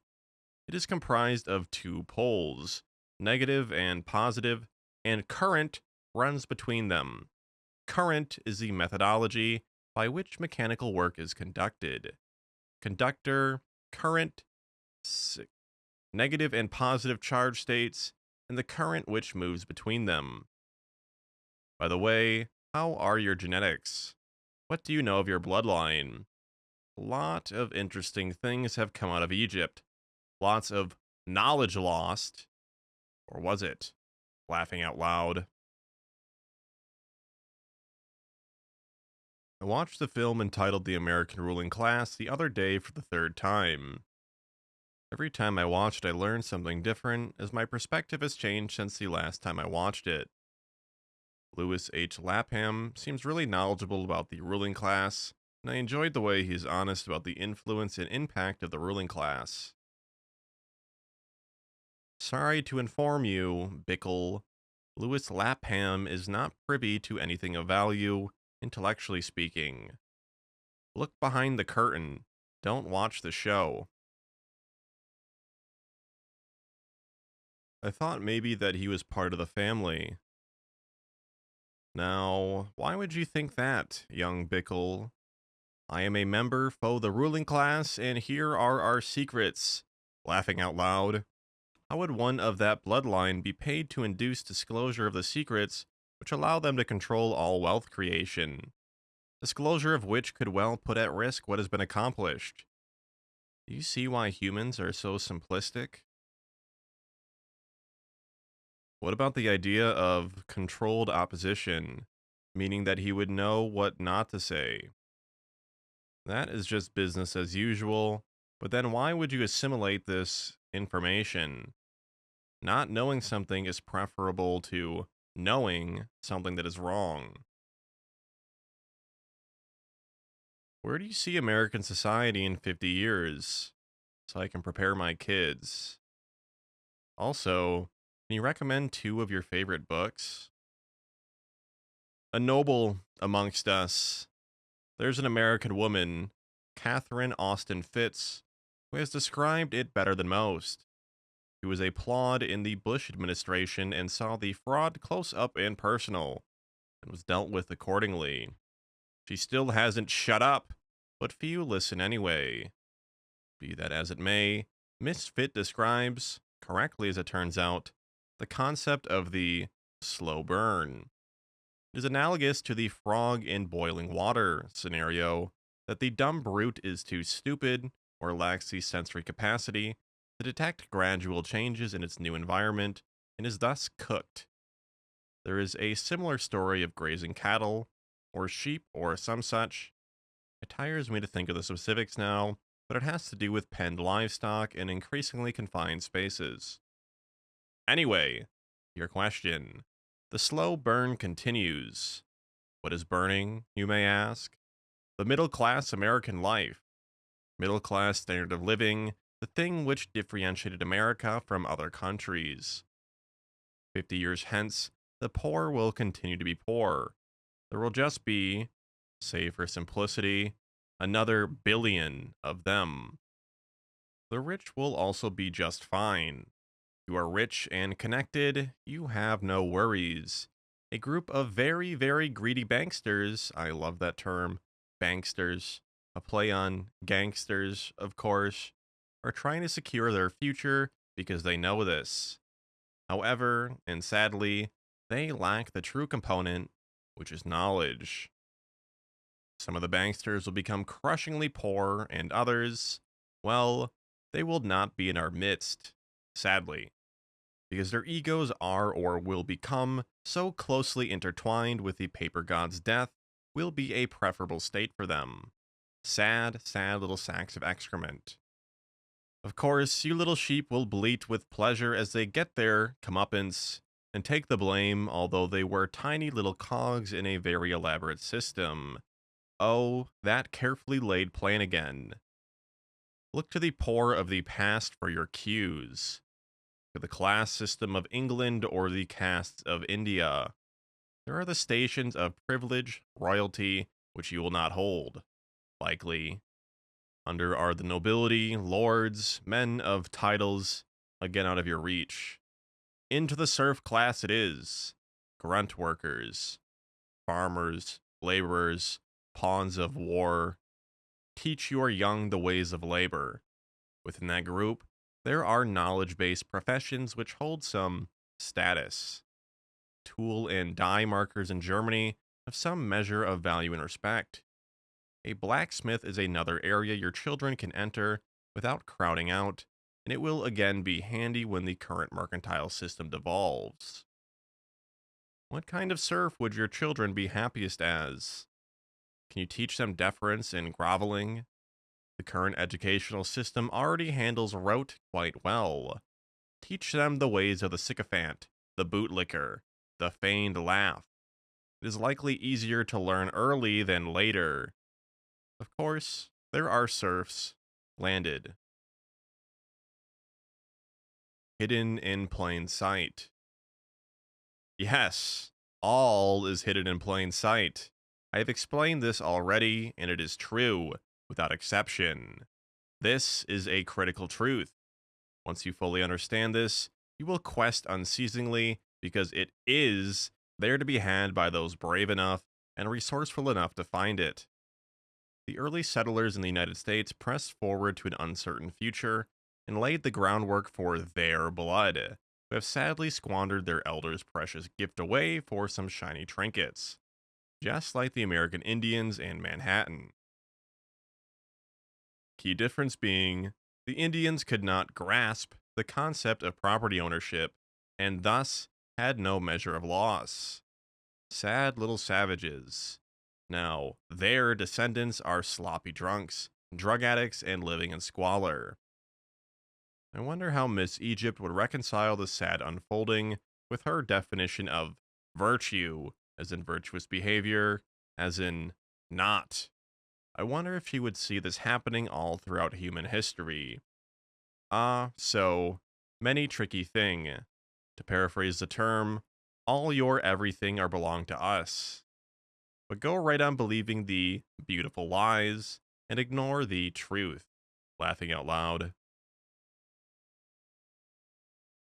I think the current negative connotations attached to money is that as much as it is important to have this externalization of favors, it is also important to note the factor of influence and how it affects the externalized favor called money. I think that it falls to human nature and intelligence to use favors and influence other and in expansive ways, banks, corporations, and so on. As I understand it, expanding yourself in every aspect is a form of transcending your surrounding. Hence the mystical power of money. Can you elaborate on that for me? I understand the need for lowering your esteemed tone and vocabulary to suit some people, but please do not treat me in a way that lessens my self-respect. I already admitted that I am distressed by your tone, furthermore certain parts of your reply.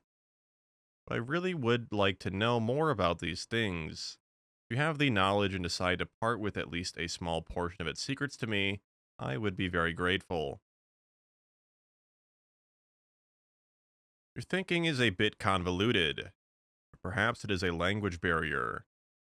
Nothing gets accomplished through favors, per se. Favors and trades are like static electricity. You ain't building cities with static electricity. Force is the be-all and end-all. Those who would fain disagree, is likely because they have no station or standing, no power. So they therefore ask supplicants. No one with true power responds to the supplicant except if it were to please them. Personally, I hate supplication. It demeans us both. You state, you have the knowledge and decide to part with at least a small portion of its secrets to me, I would be very grateful. Typical female passive aggressive bullshit. You would question my integrity, who I am, although I have amply demonstrated my vastly superior intelligence to you. If you did not accept my representations, why would you be reading my words? And further, take the time to respond to my writings. Your supplication is juxtaposed earlier with, but please do not treat me in a way that lessens my self-respect. Firstly, one's self-esteem, if genuine, would not be influenced one way or another by the observations of an anonymous poster on an anonymous forum run by who knows who. So my flattery or criticism either should or could have no influence on your so-called self-esteem, if it were to be real and genuine. Further, one with self-esteem would never disclose this Achilles heel of their psyche. I know much from this simple exchange of your true sense of self-esteem. You also supplicant yourself and humbly ask for information while begging me to not damage your self-esteem. You see how weak you appear to others? You likely attract people in your interpersonal relationships who are not respectful of you and do not respond to your appeals from them to not damage your self-esteem. A person's writing is full of tells like poker, and even more than verbal because they have the luxury of time to craft their thoughts. There can be no claim of mistakes. You are as you write. I was initially interested in your intellect. That could be your strong suit, so to speak. You are also a woman and thus outfitted with certain of a parapsychic capabilities, metaphysical things and such. You have intuition. Plus, and not insignificantly, you have the whole sexual component. Read throughout history how many women have successfully played that card whilst they were young and nubile. Warning: the female human card must only be played when young and attractive. Once that is gone, you might well get a post as British Airways flight attendant. If you were to play the female angle, you may be forced to give up your virtue. Sad. Sad. Most American female virgins prefer to give up their maidenhead to an unworthy young suitor who will later Facebook the special occasion and call her a slut. Virtue.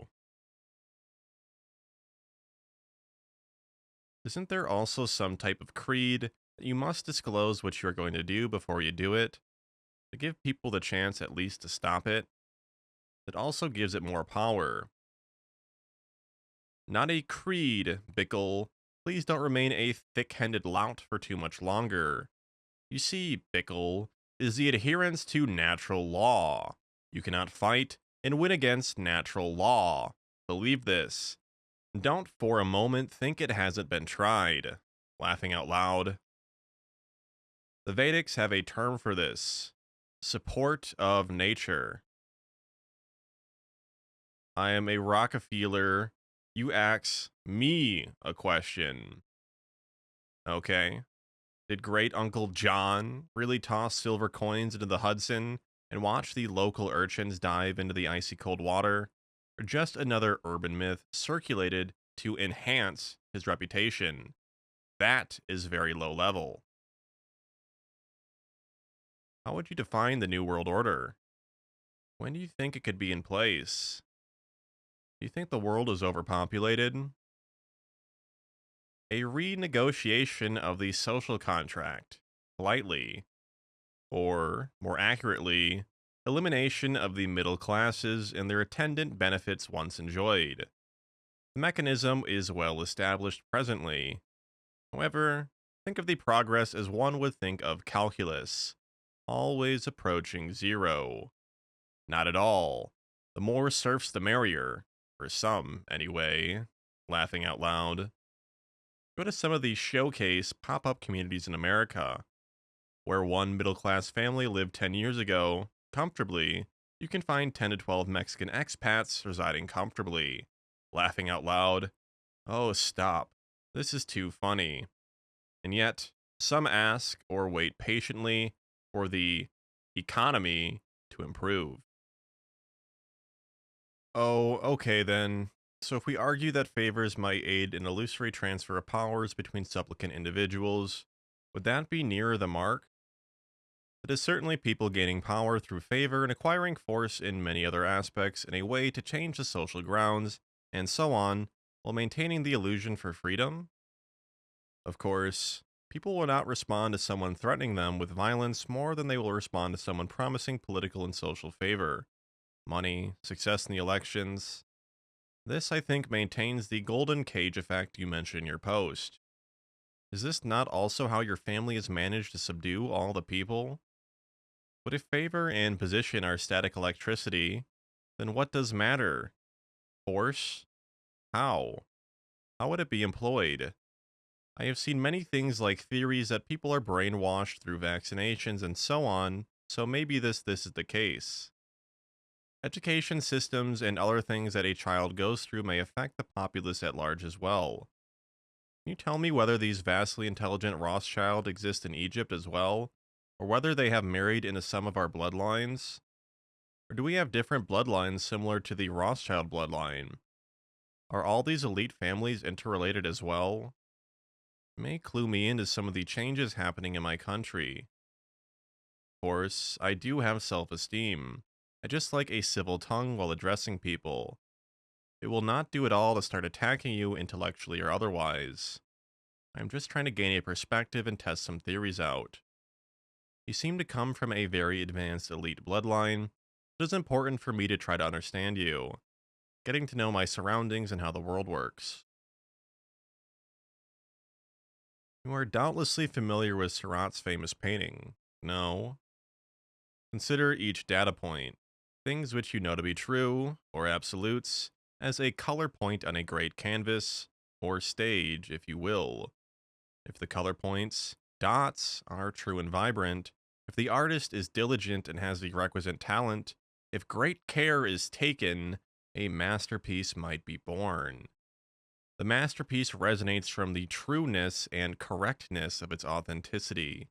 It was not created in one Sunday afternoon in the park, nor was it slapdash in its construction. Seurat spent much time in its composition, the selection of colors and hues, the medium, and everything else relating to the work at hand. No doubt during the time of his work, he focused his passion and attention on his work, likely at the expense of social interactions, family, and other outside interests. This man doubtlessly put all else out of his mind for an extended period to complete his great work. He was not on the internet, texting, video gaming, or otherwise relaxing. And yes, Bickle, you twit, I'm aware this was done prior to the technological innovations you all now so enjoy. However, there were other distractions of his day, such as opium, laughing out loud. Anyway, although Seurat had a blank canvas and selected his materials with great care, he still was bound by certain of the conventions of the art world in his time. Of course, he could have chosen to do the abstract or other styles, but he desired to elicit a certain emotional response from the perspective of the viewer. As such, he was required to conform to certain conventions of art, natural laws, if you will. Free will of the artist, free expression joined with respect to the natural laws, a masterpiece was created. Note that this all occurred with great sacrifice, great purpose, and great planning. It was no accident. So, Miss Egypt, understand that the great tapestry which is unfurled before you is similar in many threads combining to create a great whole. The thread placement was no accident, but you cannot understand the tapestry or the painting by intently studying one thread or one colorful dot and hope to understand the methods and objectives of the artist or weaver. Silly, silly, silly. So, can you understand that one dot does not define the painting as one observation, does not define a strategy? Now, let's say that you are attempting to create a Surratt of your own. You have the blank canvas of an open mind. I'm giving you an undeservedly huge leap of faith here, and have carefully selected your colors and oils, which would be, metaphorically, the data and information you have collected, your dots or threads to create your great work. You begin carefully and are making some progress. Now, the door flies open and a small child rambunctiously runs into your studio. As he runs about leaving a trail of chaos and destruction in his wake, other children enter the room and begin to dot your painting without regard to your efforts, strategy, or global color scheme. Undifferentiated paint placement. Dots of all shapes and sizes randomly placed. Your canvas painting, following the edicts of art, nature, and your conventions, are doomed. So, follow the mind exercise to its logical conclusion. You cannot see the global picture by fixating on the dots or threads of individual data points or observations. Further, your most sincere effort to understand the truth will be for naught if you allow young children to run amok in your gallery. And for the dim-witted among you, the children running amok is, of course, the internet. Many children with data dots spewing freely all over your canvas. If one were cynical, one might conclude, correctly, that the entire internet is the perfect disinformation machine because the inmates themselves are creating the disinformation. Throughout one scrap of information, one data point, and the unwashed masses are on it like jackals on scraps. Why, you might ask? Well, pick any human virtue, and you can form your own conclusions. Not to mention newsletters. Laughing out loud. Humans are so stupid. They delude themselves over and over again. We aren't even required to make the effort. Stupid, stupid, stupid. Yes, that beloved guardian of free information, free love, the American way, and yes, porn. Laughing out loud. Yes, indeed. We know all too well what the great truth seekers of your time are doing with all that high-speed connectivity. And it ain't searching for anything close to the truth. Laughing out loud. Can you imagine what the great scientists and artists of history, Da Vinci, Galileo, Mozart, Plato, etc., would have done with the massive computing power residing in even the most base cell phone of today? These great thinkers figured out things with only their wits and careful observations.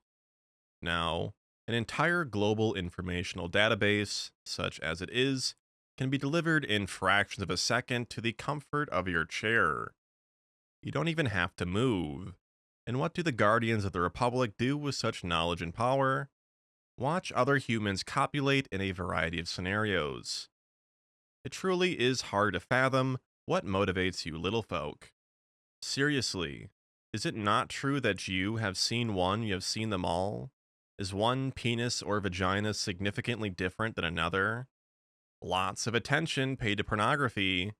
If one has limited clock cycles, how will advancement come from such frivolous undertakings? Can you see how you are damned? Damned because of the fact you have all the tools necessary, the resources, to determine the fate and safety of your bloodline?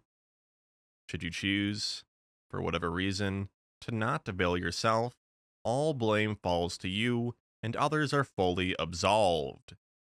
Humans of today have almost unlimited resources and tools at their disposal. You worry about sanitary conditions or full bellies. And what has been done with this great bounty? Nothing. How can you plead your case?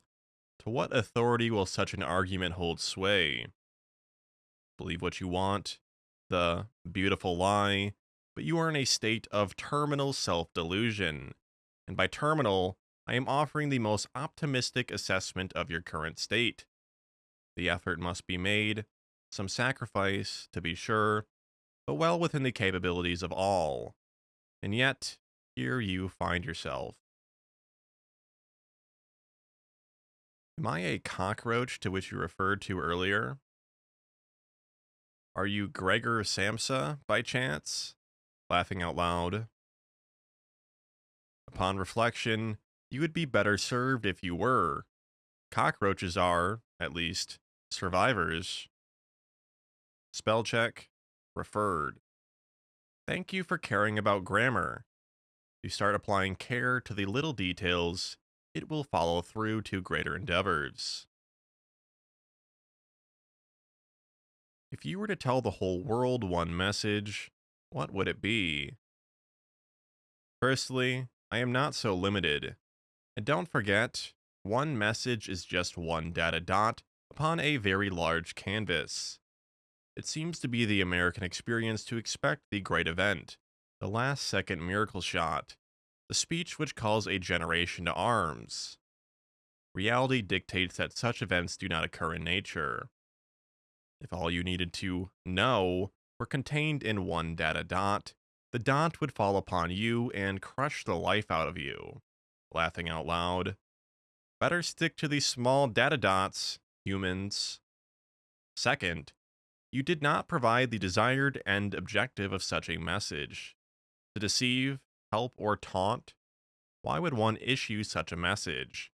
Just to prove it could be done? But, playing along, I would advise those so inclined to listen that their bloodlines are, today, in great danger of mass extinction. Mass number of bloodlines, that is to say. Of course, many would say I was a cocaine addict, or highly intelligent neurotic, or some such, laughing out loud. Of course, a Bickle or Miss Egypt might chance to come along and naively ask a question or two, and of course, I would be obliged to truthfully answer, as I have due to date. I picked this up on another elite thread, which seems to agree with what you are saying. You have to start with number one, of course, and then move on to the next one, or nothing ever works out. 1. Knowledge and wisdom.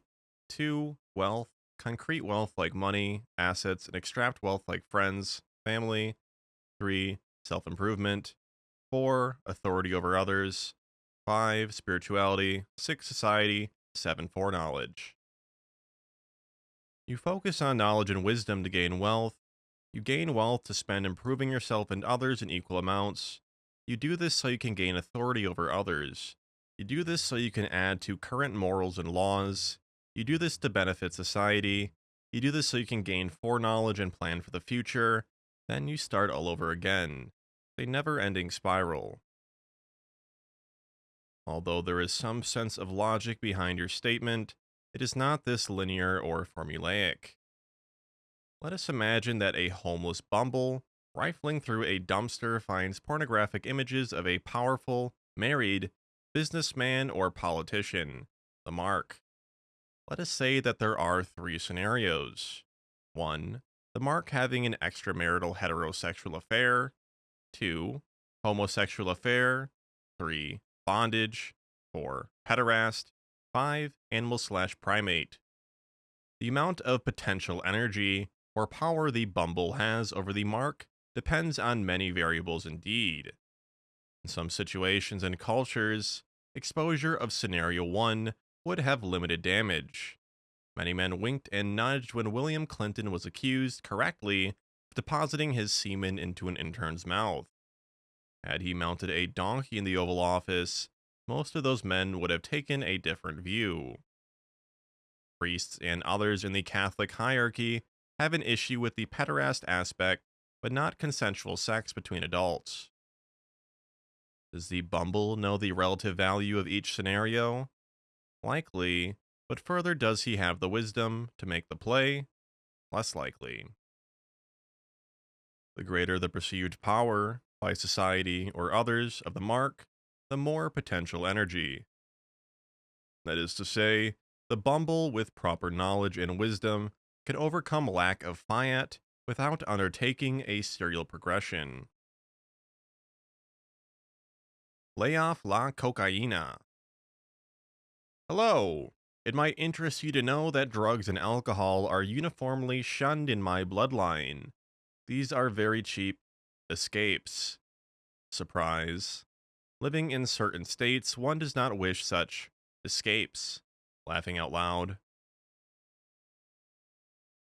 He could also be a highly intelligent neurotic. Careful to assume a person is who they say they are, even if the information appears genuine. A wise observation, particularly on the international network. Great thread. About halfway through it, be back with some questions later. Hello, Larry. Look forward to your return. Yeah, I doubt this fool's authenticity. He fluctuates like an addict, or like you said, a neurotic. But maybe that's why the planet is so fucked if dudes like this are influencing everything. If he is not who he says he is, then he is definitely on a list. I doubt the Rothschilds appreciate someone creating hostility towards their family on a public forum such as this. After all, no man on earth is untouchable. Firstly, your numerous misspellings undermine your argument, such as it is. Next, how are my postings in any way creating hostility towards my family? Did you think the path would be easy or light? My, you are a sensitive little teacup, aren't you? Is a utopia possible on this planet sometime in the future? What are the main obstacles that hold humans back from a better, more evolved world? Biblical teachings hold that humans devolved from Eden, or a state generally seen as utopia. Do you personally believe this data point, Bickle? If so, the answer to your second question might well be humans. Laughing out loud. But a serial progression is helpful. Take, for example, someone who wants to be a personal trainer. They gain knowledge and wisdom of what it is to be a personal trainer. Then they acquire the money, equipment necessary for their venture. Next would be to personally get themselves into shape, then onto getting clientele, and you help them to help themselves and others. You have helped society and helped yourself. But take someone who does something out of sequence. Take a ruler who has authority over others and money without having knowledge and wisdom first. It is a recipe for disaster. This is true for any undertaking. It's best to acquire knowledge and wisdom before heading on down the line. Consider that there is really no parallel between your analogy and the main topic of this thread. However, it is true that the attainment of knowledge through rigorous work and discipline is a prerequisite, as well as wisdom through the applications of right principles. LOL, catchy tune you can dance to. Similarly, one must shake their head when viewing one of Bickle's favorite performance artists. Do you want to help make the world a more enlightened place? Or do you mainly care about the family maintaining its power? Young Bickle, I must say that it is perhaps the most stupid question on this thread to date. That is saying quite a lot. What would you surmise from the evidence, not to mention the outright statements on this very topic? Yes, I am a fan of 70s and 80s funk, because I got rhythm. How could I have known? And this might be the more appropriate emoticon in your case. OP, tell us the importance of 31 USC 5116 and 31 USC 5117. Hello, Bickle. I was of the understanding that you had elected to disengage in our extremely pleasant conversation. Have we had a change of heart? And after all of those harsh words coming from a man of such stature and refined lineage. Never the mind, I have thick, reptile-like skin and don't offend easily. Laughing out loud. Now, the USC codes you reference have to do with one form of collateral mechanics and bookkeeping vis-a-vis the Federal Reserve notes generally. I don't understand what you are asking. If there is indeed a specific ask, if so, word it as a specific question. However, one of the codes you reference have a key piece of information. For you to understand the significance in relationship to other metrics, you could become wealthy overnight. Good luck with that one. Maybe your breeding will rise to the occasion. Someone on the site posted information relating to 12 USC 411, which is, or should be, of greater interest to you based on where you are in the process. Bickle, I do believe Larry Greenpickle thinks you to be an eccentric. Be careful, or you may overwhelm him with your noble family history. Well, you must understand something. Considering people as inert when they are not open is the cause of all destruction. You've amused me so far, still it is not enough. Certainly, from a family that has so much interest in prophecy and the Enlightenment to consider people as inert is great folly. Of course, what really matters is whether you are showing folly to hide art, or worse still, showing folly to hide an even greater folly. Potential and essence is all that matters in a being in an archetypal sense. For a bird to fly over the lake, you must see that which created and is the manner of creation itself.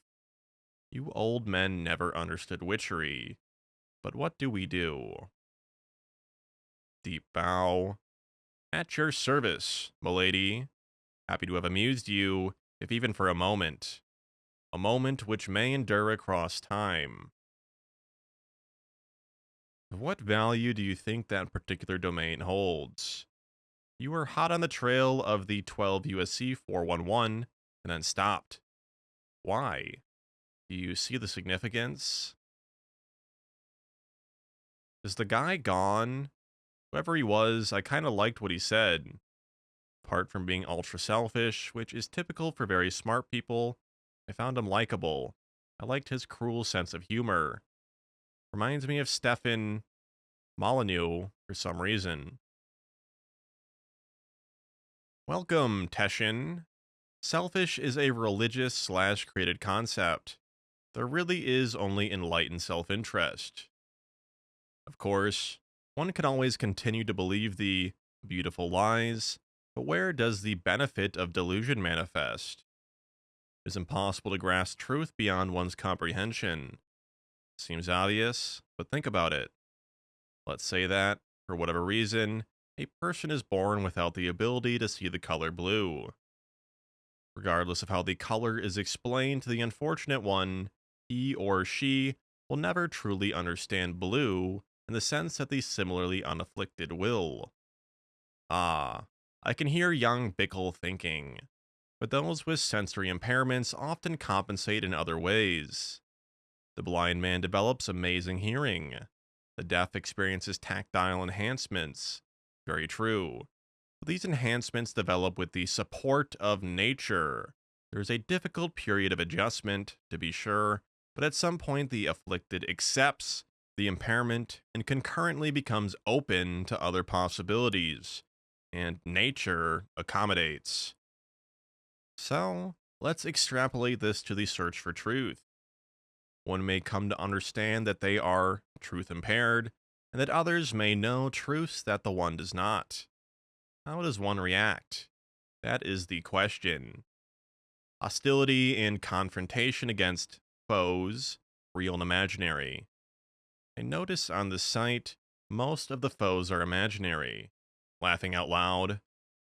Note the varied reactions to my posts to date to illustrate the point in a real-time basis. In times past, those who learned a craft would become an apprentice to the master, or the one with the desired expertise. In stark contrast, reverting to delusions and the beautiful lie. Everyone makes choices in life. It is the choice which imparts the responsibility, however. Donald Rumsfeld, a great American and great spokesman. Very, very great. A consummate insider lapdog. Arf arf. The law of thermodynamics assumes the universe is a closed system. The universe is an open system.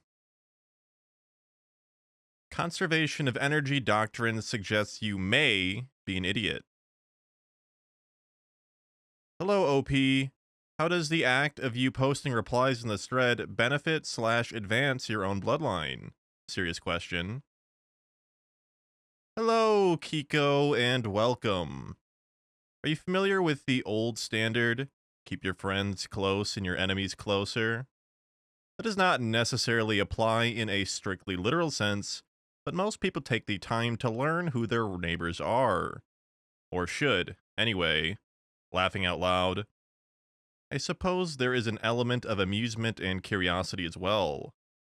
Laughter is indeed the best medicine. Mr. Rothschild, excellent that you're still here. I know very well religion is bullshit. I despise the church ever since I was 14. Religion is practicing selfishness big time. This is not where I got the concept from. I noticed something interesting about you. You mock and laugh at selfishness, materialism, and stupidity of common man, and such mode would suggest you see them as vices. How can you then praise these same character traits in yourself? As in, only me and my family matters. I have it all and you have nothing, you little shits. Okay, no example for stupidity. Also, you're so proud of yourself that you know about beautiful lies. That you know it's all an illusion. Had it not occurred to you that, maybe, your power is also an illusion? That your sense of superiority, which you're enjoying so hard, is also an illusion?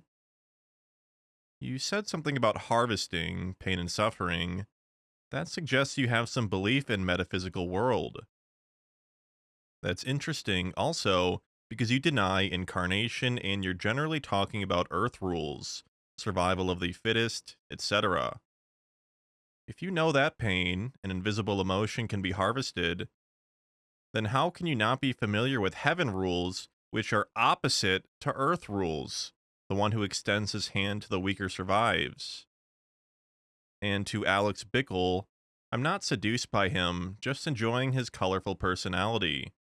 Don't you know that the devil is charming? I believe he's an egomaniac. I suggest you read a Hidden Hand interview mentioned here before. I hope not by you. Definitely hire insider, provided this one is genuine. It's on a forum GLP won't allow me to post. Also, he said a lot of true and deep things, but peppered it with lies and misdirections. Standard dark side tactic. Hello, Mr. Tension. I believe you have taken a leap of logic which does not follow. Of course, there is a metaphysical world. Silly. However, your logic fails in the assumption that if there is a metaphysical state of being, it is necessarily of the fashion of which you suppose. Which, of course, is one organized religion or another. What you should be asking is who did the organizing. Laughing out loud. Your statement that heaven rules are opposite earth rules is baseless and immature. From where did you get such a notion? The one who extends his hand to the weaker survives? You'll have to walk me through that concept, but to save time, give me an example in the natural order/animal kingdom where this is true. Excluding some hoary examples of selfless human behavior, you will not find anything to support your assertion. And don't confuse symbiotic relationships in the mix. Your statement is that be helping those weaker, the helper benefits.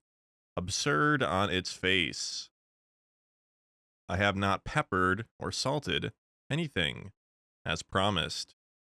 Misdirection is unnecessary, as your post so clearly states, because you have all been so well trained already. One final point.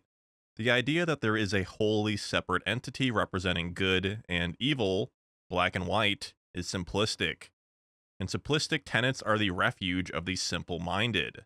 Laughing out loud. OP, I think you are DOS. Are you ready to open up and reveal who you are? Sorry, young Bickle, I am most certainly not DOS. Thankfully, DOS explains things that anyone can understand. Derivatives for dummies, so to speak. And there is a gem or two of which you might note, given your prior financial dealings, such as it is. McFly, you know the secret about time. That is the big secret. We are not in Kansas anymore, Mr. Tannen. Following the yellow Bickle Road to Alaska, trust your instincts. As Jimmy Stewart would say, it's wonderful life. Life is paradise in the valley. Can't wait to see what the future holds, or is that in the past? Bickle, what are you babbling on about? Why were you ordered to make this thread? What makes you think this thread was ordered? Op, where do I go to acquire the tools to be a threat to Rothschild? I suppose anywhere you were able to get a quality education, free of bullshit and filler, and develop the ability for critical thought and logical expression. Good luck with that. OP lives about 2 hours from me, and yet he is still hesitant to tell me his identity. What's with the secrecy, OP? Is it the thrill of the hunt, Lee? Identity was disclosed from the beginning. In reality, there is no secrecy. Good that you understand that. OP, until you reveal you are, I am just going to have to classify you as a game player. You talk about not believing the beautiful lie. Well, I am telling you to give transparency. And if you can't give transparency, you are hiding something about your identity, and I am unable to give you any more attention as it leads down the beautiful lie path. I would think you would applaud that kind of candor. If you can't respect that, you need to stare in the mirror of yours real hard. The other day, I emailed someone thinking it was you, only to learn that it wasn't.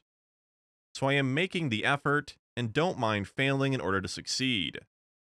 However, I deserve the respect of knowing who you are, and you know that.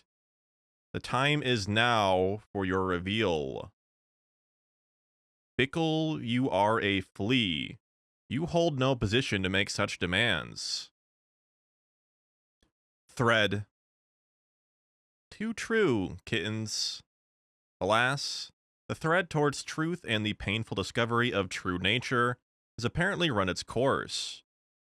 But note that the effort towards enlightenment has been made by your humble narrator. Hi-ho! As that king of perversion and self-deluded author of the Knighted Royal Order, Mr. Hunter Thompson, so correctly and pittily stated, we will march on a road of bones. Indeed. The laugh out loud is the OP's way of saying, I'm hopelessly stuck in Doth. The beautiful lie is that the OP thinks he's above it. LOL. He certainly knows that humans didn't devolve from Eden, but they were tampered with and violated. Simple enough point. The Rothschild clan are very concerned at this point. It's obvious by the amount of money that are pouring into this whole internet business. Their spiritual cheating is coming back to haunt them. Just sit back and keep asking the OP questions to milk his attention. Jolly good show.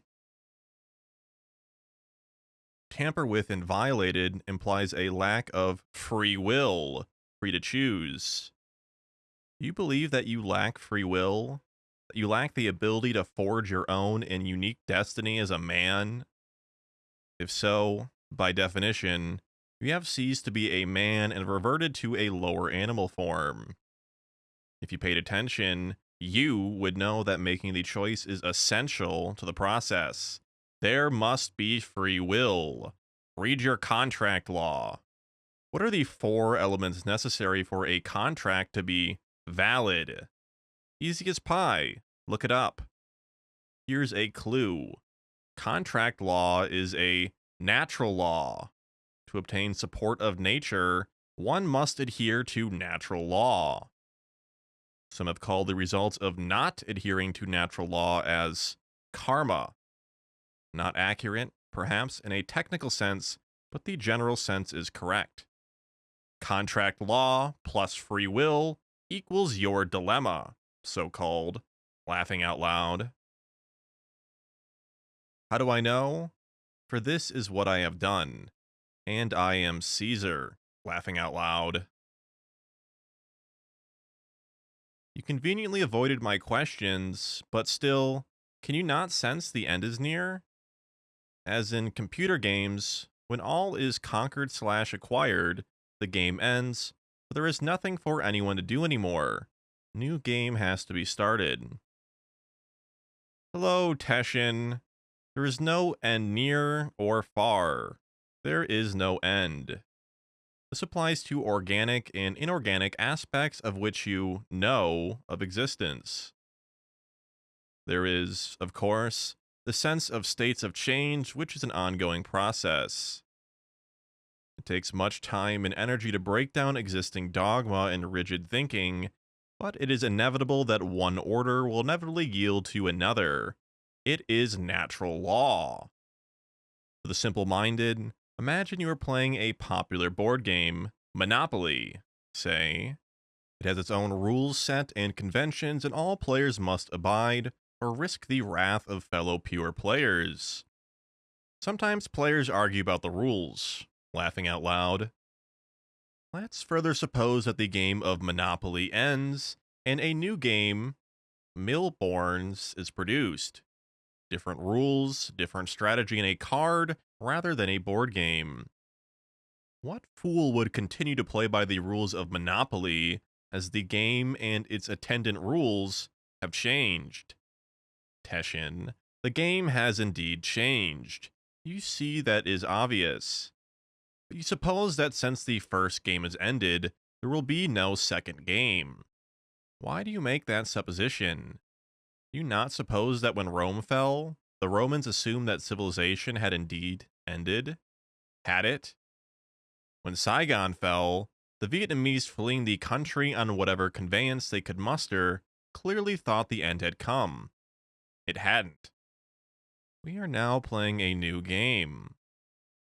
I have come to offer some instruction on the new rules, but the players here expend energy questioning my sincerity or offering up silly suggestions on one thing or another. I cannot be held accountable for this. As to your other comment, I have not avoided, nor am I aware of any questions you asked of a serious nature which were not addressed. For you and other posters, keep the questions clear and concise, not buried under a wall of tedious and tortured text. Let's assume you're related to Rumsfeld. I don't understand why are you then not an insider yourself and asking questions throughout the thread. Also, why are you thinking he's Rumsfeld? Rumsfeld could be some Rothschild branch, why not? The guy talks more like some supreme lord, not just a front lieutenant. The top ones avoid the public eye. Rumsfeld's too exposed. Very true, Teshin. Those with real power absolutely shun the spotlight.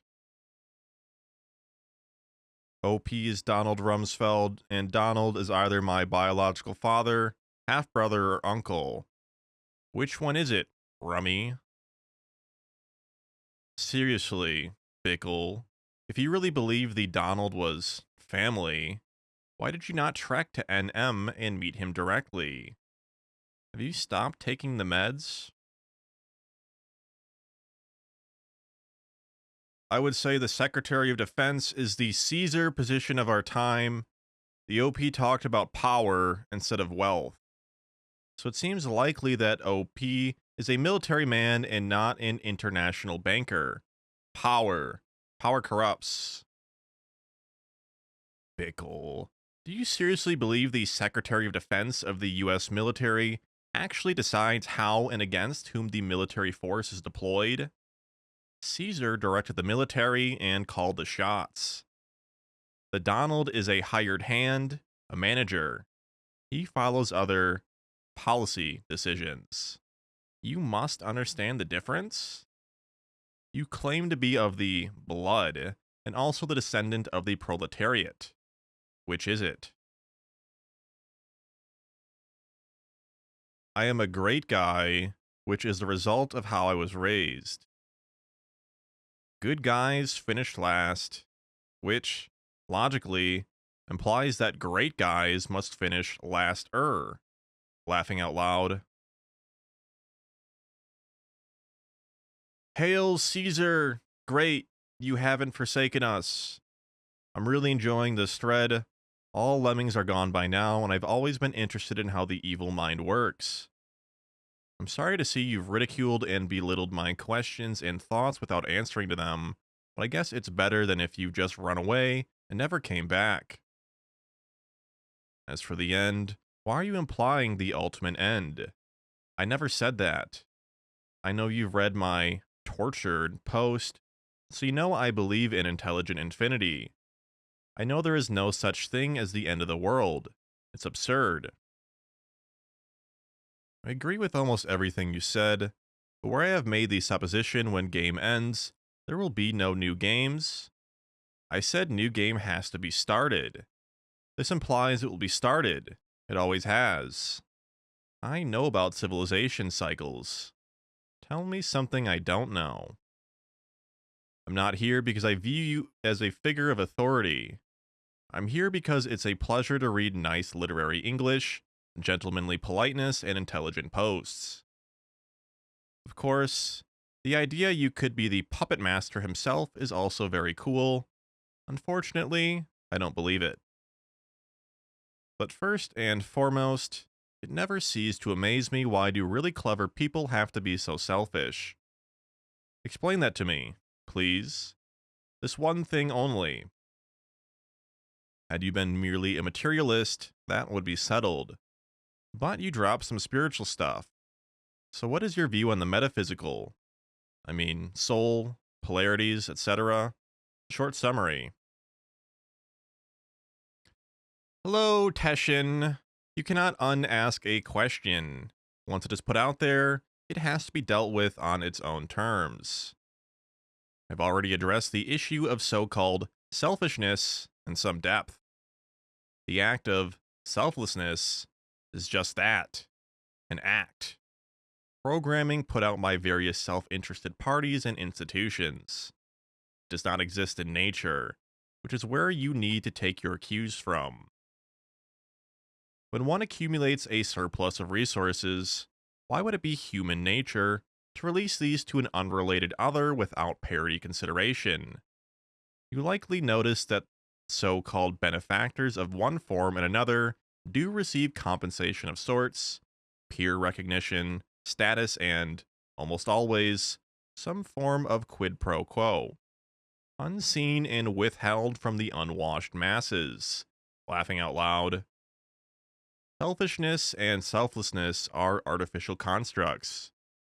As I posted earlier in the thread, please provide one such example of selflessness occurring in nature, even one, existing outside of the bloodline, that is.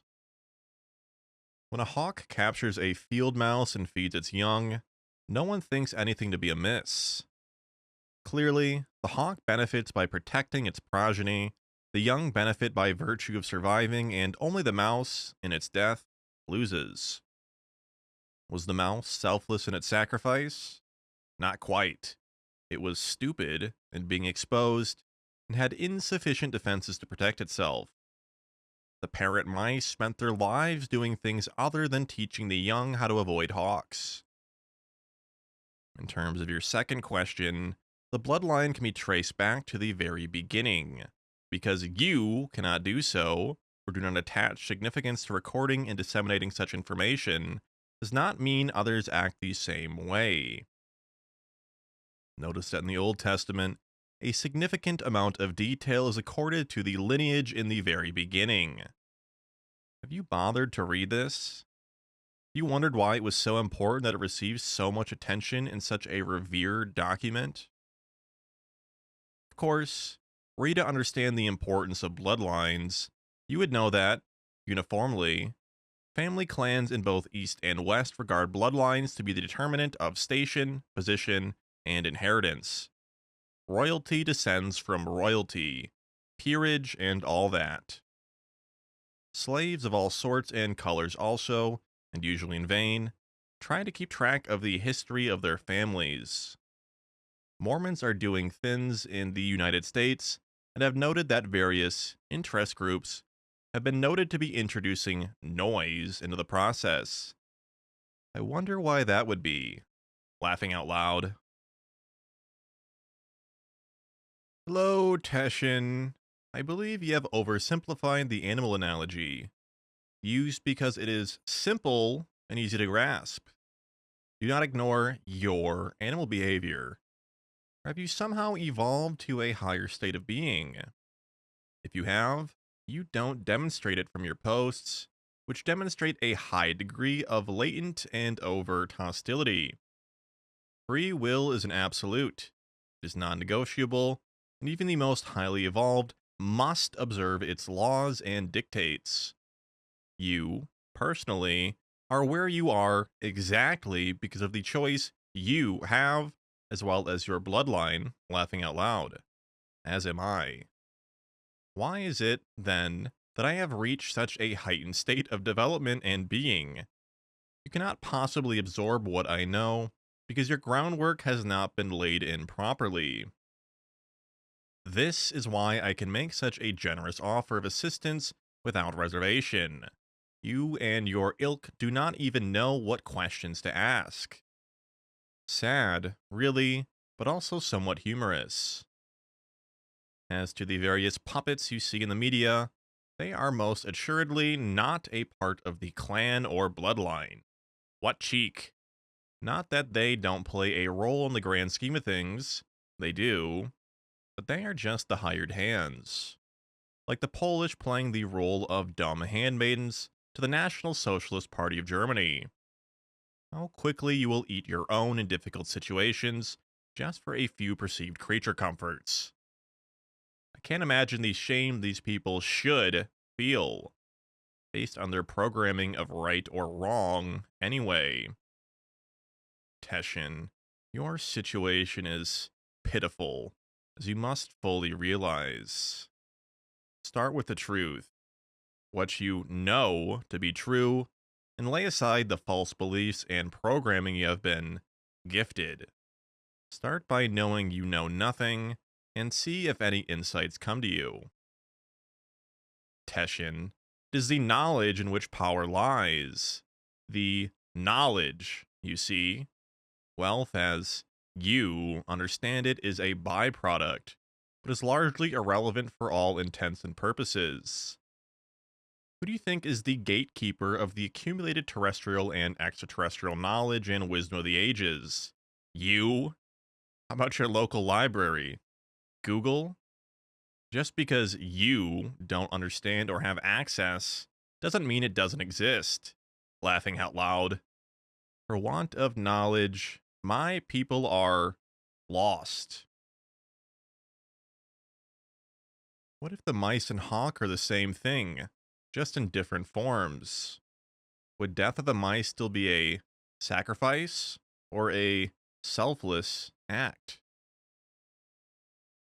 Think about what you are proposing. What if are the same thing in different forms? Same? Different? How can something be the same but at the same time different? Look up the definitions of same and different. How do you reconcile? Do you mean that the nature and structure of both are different and yet the same? As in, different combinations of these same materials? What are you proposing is the sameness, then? Purpose? And what, pray tell, would that be? On an elemental level, there is a commonness in that most life forms on this planet are carbon-based. different arrangements of primarily carbon-based construction materials. Why then has the one arisen? Do you not perceive others as others? I thought you're some druid or something because of your avatar. Can you tell it straight what is the magic in the trees about? And Mr. Rothschild, one more question. Do you like Iceland or Sicily? Hello, Teshin. Iceland is, of course, perfectly illustrative of what I have been hammering on throughout the thread. Free choice slash free will. What exactly did they give up, and what have they gained? Dire predictions were made, were they not? What has happened so far? And a little dyke shall lead them. Laughing out loud. Is it true you sucked a massive cock for bus fare and still walked home? Hello, Dave. You perfectly personify the typical Canadian. First of all, in the Court of the Kings, one is evaluated by their wit, brevity, and articulation. You did well in the brevity department, although I assume that fact has to do more with your cranial capacity than any deliberate attempt to be pithy. Look up the definitions of fair and fair, and absorb the fact these words have very different meanings, as any primary school student will tell you. Were your posts longer in length, there would certainly be other demonstrations of your ignorance, which would provide comic relief to the followers of the thread. Secondly, the addition of the word massive indicates to many your obsession with either the inadequate size of your own flagging manhood or your latent desire to acquire the cock of another towards the satisfaction of your own base desires. I strongly suggest you engage literary works and study your native language structure and spelling before attempting to play with those clearly out of your league. Our Rothschild can be very slow at times, and that's something I may be able to explain. Mouse and Hawk at sufficiently low level are most definitely the same thing. You don't need a Rothschild to tell you that. It's 60s science. At the nanoscale, they are both clouds of electrons, organized into patterns of elements, then chemicals, then cells, etc., etc. But these constructs are indwelt by another constructs, souls, which are made of particles we are aeons before discovering. Souls are vessels for consciousness. They are given bodies to experience the physical. Both Mouse and Hawk will be indwelt by very young and small souls. Their lives are so simple, they offer very little in terms of ethical choices. Animals eating each other can't be viewed in terms of sacrifice, etc., because sacrifice is a complex emotion. These animals are just too simple for that. Maybe Mother Hawk / Mouse could sacrifice herself in defense of the young. Still, I'd argue it's more down to primitive instinct than moral choice. You might say that Soul before entering the baby hawk made the choice of service to self-orientation, because hawks prey upon other creatures. But once you're a hawk, you have no choice. You have to prey.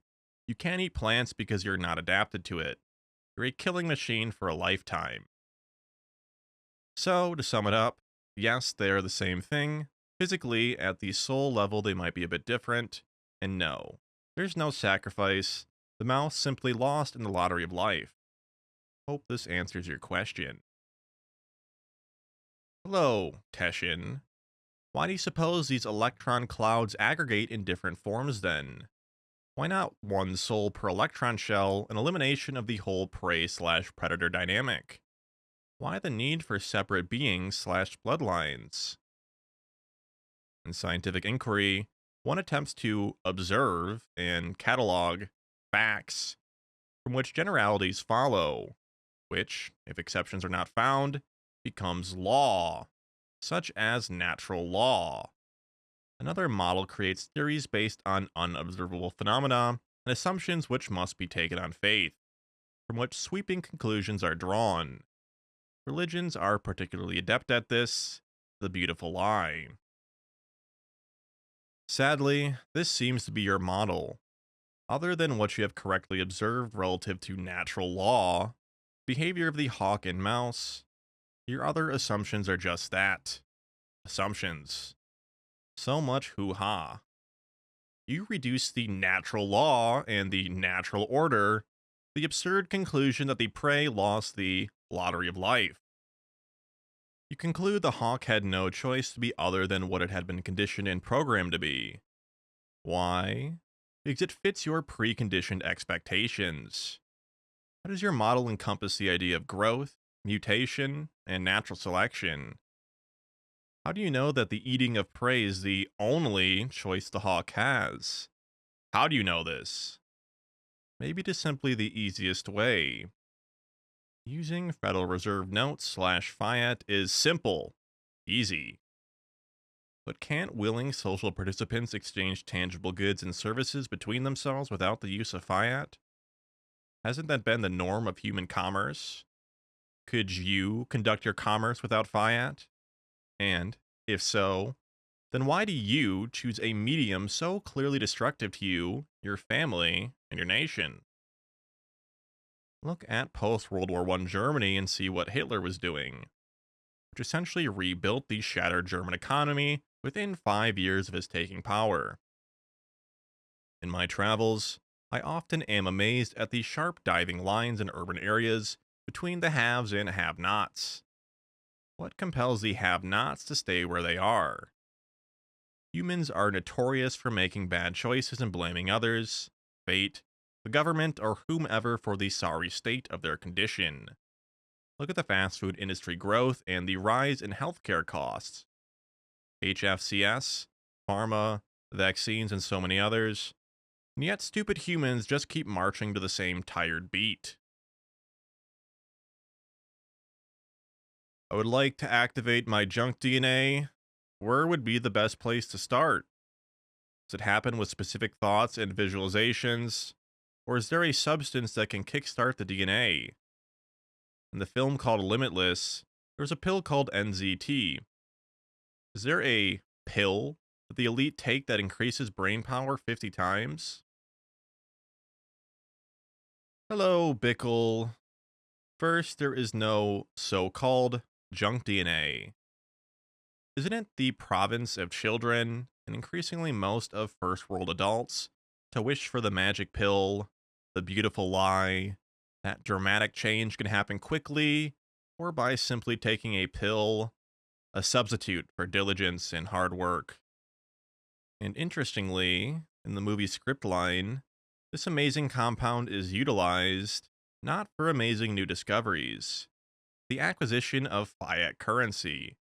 Worthless fiat. Don't you get the joke, Bickle? It is safe to assume that the Rothschilds control time. The question becomes, how advanced those capabilities are right now. Are you able to create the future? Are you able to change past events from our present point in time? Time is an artificial construct, young Bickle. Methodology utilized by simple minds to arrange events and thoughts in a linear fashion, even though straight lines do not exist in nature. Take a look at deep space, a nebula, say, and then try to overlay the concept of human time to what you are observing.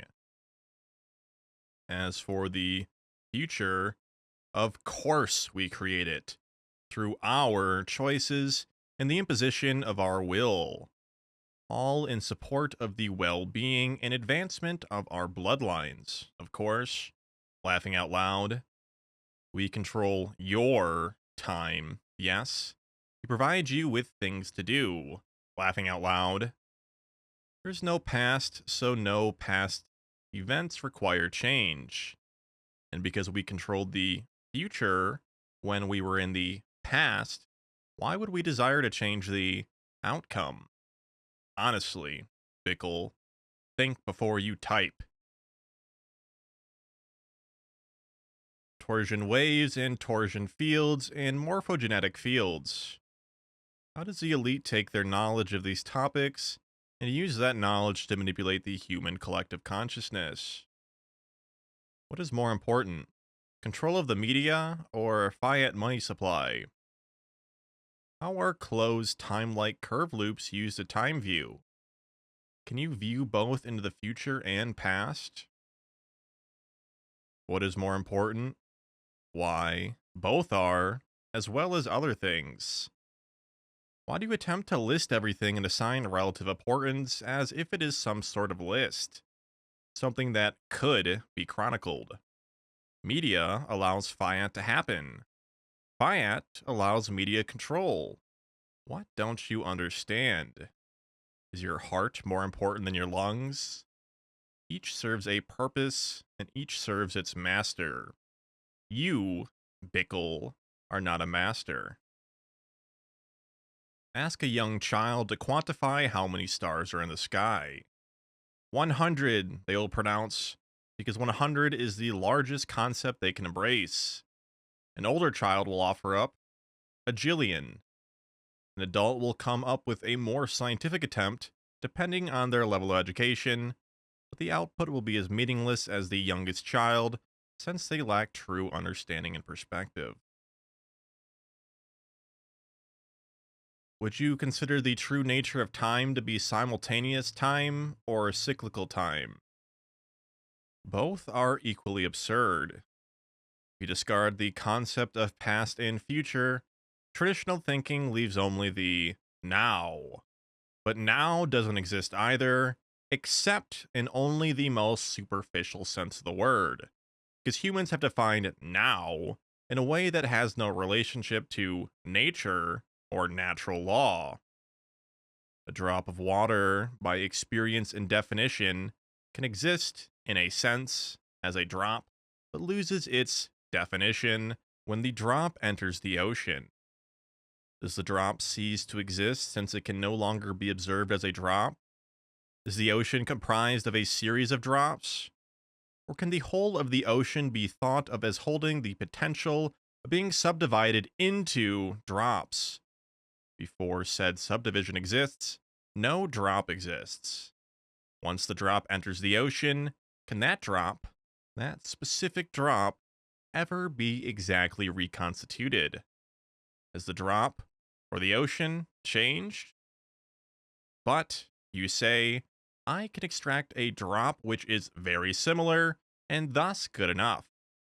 But the drop is gone forever, never to be seen again, and beyond control of the dropper. So, if time were to be visualized as a drop and dropped into a larger medium comprised of time drops, the individual time drop would cease to exist, have no past or future in any meaningful sense, but might be thought to contain all the aspects experienced during the formation of that time drop. But yet, the time drop ceases to exist when entering into the time drop pool. Things flow into other things. It is not linear or modular, it is the operation of nature and natural law, and thus defies your conventions. Sometimes it is just best to look in awe, Cosmos. Yes, Bickle. Drop a clock in the picture and behold the absurdity. So, are you suggesting the fabric of space is more important than time? If so, how does knowledge of the 0 point help Rothschild Inc. dominate the earthly plane? I'm not sure from where your obsession with time springs. Forget time, Bickle, and consider the progression of your bloodline. Isn't that what I've been saying from the beginning? The bloodline progresses or doesn't, and that isn't a time function. It has nothing to do with your concept of time. The evolution of the bloodline, that is the takeaway point. What are the natural laws? those laws which truly define how the human interacts within its environment. These are not secrets, they are readily observable if one is diligent and objective. Another way to think of natural laws might be your perception of reality, i.e., how you believe that you and others interact and behave, minus the beautiful lies and assorted delusions on the conscious and subconscious level equals natural law. So, in other words, the natural laws are the parameters of the matrix. There is no matrix, Bickle, and natural law is not static. Hi, Mr. OP.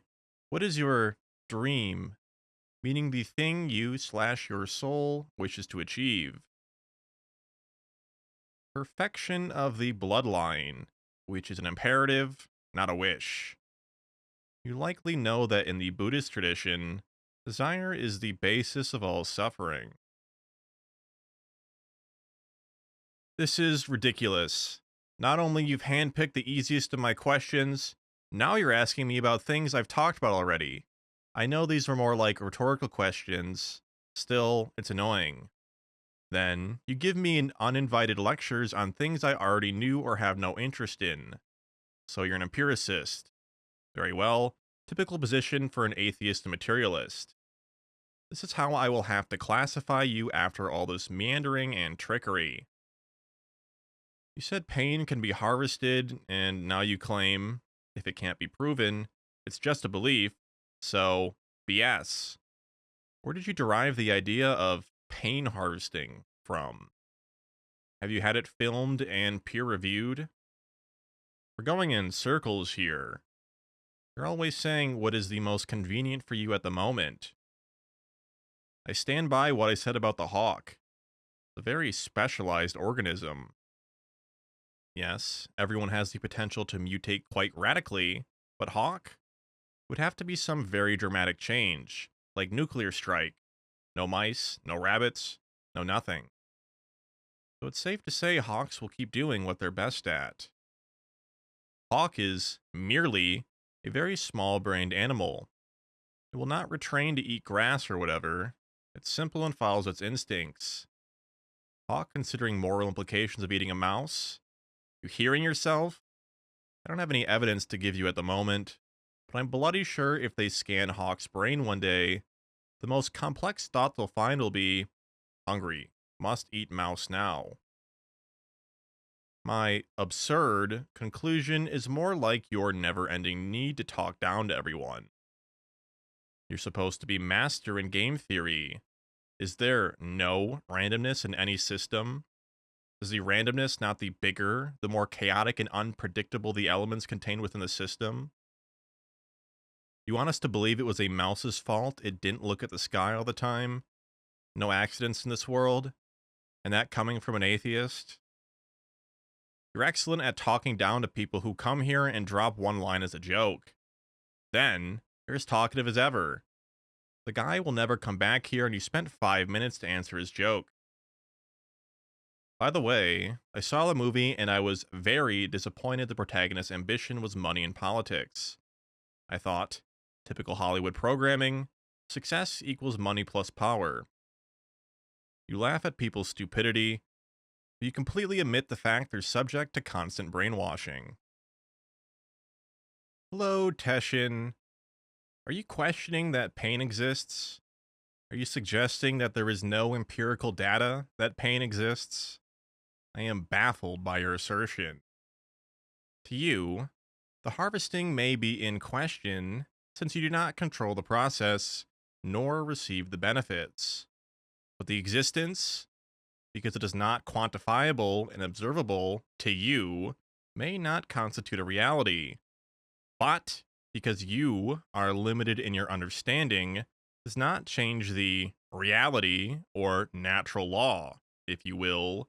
You may block out the reality of this because it conflicts with a higher order need you cling to so that the big scary world conforms to the lies of your childhood and the lies taught to you as a child. Scary. That. What do you think constitutes the reality of your delusional state? Exactly this. You don't see, you don't comprehend. Therefore, the reality, identified and commanded by another, does not exist in your world of possibilities. Sad. That. You can't comprehend a different reality for our friend the hawk. Thus, to you, no other possibility of existence is possible. Don't you see it as your limitation of comprehension, not the hawk's possible universe of choices? Tell me, Teshin, how much time and effort have you devoted to the study of hawks to make such a statement? About as much as any other field of endeavor for you, no doubt. Unlike others, who've amassed vast energy and used it to attain knowledge, which builds and builds and builds. Meanwhile, the unwashed masses toy around on the internet, trading theories with equally unknowing, similarly situated folk. What kind of growth do you think you will experience with your approach to knowledge? Knowledge, purified and applied to the growth and glory of the bloodline. Simple enough for you? We are returning to Source. Likely, you and your ilk will not be making the trip. P.S. Truth and knowledge come from the death of delusions and purging of beautiful lies. Are you up to the task, Teshin? What is the difference between a spirit and a soul? Spelling. Words are arbitrary and only mean what others generally agree they mean. They are not absolutes, so who cares? What is reality then? What animates the human body? What is consciousness? Illusion animates the human body. Consciousness, as it applies to you, is awareness of your illusions. Teshin mentioned the electron cloud. Have you studied quantum physics? And can you grasp the space within? Laughing out loud.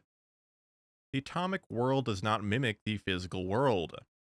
Yet the physical world is constructed of atoms.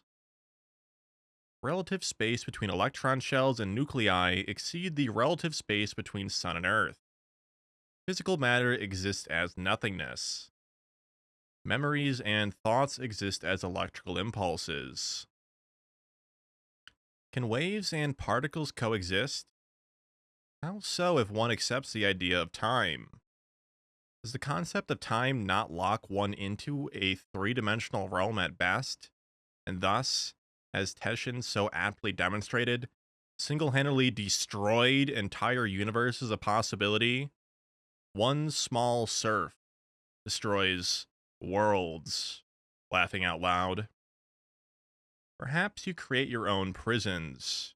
You are your own wardens, locked away in the cells of your beautiful lies, dreaming of the sun instead of opening the cell door and experiencing for yourself on its terms. Okay, mind blown. A great analogy. I must finish reading this thread. Hello, Aussie, and welcome. The analogy of how time units lack linearity is very similar to how the bloodline is influenced by each individual's contribution. Understand that because the past and future do not exist, the idea of ancestors and descendants is equally meaningless.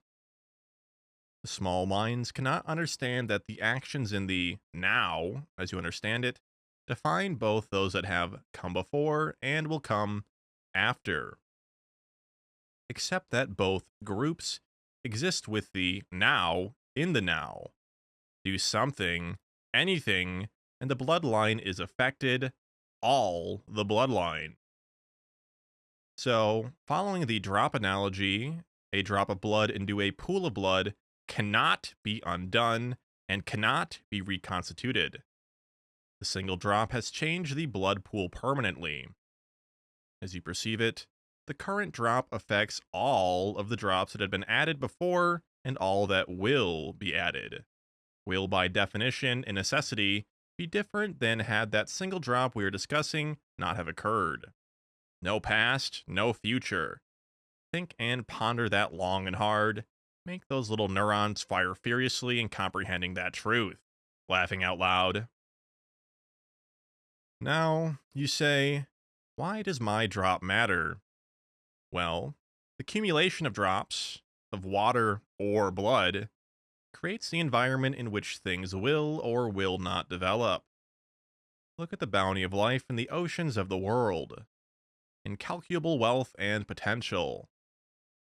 Now dip your mental toe into the Dead Sea. Potential? Not so much. Unless one wanted a red algae bloom. Laughing out loud.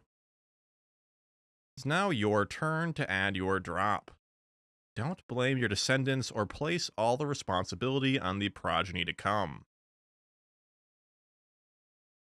Damn, this thread is amazing. I'm not interested in knowing my blood type, as I will be ending my line in this life. You won't be ending anything by your actions. It is not possible. The natural evolution will not be deterred one iota by actions resulting from poor program execution. We have seen to that. From my understanding, my family line was disowned many years before I was ever born. My spirit reincarnated in this line to prove some type of point. Not sure what that point is yet. Maybe the point is to never give up on someone. Bickle. From where do your delusions and mindless observations spring? How, dear Bickle, could one disown a bloodline? From either side of the equation. What? You were reconstituted as someone else's bloodline? Who would want you? Moving on to your so-called spirit, how did the deconstruction and reconstitution take place exactly? Your bloviating adds no value to the conversation here, such as it is, and serves no purpose that I can discern. You don't actually believe all this nonsense, do you? Are you one of those so-called shills, which appear to confuse the simple-minded? The game is rigged so the special people who deserve to be in the top 2 percentile win. You can call it deception. I call it doing what you have to do. If you don't understand they are the good guys, and you have never be one of them, and probably why they disowned you. Simple-minded, really. First of all, it would, and always, requires 2 or more parties to enter into a transaction. Of course, there could be a single party. There is little value added to such a transaction. Suppose masturbation would be an appropriate example of a single party transaction, and note how effective that is to the act of human procreation. Laughing out loud. The sheep enter freely into the transaction with those who have, through much work and trial/error, made the rules and control the game. The rules of engagement are crystal clear. Play or don't play.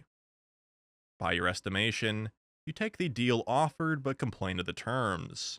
Terms made clear from the outset and terms agreed to. It is exactly this victim mentality, which you yourself have created, which confine you into your current situation. I appreciate your good intention, but I'm well aware of that. It's something like unwritten rule of the game. I'm however curious one, maybe I could learn something, maybe not. Anyway, I want to play. If you are not, then you could maybe take yourself to game where you can spend your precious time on something that holds more value to you. Hello, Slovakia. It is interesting how different entities respond to the truth.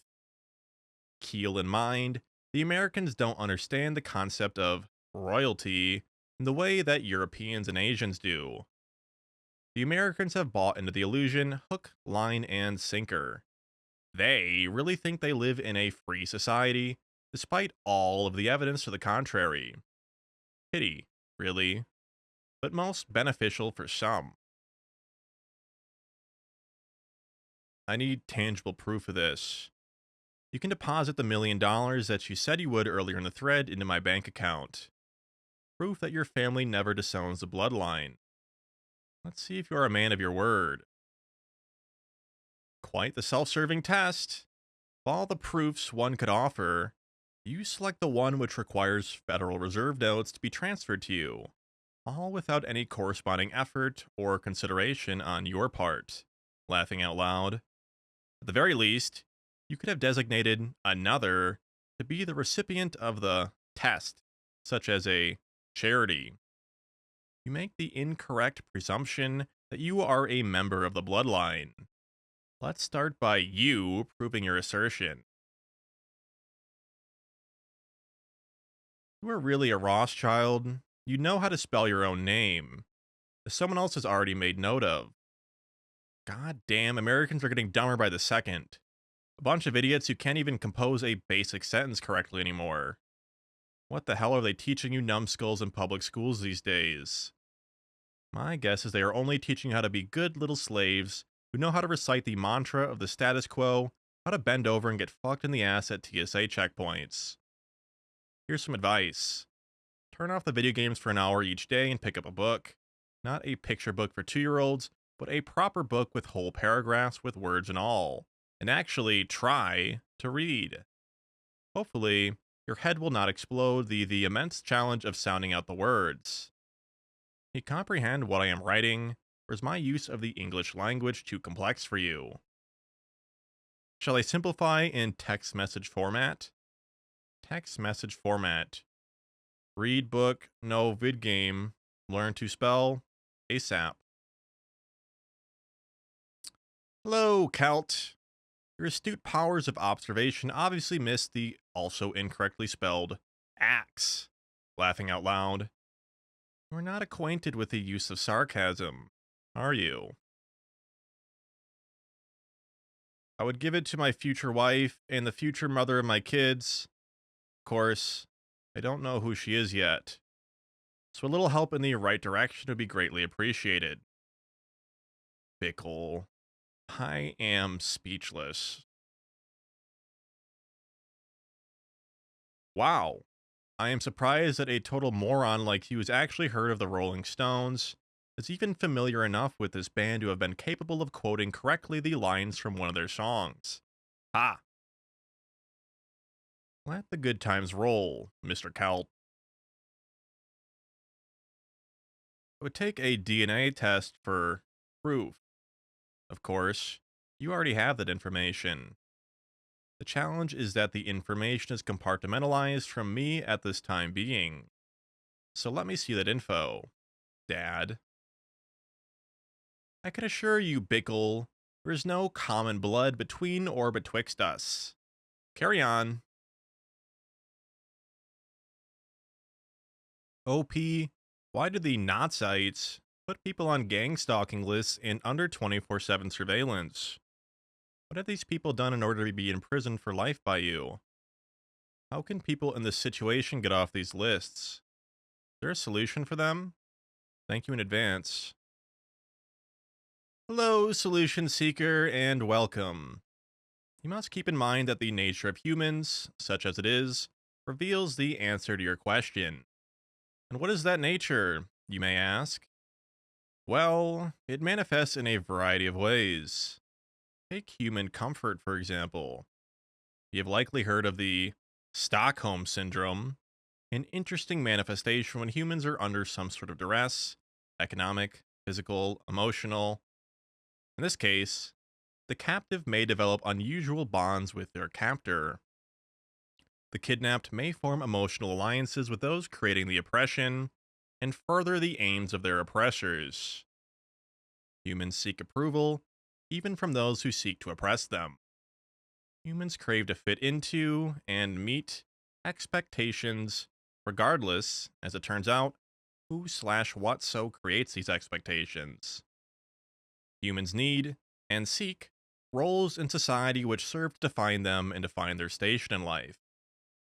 Once a human is so engaged, they will stop at nothing to please their superiors. Take the role of surveillance in modern society. I refer here to videos/checkpoints, papers, please, and the like. It is necessary from our perspective? No. There is a cost to surveillance, as there is to all things, and every action causes a reaction, often creating other issues falling under the law of unintended consequences. We are very careful introducing new elements into controlled situations. Surveillance system was not of our creation. It is your fellow humans seeking to protect their fiefdoms and monitor the activities of potential rivals. Read about the American who was instrumental in establishing the FBI many years ago. As the story is now told, he creates files and surveillance for political and personal reasons. The head of this bureaucracy was known for his predilections, his love of men and desire to dress in women's clothes. Laughing out loud. Most would consider that his eccentricities would not qualify him to stand in judgment of others. But there it is. You think someone subject to his particular form of abuse might benefit by knowing this? Could the captor not be controlled by someone in possession of such knowledge? Check and checkmate. During the last great European war, the Polish population were oppressed by the National Socialist Party, and the tool of oppression was none other than, wait for it, other Polish. Examples of this are rife in human history and easy to find. Why would the Polish people turn on their own? Small comforts and the approval of their oppressors. The genius of the system established is the illusion of freedom and having humans act as their own jailers. It is amazing, even to us, how well the system functions. However, as demonstrated above, those with just the slightest benefits accorded to them were all too eager to further subjugate their fellows, which continues apace. Laughing out loud. Of course, we take the blame, although we see no value in surveillance of this nature. It means nothing to us. We are more interested in controlling the course of human events. Laughing out loud. Those humans who feed off their peers, cannibals in a sense, consume with a ravenous appetite which puts us to shame. They enjoy the sense of power and humiliation over those subjugated. What will evolve, and very quickly as it now looks, is that they will learn, painfully, the magic of what we learned aeons ago. The magic of incremental, almost infinitesimal rates of change. It must be this way, and they will pay a dear price. As to your current situation, you may discover that these same oppressors also function under the laws of cowardice. That is to say, it is exactly the illusion of control and power which makes it so. You may, at your discretion, choose to opt out at any time you decide that you refuse to further participate. Of course, under the order of natural law, you are free to do so at any time. It is your free will to do so. I ask you, have you made any concrete effort to express your will in this regard? And consider the Kyoto effect. Any small action you take to change the course of your bloodline will have effects impossible for you to now comprehend. Remember that the longest journey begins with a small step.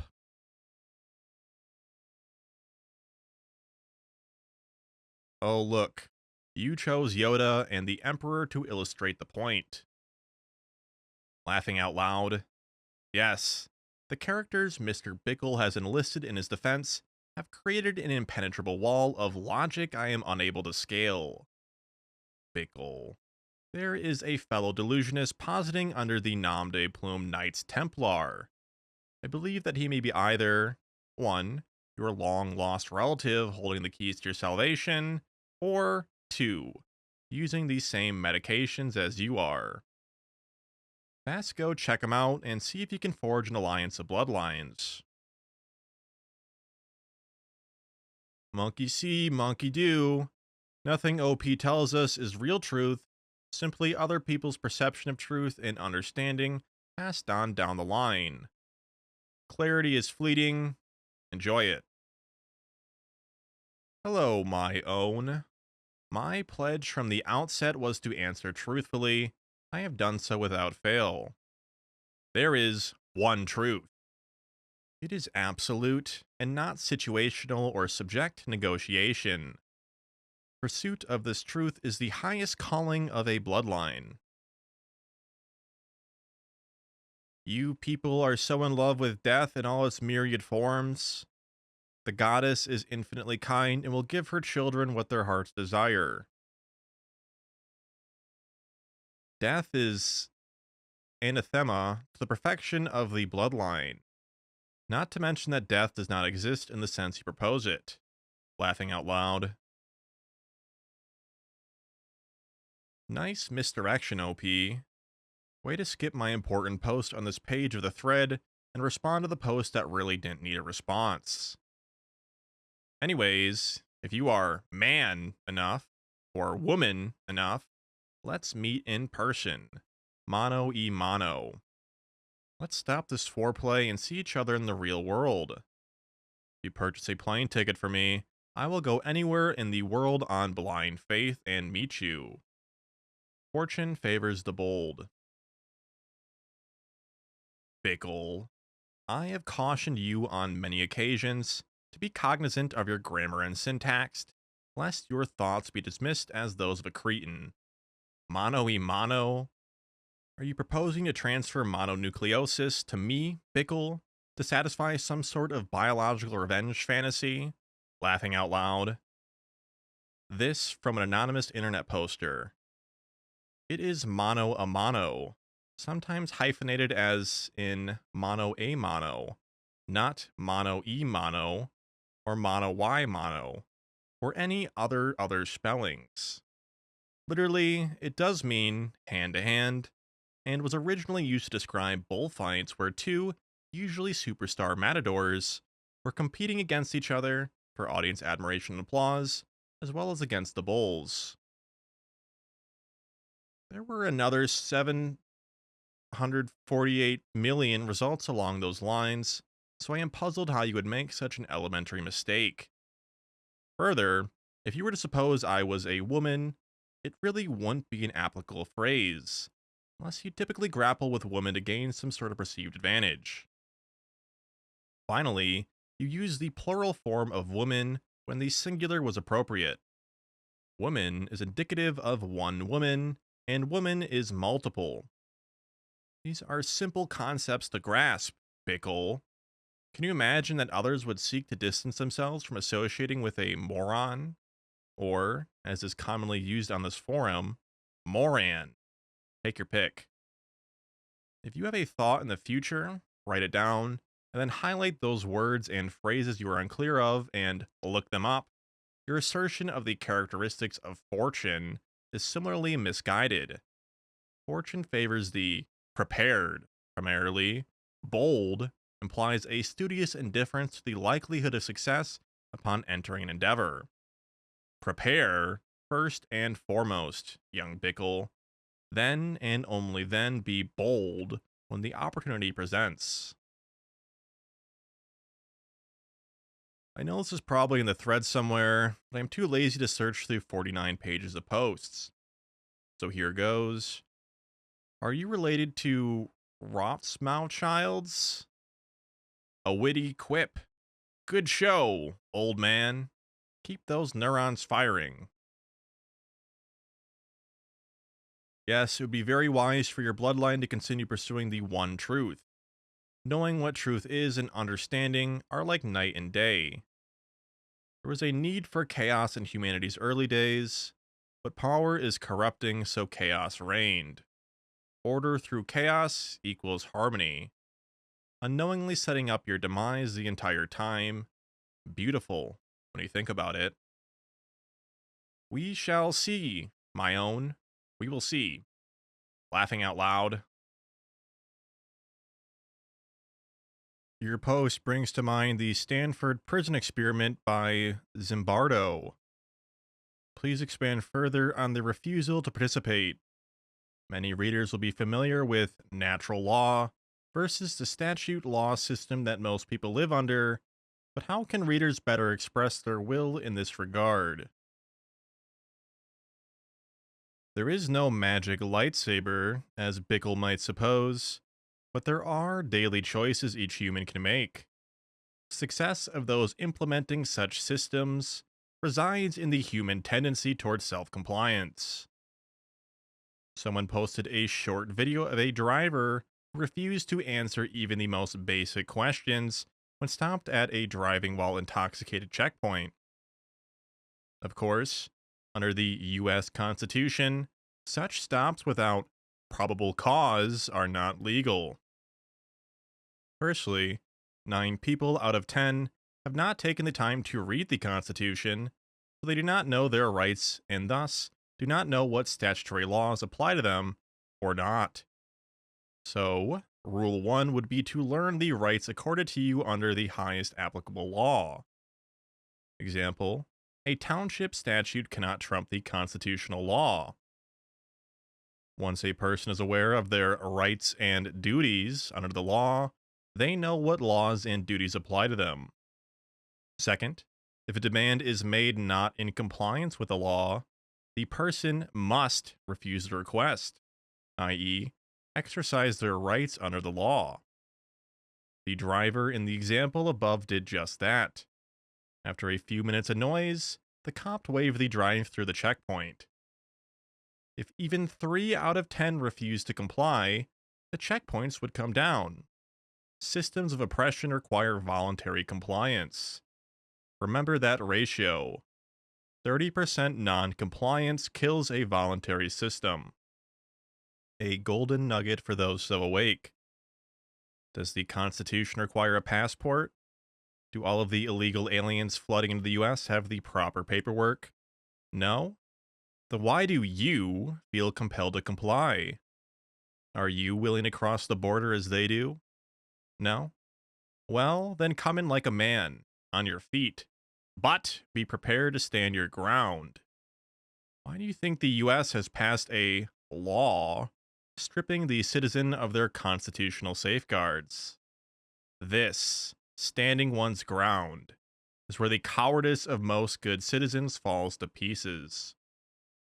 They are under the delusion that obeying whatever crazy laws are implemented must be obeyed.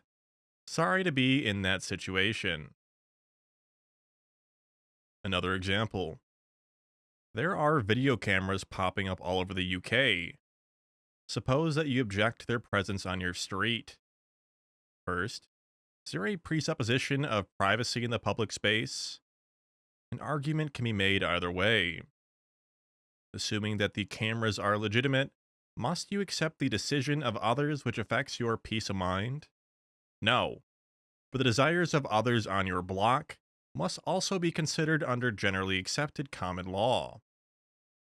Let's say that 51% of the neighbors want the cameras gone. One could take the political route and demand the removal, utilizing the various political power of a voting block of locals. Failing that, the cameras can be vandalized. Take a look at any area of urban blight to see how it's done and done effectively. The cameras might be repaired a few cycles, but it won't last. It is much easier to break something than to keep it in repair. As we learn from the second law of thermodynamics, that beautiful concept of entropy. Laughing out loud. Hard to tell on this board who is the real deal and who is not, but I really appreciated the bee metaphor and also got the derivatives book. Quite an entertaining read so far, although finance is not my area of expertise. What I'm curious about is your take on man creating his own reality. For the longest time, I was under the impression that we were just victims of fate, karma, destiny, whatever you want to call it. But a couple of years ago, with the guidance of one of those hippie crazy friends, I healed myself from a malignant tumor in my head. After that experience, through the control and awareness of my emotions, I seem to be getting what I want out of life. Thus, my conclusion is that we as humans have the ability to create our own reality, and wanted to know if you also believe in that concept. And if so, what reality do you strive for in this life besides keeping your bloodlines alive? Also, if you had any other interesting book you might recommend, let me know. Hello, Blue Star, and welcome. I recommended the DOS book to a poster here simply to illustrate a point, but it is relevant to your question. In the early pages of the book, DOS relays his discovery that, in essence, the financial free markets are all manipulated and thus fraudulent. He states without equivocation that the outcome of any major trade made by connected institutions is preordained. They know beforehand what the results will be because they control the variables that drive the outcome. An unemotional and correct assessment. What does DOS do with the knowledge? That is the question. Think of all these so called financial experts who pore over charts and make expert recommendations based on what happened in the past. And the truly clueless will follow this worthless advice. It's all nonsense. If one discovers that the financial markets are rigged, i.e., they are not truly free markets which discover and set pricing based on underlying fundamentals between two knowledgeable and completely situated individuals, one would approach the financial market with a different operating objective, correct? In other words, if DOS understands that all trades will have a specific outcome decided by those in power, he will, assuming he is not a fool, focus on obtaining that same information the powerful have, or ascertain their intentions, rather than studying traditional metrics on which the uninformed rely in betting on the outcomes. Is this not logical? One must clearly grasp the desired outcome of any situation, understand the underlying mechanizations which determine the outcome, and execute one's actions and choices accordingly. Simple. Now, on to your question. Your experience dealing with the health issue described has been most instructive to you, and yet there is still a sense of disbelief on your part. Understand this truth. Humans were predestined to operate under the natural law, of which free will is an essential element. Karma is an operational element of free will, but not in the sense that most humans understand or imagine it to be. Making choices implies results and consequences. Karma, and the others, have been distorted from their true sense. Karma does not mean that humans are doomed to their future. Karma means there are consequences to choices made. How could it be otherwise? Your post indicates that you have attained some awareness, but you have much to learn. Start by rereading or reading the elements I posted relating to the illusion of time. Think on that. You've already learned a very valuable lesson. You, or others, create your reality. That is truth. Accepting this reality, it is your choice whether you or an other create the reality in which you exist. Yours. Or you can farm that duty out to others. Just absorb that one fact. There is no escape from this. You, or an other, will create your reality. Everyone may freely choose, but assume you let an other create your reality. 1. Do you think that this other would build a reality to your benefit, or to the benefit of the other? 2. If the other is delegated responsibility to create your reality, and does so, and that reality is in some or many ways detrimental to your well being or the well being of your bloodlines, to whom does the blame correctly reside? If karma is a perfectly objective adjudicator of fact, where would the blame lie?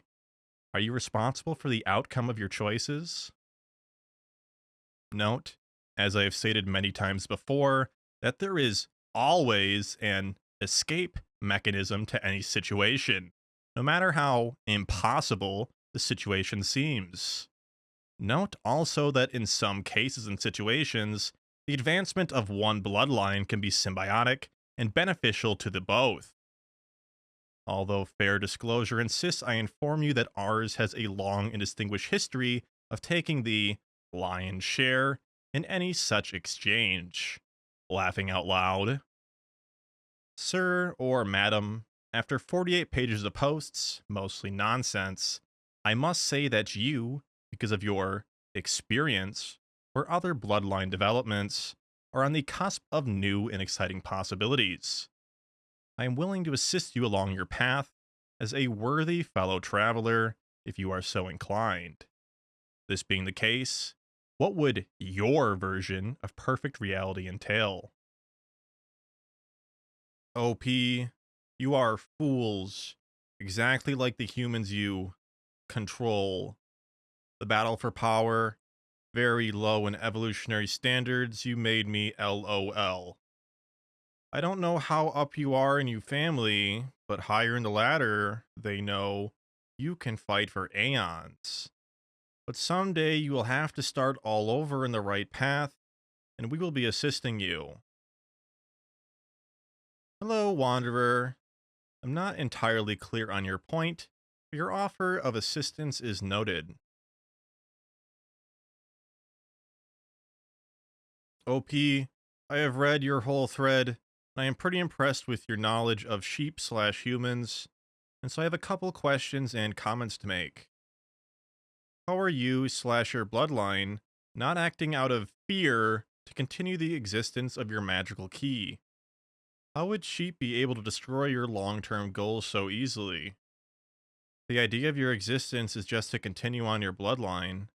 Why not work on just that instead of controlling the mob and indirectly leading them to their own destruction? How can you justify such a large scale and the line without any negative energy coming back to you/your bloodline? You plan on just sitting and watching as the destruction unfolds? What about the non-sheep that will ultimately fall so that your blood shield survives? The ones who understand what sweat is, what work is, what law should/should not be, what love is. The ones who don't need/want money in order to survive, don't have credit cards, don't live off the government handouts, have no use for fiat. During your many brainstorming sessions on controlling sheep, did anyone ever try to imagine a world where there was no fiat money? What were your reasons that this world would not work? How do you personally use DMT? What, if any, are the rituals that go along with DMT? Where do you collect your DMT from, or do you make it yourself? There is one universal truth that I have learned as well. The more positive the energy you put into something, the more positive the results will be. Positive energy has no limits. Hello, Roz, and welcome. Most of the questions you have posed were answered earlier in the thread. I must suppose that I have not been clear in some of the aspects presented. I have posted a brief comment to Blue Star, a fellow poster here, on creating one's own reality. Please read and reflect on this. Have you any idea how you have come to run the programs and subroutines you consider your core beliefs? The nobility of physical labor being a key delusional? Where did that one come from? As I understand, most humans eschew any form of physical labor and will offload manual tasks to others should circumstances permit. In America, in 2010, for the first time, Americans spent more money on restaurant food than staple ingredients for home meal preparation. Personally, I avoid eating anything that the product and preparation is outside of my personal control. You may be an exception to the herd. It's possible, but I am skeptical. Do you lead an aesthetic life? Do you grow your own vegetables and raise your own livestock? Do you barter for the essentials you yourself cannot produce? Do you utilize fossil fuels obtained through military might and the subjugation of others? Just asking. Also, please note that it is entirely possible to do those things, it just isn't observed. As far as the end of the line scenario, our hands are clean. That seems to be the point you are missing. Natural law operates under the precepts and conditions of natural law, not what you or others suppose it is, or bad information you may have received along the way. You need to understand the true nature of things to understand how to conduct your business. It's just that simple. Take an honest look at your life and choices, and seek to identify how you may exploit others to your or your bloodline's benefit. As the Bible admonishes, don't worry about the fly ash in the eye of your neighbor when you have a post in your own eye. Your question regarding DMT is an interesting one. Personally, I do not utilize these substances, but nature makes them available. It is a different means to a similar end. The problem with DMT and other psychogenic releasing agents is the lack of perspective. One needs context and foundation. Humans who have taken these substances become aware that they have been living in a world of self-delusion, but that's about the extent of their awakening. They then attempt to reconcile the two worlds, which is impossible. Were a child at its inception brought into the true reality, it would learn the language and customs of this true existence with openness and curiosity. There would be nothing to reconcile, so the understanding is closer to perfection. There would be no fear, because fear is not part of this dynamic. See, you cannot envision a world free of fear because of your prior programming. Can you unlearn fear? If not, how do you function in an environment where fear is not known? Being unaware of the dimensions of fear, but seeing it as an energy source, would not humans plug in this free energy source without repercussion? No human thinks twice of collecting solar energy. If you found out with certainty that the sun was fueled by the burning and destruction of an entire civilization, that untold pain and suffering had been visited upon sentient life forms, would you turn away? Would you disassemble the solar arrays and hide underground, even though those in such a state had realized this condition based on their choices? Roz, one final comment. There truly is no positive or negative energy in the universal scheme of things. Poor. Also, fait accompli, not fait accompli. You are correct. Thank you for caring. OP, what is your blood type? When did negative blood come into existence? I know you know the answer to this question. I am not expecting a specific answer, i.e. June 12th, 1025, but just a general time frame. If I had to make a guess, 30 AD. Hello, Roz. It was just another drop in the time pool, without linear definition. Sorry, Miss Perfect. To be honest with you, I even looked up Mano y Mano in Google, and Fate or Destiny still had me use that spelling. I went with it because my intuition did not tell me otherwise. Notice the sharing aspect of the connotation of that spelling, though. Through sickness and health. Do you see it now? For better, for worse, for richer, for poorer, in sickness and in health. I am ready to share my life with you. You are more concerned about some arbitrary timeline about when we can meet. I decide when the time is right. What's mine is yours. Whatever are you rambling on about, Sir Bickle? No human thinks twice of collecting solar energy. If you found out with certainty that the sun was fueled by the burning destruction of an entire civilization, That untold pain and suffering have been visited upon sentient life forms. Would you turn away? Would you disassemble the solar rays and hide underground, even though those in such a state had realized this condition based on their choices? OP, is the above a belief of yours, or simply an example? Hello, Meanie Shield, and welcome. The generally accepted definition of belief, noun, definition of belief. 1. A state or habit of mind in which trust or confidence is placed in some person or thing. 2. Something believed, especially a tenet or body of tenets held by a group. 3. Conviction of the truth of some statement or the reality of some being or phenomena, especially when based on examination of evidence. From that definition, I do not deal in beliefs. I am firmly in the reality of truth realm. Things you note in your physical reality are not subject to your myths and fables. What source does the sun's energy draw from? What is changed and or destroyed in the transformation? Why are over unity devices considered impossible in the world of physics when the entire known universe is operating over unity? Conservation of energy, and so forth, and other such annoying questions and observations. Laughing out loud. I cannot offer you an acceptable answer to your question, but can say that there were survivors. Laughing out loud. Money, fiat, is a subset of energy. It doesn't take long to outgrow the aspect of money, fiat, and get right to the energy source. There were, but not now. The smart ones left. Laughing out loud. Hi there. You have a great sense of humor. I appreciate it. In regards to your subject, the bloodlines as the most precious thing made me think.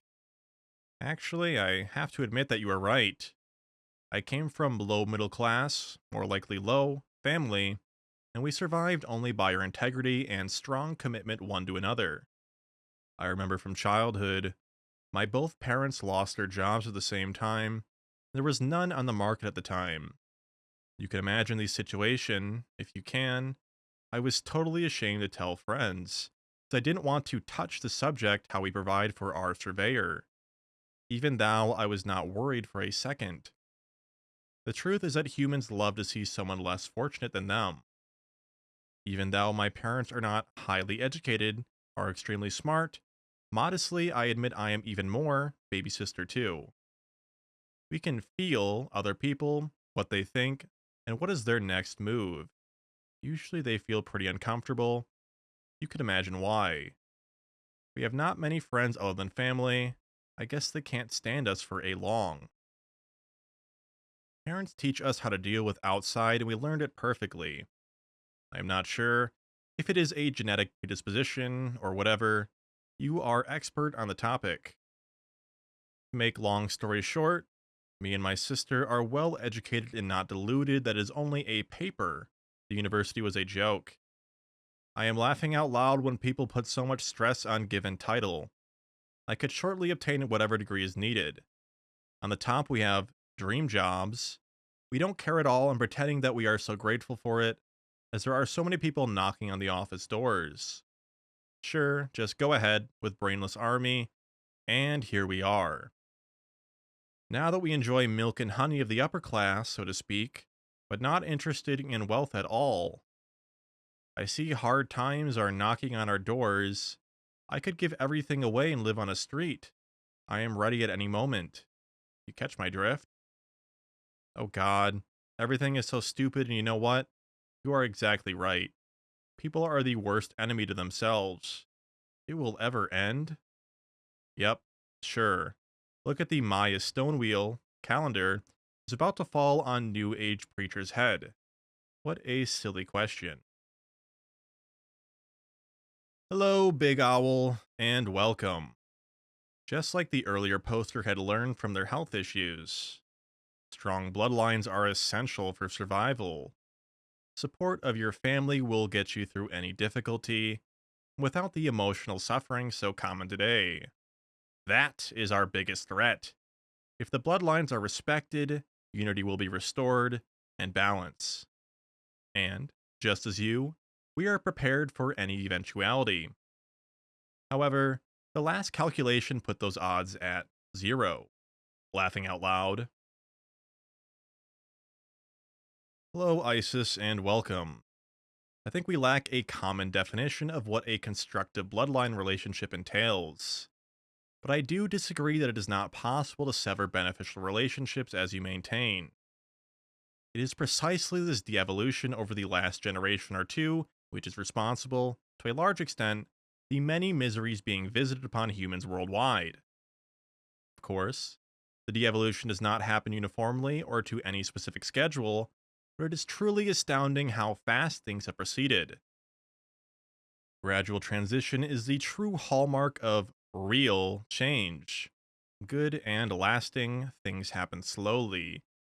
Humans don't handle rapid change well, and it inevitably ends in backlash. Your post has a wistful pessimism, disturbing to a degree. You've experienced some painful changes, and have gone fetal, so to speak. It suggests this is likely a temporary condition. But life progresses apace. Opportunities lost are often not seen again. Seize them while you can. I would also surmise you are a thoughtful person. Thanks, man, for the reply. I am wondering what are the measures being taken to overcome the emotional outburst.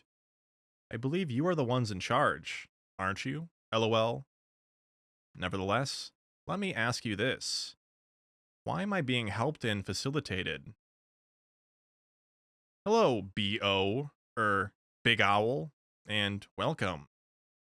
Emotions and the polarity differential between good and bad feelings are the engine which makes things go. I believe I've explained this in some detail previously. Think of a battery. One needs the opposite potential to generate electron flows, otherwise known as work. Positive and negative. It's all out there for anyone to see. Buddhists are the only people who understand this dynamic and have attempted to apply it in their daily lives. Avoid desires, emotions, and go with the flow. Easier said than done. Again, once again, natural law must be respected. That is the golden rule. Oh, of course, one can fight and struggle for noble purpose, perceived values, or one's national flag. Choose what you want to waste your energy on. Or one can follow the precepts of natural law and draw energy and strength towards the perfection of their bloodline, which of course is them, when one subtracts the illusion of time, as previously explained. Laughing out loud. Got that? The immortality of bloodlines is a given. It's only this illusion of time which creates the impediment to your true understanding. Consider seriously that if you indeed are being accommodated or facilitated, it is because such accommodations and facilitations are in harmony with natural law. Or maybe it's your stunning good looks. Laughing out loud. Yes, well, I do not mean bloodline relations as in these current families and so on. I mean the family. You can incarnate into many other bloodlines. Part of the job and all that. But once you are in, you join brothers and sisters, and you are never really disowned. What matters is your position in the family. Yes, I'm aware I am rather pessimistic. I am physically exhausted these days. But it will pass. I did not want Bickle to keep thinking these thoughts. Been in the same situation before. It is bad that it matters so much to some. There are standards to be kept. We do what we must to keep the blood fresh, so to speak. These are times where everyone is needed, at least where I am right now. Every drop of blood changes the gene pool, and what might grow from there. That was a well-placed thought. It is nice to be talking to you again. I am sorry if I interrupted the thoughts in your thread. Hello, Isis, and welcome. Rest assured that you are not interrupting anything. Since everything occurs simultaneously, we are just busy beavers sorting thoughts out. And I'm an amazing multitasker, laughing out loud. Your fatigue suggests you are fighting a feudal war, psychic or otherwise. Have you identified the players in your little drama? Yes, dear Isis, the gene pool must be well tended to assure its fecundity, literal and otherwise. OP, there seems to be a history of evidence linking elites to the worship of Lucifer, Satan, Baphomet that some readers may find disturbing. Could you please express your thoughts on this? Hello, Mr. UK, and welcome. The aspects relating to good and evil are relative and perspective based. As I have stated before, there is only natural law and it is agnostic. Of course, if you are a zebra and playing the role of a lion's lunch, you would see the evil in the lion. The lion would see the good in you, and natural law would be respected in the exchange. To Vietnamese in 1975 living in Saigon, the world was ending. To those in the UK, it was just another day. Some examples of so called Satan worship are presented as a cultural meme or something elicited to gain a particular response. If another responds to stimuli induced by the first knowing how the other will react, natural law has been respected. The key being that another has the free will to react how they so choose, or not react for that matter. There are lots of silly games being played by many with various objectives, but these are very low level. As the Christian Bible wisely states, you will know them by their actions.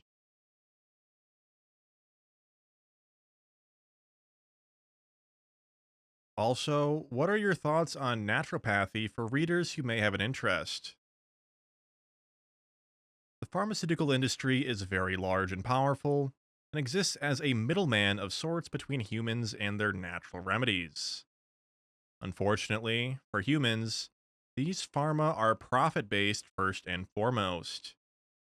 Remedies to every issue facing humans can be found in natural law, including health related.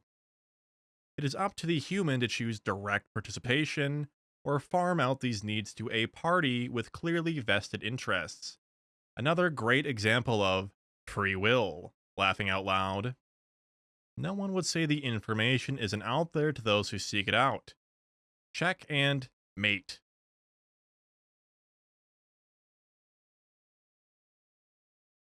Oh no, my dear, it's your dilemma, so called. The House of Rothschild have broken natural law, and their contract is up. The clowns are calling in the debt, sweetie, and it was all your free will that got you into this pickle. Hello, Mr. Canada, and welcome. Rest assured that we did not get where we are by being stupid or greedy, and that we respect natural law at all times. This whole thread has expressed the absolute importance of this aspect, and yet you accuse us of exactly the opposite. From what basis do you make this assertion? As far as the clowns calling in the supposed debt, who are those clowns? You, perhaps? If so, state your claim. Under common law, any wrong must be made in an appropriate venue, with proof presented, evidence entered, and subject to challenge, witnesses and cross examination, etc. One cannot harbor some grudge secretly and expect redress. So, Mr. Canada, present your grievance under those terms and I will respond. It is your lucky day because I am in a position to remedy any damages and bound by natural law to do so.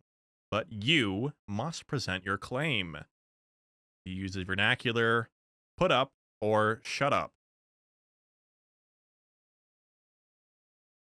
Where does your blood come from? Hello, Mr. French, and welcome. Our blood comes from timeless history. It is because it isn't possible any other way. Laughing out loud. That makes me natural talent plus good looks is secure checkmate, isn't it? LOL. I got it long ago, my way. And I see your point here. Still, big picture is missing beyond polarity. I see you must be bored to infinity. I am. All the best from Big Owl. Hello, Big Owl. Your security comes from the actions or inactions of your bloodline. Personal appearances have nothing to add, in spite of memes from the media suggesting otherwise. They've never experienced boredom and do not understand the concept. From your statement that you do, you need to reassess almost every aspect of your life. What do you see when you close your eyes, sitting in a restful pose? Hello, Big Owl. I'm not clear on the message you are trying to convey, but I appreciate the sentiment contained within. Humans need blood families and the structure which society provides. Many may believe otherwise, but the general outcome of isolation is a gradual disassociation from what the group perceives as reality. Most humans lack the intestinal fortitude to go it alone. It is much better to forge a smaller society within the bloodline and adopt the norms necessary for survival. It is difficult and requires much intelligence and strict rule based enforcement, but these are, coincidentally, the same skill sets needed for survival. The reality most now embrace is an illusion, a very false illusion. There's a great culling underway, and it won't be pretty. If you come out of this intact, it will be because you have embraced what I am telling you. Adhesion to the tenets of natural law. Laughing out loud. OP is my Uncle Stuart. Hello, Bickle, and welcome back. I thought perhaps the voices in your head had suggested alternative activities to occupy your time. Having said that, your return is noted with appropriation and great anticipation. What will Bickle's next big thought be? Have you not considered that, based on my writings to date, impeccable track is kept of the family tree? There are never surprises in this line. No mysterious, shadowy last-minute witness who shows up to explain the unexplainable. Surprised heir who appears and upsets the apple cart in the carefully laid plans of others? I think not. Fritter away the hours in an offhand way, if you must, with illusions and half-baked theories. But in the end, it is but a waste of your energy. It will likely be a welcome harvest to others. Laughing out loud.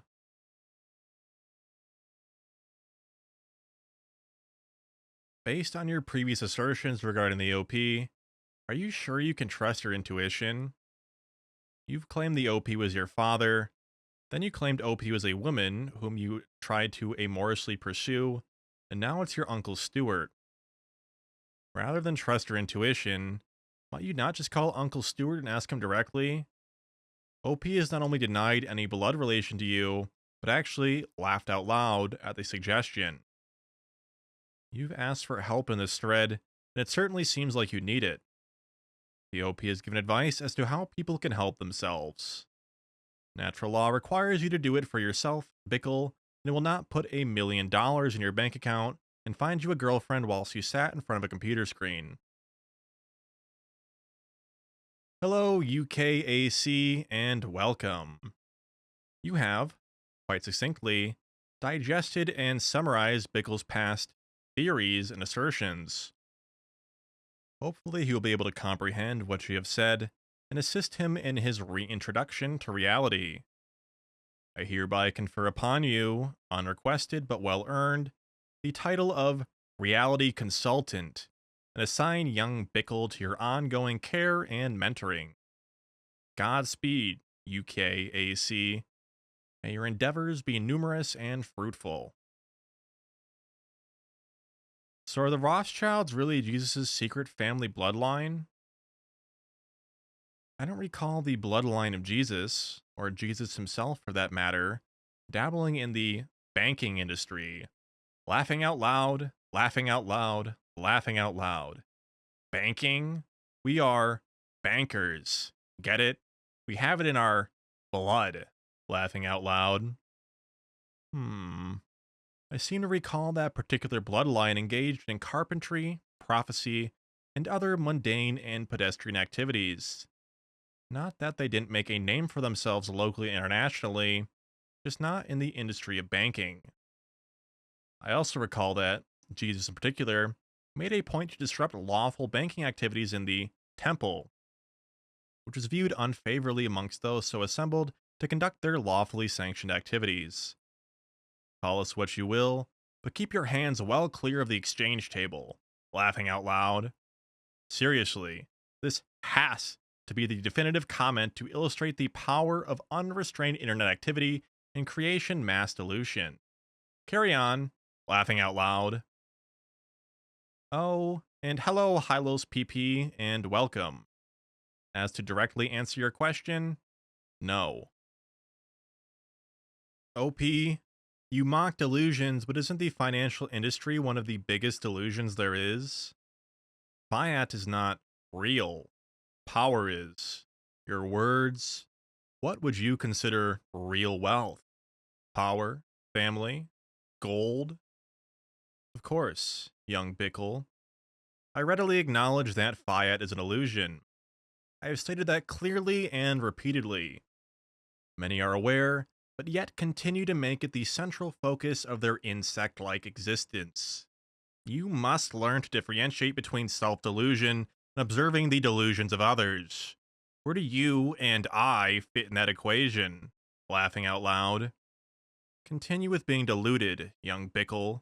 Permission granted. As to your question, all potential flows from the bloodline. As UKAC so clearly stated, potential must be realized. A turbine can spin an AC generator, but useful work will not be realized unless there is a corresponding load. No point creating energy and setting it to ground. Laughing out loud. Real wealth is a subjective concept. Some are satisfied to accumulate massive numbers of fiat, or debt instruments, and turn their backs on their bloodline, thinking family no longer matters. How many times has that scenario played out? Every human must determine for themselves what constitutes wealth. A philosopher may value an ascetic life, placing his or her time above the accumulation of physical possessions. Perhaps he or she will come to great understandings which benefit his progeny. A banker may most highly value the subjugation of others, for whatever reason. Politician craves an adoring crowd and the access it brings. What is your wealth, young Bickle? Do you aspire something more than what you have? Would a million fiat, promises to pay, and a girlfriend, fully provided, complete your quest? So it would seem, as that is only the real tangible request you have made, and with such a potential valuable resource at your disposal. Sex and money. Quite novel, actually. Who would have thought it? You will know them by their actions. Thanks for offering up one of your biggest weaknesses, your dependence on the exchange table. Quite a foolish assertion. Where is the weakness in your valuable estimation? Would you trade places? Weakness is a defect resulting from failure to observe the immutable laws of nature. Immutable. Have I not made that abundantly clear to you? Do you think we are not aware and respectful of these imperatives? Read, comprehend, and think in that order. P.S. We are well diversified. Laughing out loud. I ask you for real help and information, and yet you continue to mock. Is this a game to you, OP? Do you get pleasure by not helping when help is requested? Are you so far removed from reality that you forgot what it is like to survive when the chips are down and the lifeboats are sparse? I get a sinking feeling that your bloodline was no doubt involved with the Titanic. Refresh my memory, Herr Bickle. What information have you specifically asked which has not been answered? As far as requests, your $1 million and a girlfriend was frivolous and came in response to my theoretical question regarding what you would do with a million, i.e., how would you advance your bloodline, etc. I have been most clear on the issue of your bloodline as it relates to mine, have I not? Most of your posts are random and baseless speculation and chatter regarding whatever random thought or theory pops into your head at any given time. You demonstrate a lack of serious inquiry, thoughtful reflection, or an introspective nature. You are not serious in your pursuits. How would you expect to be taken seriously? If you do not demonstrate respect, do not expect respect. Bickle, you must learn to be more discriminating in what you hear. Or wasting valuable clock cycles and trying to make sense of gibberish is already a difficult path you tread. Why make it more so by assimilating everything thrown your way? I've quite enjoyed this thread. I've got a question for you, OP. What are the responsibilities of the male and female heirs of a particular bloodline? They differ for each gender. In order to further the goals of his or her bloodline, what are the criteria that an heir has to keep in mind when choosing a potential mate? I look forward to your answer. Thank you. Hello, CD, and welcome. Of course, each gender has different responsibilities and obligations. Of course, think of the amazing water molecule. Hydrogen is a physical building block. Oxygen is an oxidizer. One creates form and substance, and one dissolves, burns, purifies.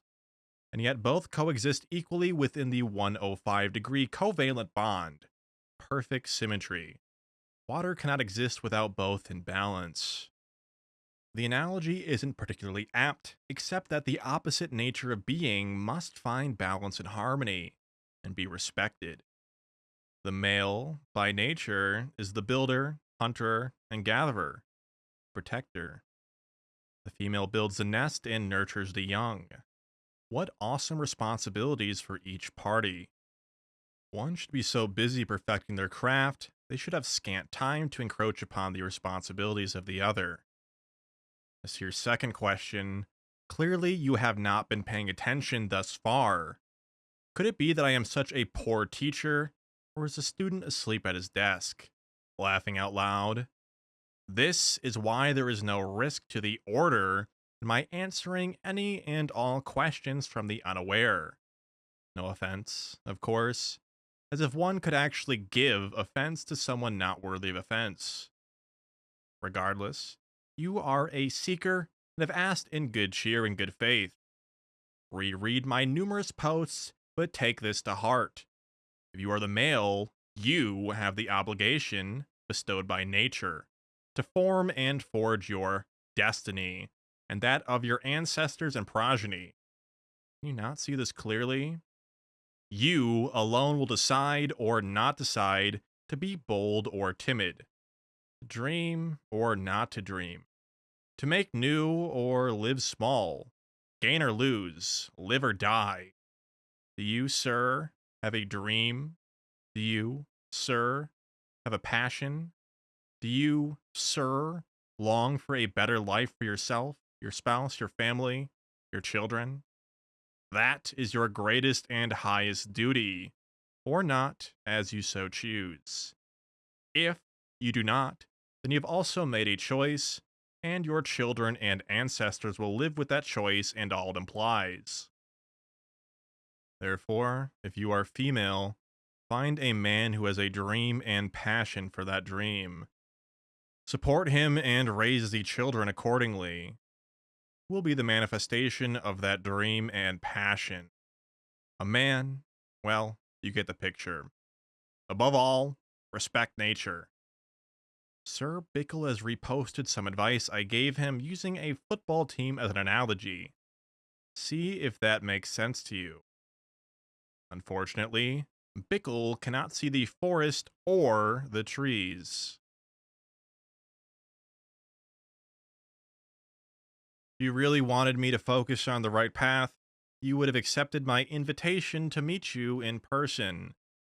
It appears, though, that you want me to struggle without proper guidance, while you watch with your clipboard and pen. Bickle, of what incentive would I have to meet with you in person? Do you so declare yourself to be a worthy traveler? You have asked for Federal Reserve notes and to have a wife selected on your behalf, and yet you offer nothing in return. Not that I would have any use for your offerings. Rather, it implies a higher order insight into your worldview and interaction within nature, and explains well why you are where you are and are who you are. Understand that nature is symbiotic in nature in all respects. Benevolence does not and cannot exist in nature. It is impossible. Look at any appearance of benevolence as a trick. Look for the hidden hand. It's always there. So many examples, so little time. Laughing out loud. It's only the child who does not see this. If you were in fact of the blood, you would be aware of the strong hand you have, the potential and innate knowledge. You would know how to approach me correctly. You would know what is important and not important. However, sadly, you represent yourself as a fraud. You claim to be what you so clearly are not. You aspire to be more? That is noble, but you are not there, or even close. The result is the appearance of foolishness and stupidity. I can imagine, with humor, your attempts to call some low-level bureaucrat raving and rambling about mysterious bloodlines and secret orders. Laughing out loud. It was probably some insurance broker or low-level grunt who had no idea what you were speaking of.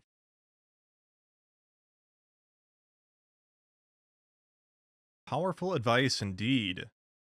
Pride has consumed many dictators in the past because they had the wrong motivation in regards to only really thinking about glory to themselves. What if someone of that power and influence instead thought of one's family and future progeny as the source of motivation and passion for the cause? Pride is a fool's game and must be seen for what it is. Pride is the downfall of the bloodline, one of the true dangers. However, and believe this or not, pride is learned behavior.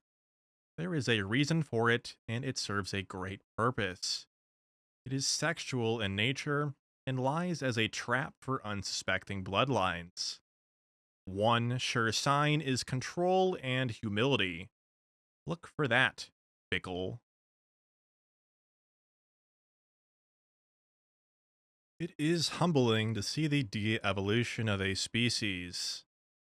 Sensory-based and irrational. Laughing out loud. Honestly, because I don't know what you want to see from me to be deemed worthy. I knew I was worthy since birth, and I am a good judge of character. So how do I show someone I don't know with a hidden value system that I am worthy in their eyes? It is a unknown. And only until I meet you will I know how to get your respect. Getting respect from a mysterious unknown is near impossible unless you know their value system. And since your value system is so unique, it is only learned brought up in the wolf's den. And for the eagle to learn that on his own, would take the work of a great eagle with proper guidance. Bickle, you claim to be of the blood. Do you think that blood would be discarded like a pair of soiled socks? You claim to be a descendant, did you not? You claim to be a descendant, and ask how to act? Do you not see the absurdity? Were you raised by wolves? Why would you want to meet me? Of what could you learn that I have not already offered? What would the benefit to me be? See, dear chap, you make no sense. You make no logical offer. You don't even know of what you are seeking. That is why you are not evolving. Bickle, maybe you were just meant to enjoy the ride. Are you, Bickle, enjoying the ride? The Rothschilds have secret breeding programs. Laughing out loud. Is this an internet-derived claim? Please tell me from where this truth came. I don't think I've been discarded. I think you've been paying attention to me the last 31 years, raising me outside the wolf's den. If you believe this, and if it is true, that your destiny cannot be denied. How can I be of service? Are we all one, Bickle? Why don't you tell me what you want from me? You obviously want something. I told you I'd be willing to father children. Frightful thought, Bickle, but thanks for playing. Serious question, OP. Are you related to Cosmic Cleared Level 3, aka Ronald MC Donald? And if so, is he briefed on the pink slime per se replacement? Laugh out loud. Hello, Grem, and welcome. I do not have clearance to eat pink slime. I have never eaten pink slime. I do not advise eating pink slime, no matter if presented by a clown, a king, or a freckled-faced lass with what appears to be good intention. Pink slime is best avoided. Have a jolly good day. Sure, I enjoy the ride. However, it helps to have an idea of the destination. The destination is perfection of the bloodline. You still don't understand. Thick. You're either part of the solution or part of the precipitate. Laughing out loud. It's common sense. You even said there are quiet bloodlines that are purring smoothly according to plan. I assume you're referring to family lines that the family has had their hand in mixing the dough. Link to youtube.com. I have a good idea who you are, OP. Well, please keep it to yourself, Bickle. Wouldn't want the others to become jealous, would we? Laughing out loud. You buy that house in Chicago yet? Oh, sorry. Missed the housewarming, did we? In certain circles, Bickle, one never buys anything. See you in June. Doubtful, Bickle. In fact, downright unlikely. Laughing out loud. OP, Vienna waits for you. Magical City, that. What happened to the OP of this forum? Is he still on here? I would like to ask some questions. Ask away, and welcome. Note that I am not here on a daily basis, but I have earlier committed to this endeavor until such time as the questions become overly banal, or terminal tedium sets in, whichever occurs first. Laughing out loud. Until such time, ask anything you care to. My father, who was found in an alleyway in California, was adopted into a casual American family of the 60s. When he was found, his intestines were very unhealthy, The local doctor had to perform surgery on him 3 days after birth. He was not supposed, but miraculously he recovered at an extremely fast rate, almost mind boggling to the doctor. He has always been like this, indestructible in a sense, always recovering fast or not getting hurt in situations that would kill the normal man. And quite durable myself, I've had many incidents where I should have at least broke a bone, but always walk away laughing. My dad has the blood type Rh negative. I have no idea what mine is. His personality is selfish, somewhat evil, and loyal. He lacks humans' emotions like love and empathy for another man's life. He personally told me one night in deep conversation. I've always felt like he was not from this realm, so to speak. Well, at least not fully. Sorry for the extensive life story, but is there a possibility he came from a certain bloodline, if you know what I mean? Maybe he was a hybrid or something of the like and was thrown away? Hello, AC, and welcome. The fact your father is Rh negative is significant. However, the attributes you use to describe him, selfish, somewhat evil and loyal, is most perplexing to me. Selfish would generally be considered as predominantly interested in one's own interests and situation. Do you know anyone to whom this would not apply? Selfish is an emotional world, heavy with negative connotation, describes perfectly the way humans really are. Of course, your father is selfish. What human isn't? Even the much beloved Mother Teresa was a fraud by this measure. Who could live up to such a standard? Somewhat evil? Laughing out loud? Similar to somewhat pregnant? I would be most interested in hearing your definition of somewhat evil. Was there a specific act or a series of acts? Were they for selfish motives? To whom did the benefit of his somewhat evil acts accrue? Of course, loyal is the ultimate test. I assume you mean loyalty to his bloodline. Or was there some event or events you witnessed which led you to this conclusion? You would do well to find out right away, or sooner, if you are Rh negative. I have posted before on this very important topic, and it completely baffles me that most humans do not know their blood type, or if the Rh antigen is present in their blood. However, many humans can tell you about the events in other human lives, celebrities for example.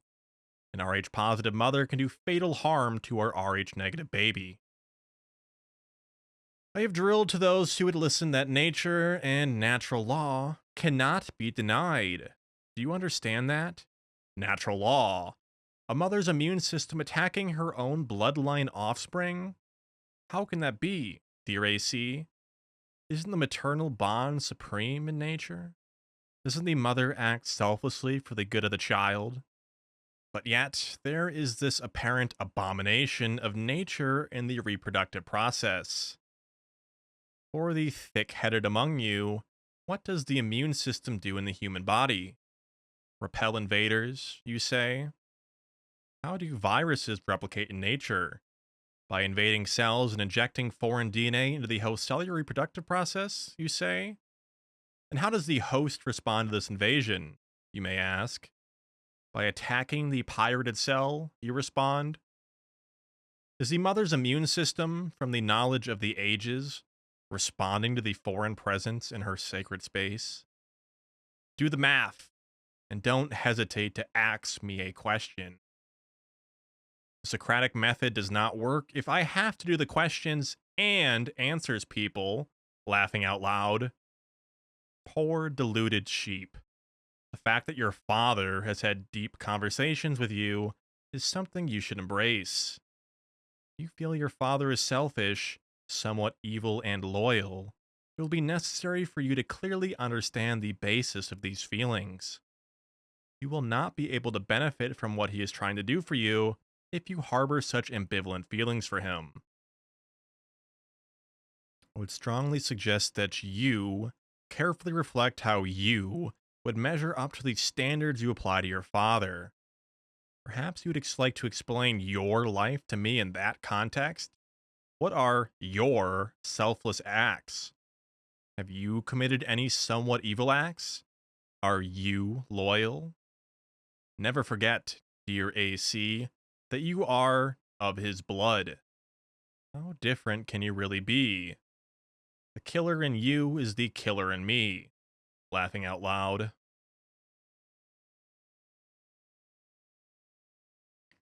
Can you do a few things for me?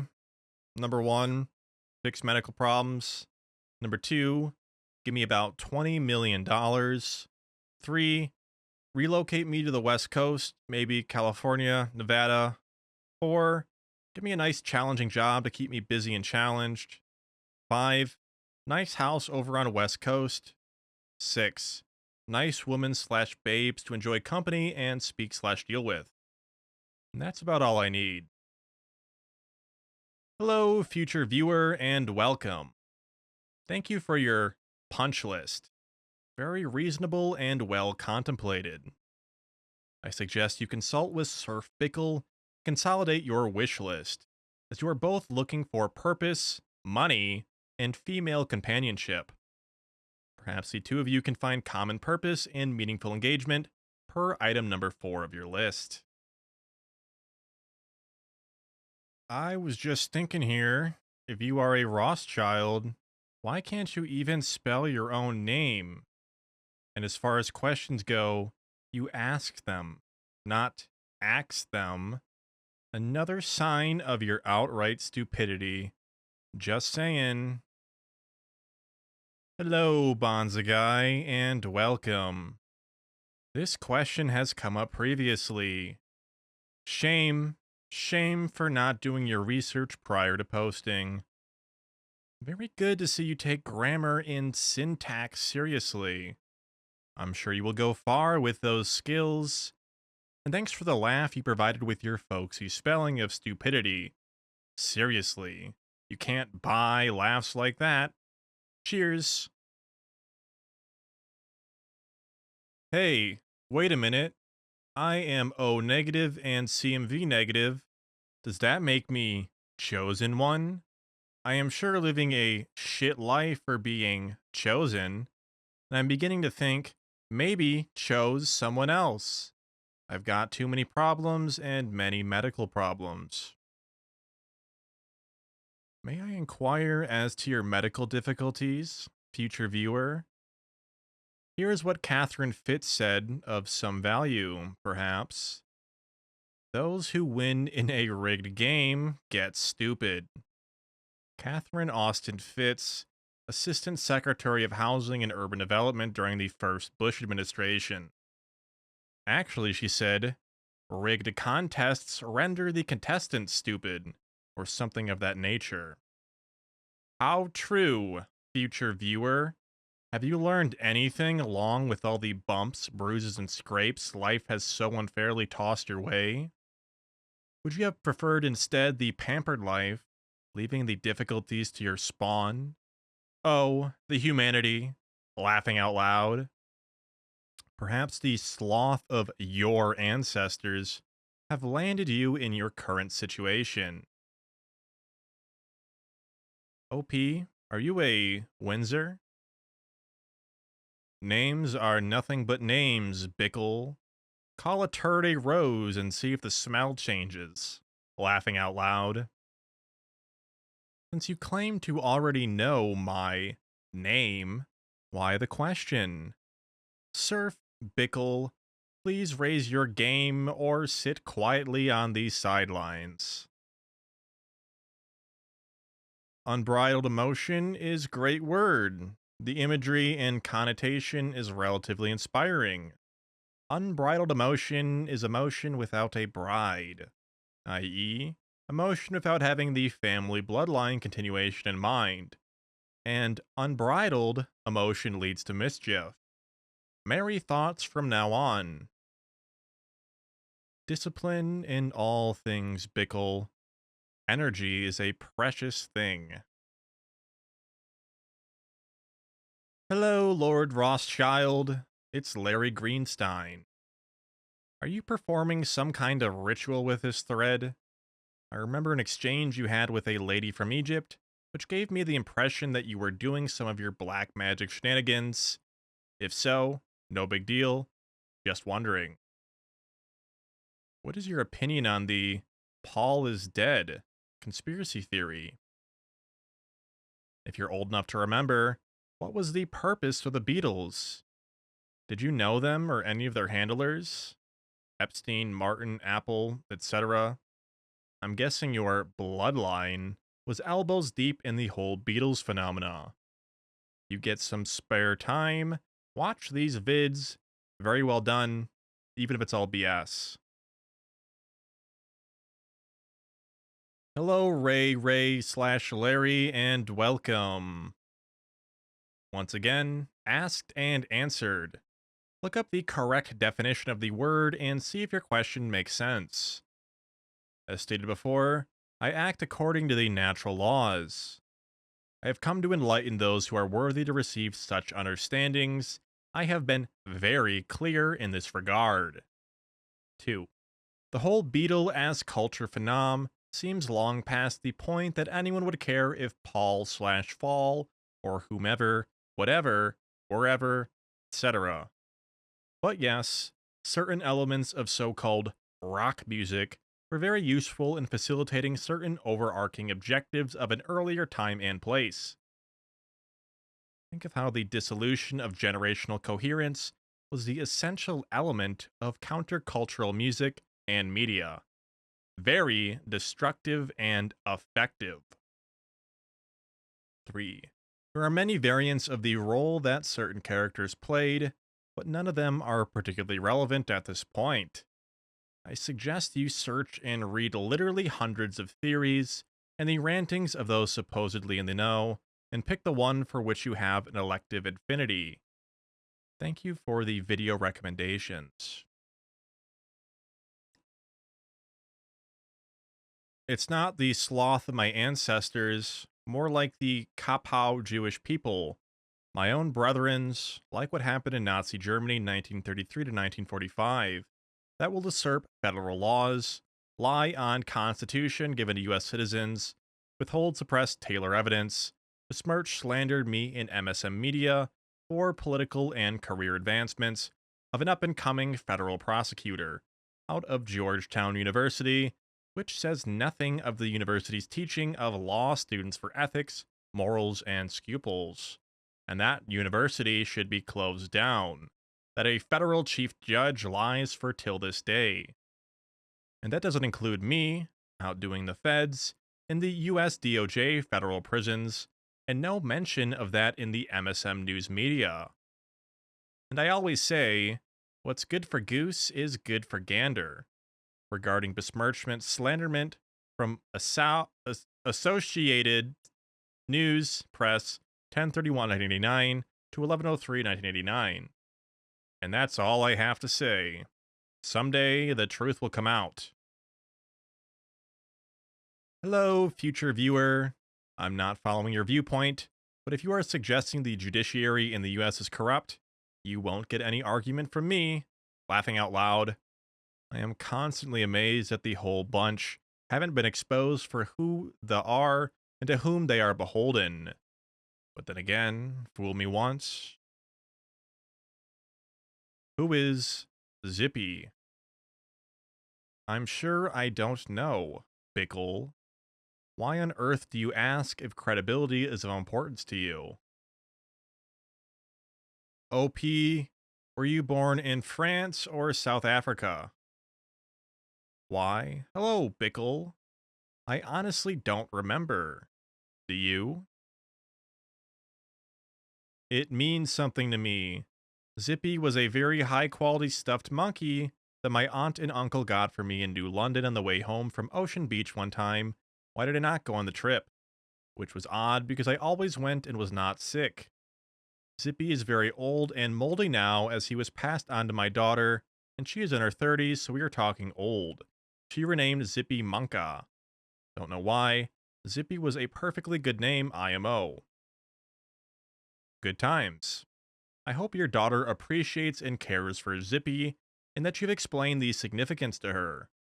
Memories are made of such things. I may not have been born where I originally thought either. Everyone comes into life and is taught certain truths which are held as sacred, such as place and time of birth. Because the linear concept of time is nonsense, as I explained in some detail previously, so is the birth date slash time and location aspects.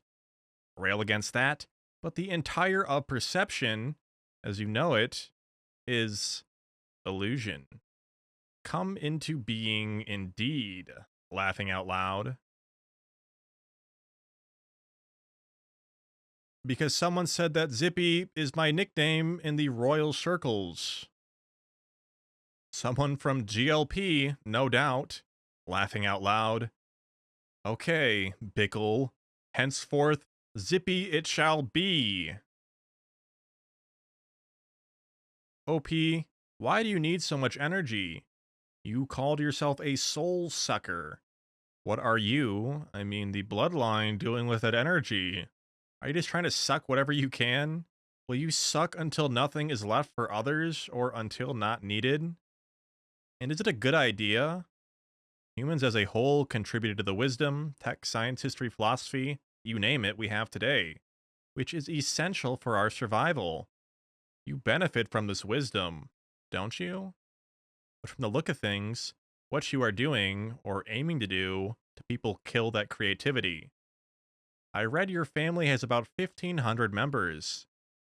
Can 1,500 people gather wisdom faster than billions? Even if you are millions, can you? My point is, isn't well-being of humanity as a whole contributes you more than just your well-being? If not, please explain. Lastly, you mentioned you are returning to the source, and we are not coming. What is that source? Thanks. Technology, history, philosophy are basically tales of the struggle of humanity. Of course, value is created from this dynamic tension, created and harvested. And never forget that winners write the history taught to the spawn of the workers. As your comment on relative populations, were you aware that there are approximately 50,000 worker bees slash drones to the one hive queen? 50,000 to 1. So 50,000 drone and toil in the queen, from most perspective, wins. 50,000 to 1. Are there, in your opinion, too many workers to queens? Do you know that in nature, reproduction directly correlates to resources? When food is scarce, fewer of any species replicates. Look at the birth rates in Japan. Young aren't reproducing there. Surely it is clear that those youth see the social contract of the last generation has been violated. Koi fish in an artificial pond will grow as much as the physical space, population, and food will allow. Are they too big for your tastes? Natural law is clear, available to all who see, and immutable. End of that story. The source, as I have stated many times, is the attainment of perfection of the bloodline. Most religions, including Christianity, tell stories of the fall of man. Fall from grace, fall from perfection, call it what you will. There is a path to the source. You are not on it. If you were a Rothschild, you wouldn't ask me to axe you. And how did you reach that conclusion? Maybe this whole world in the USA is made up of lies and it's really run by the top hidden bankers, as I thought all along, and us sheeple, masses, are just played with countries in the USA, and we are massively deceived on many things. Number one, being told and taught history. Number two, present MSM news that is just to control and manipulate the masses.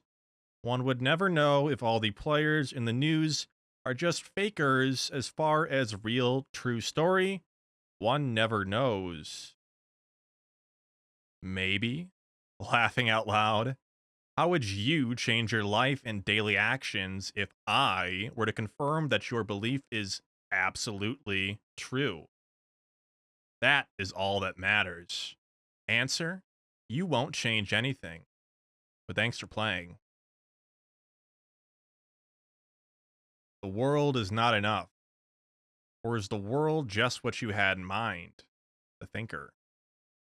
Zippy, you should emulate that bronze figure prior to posting nonsense.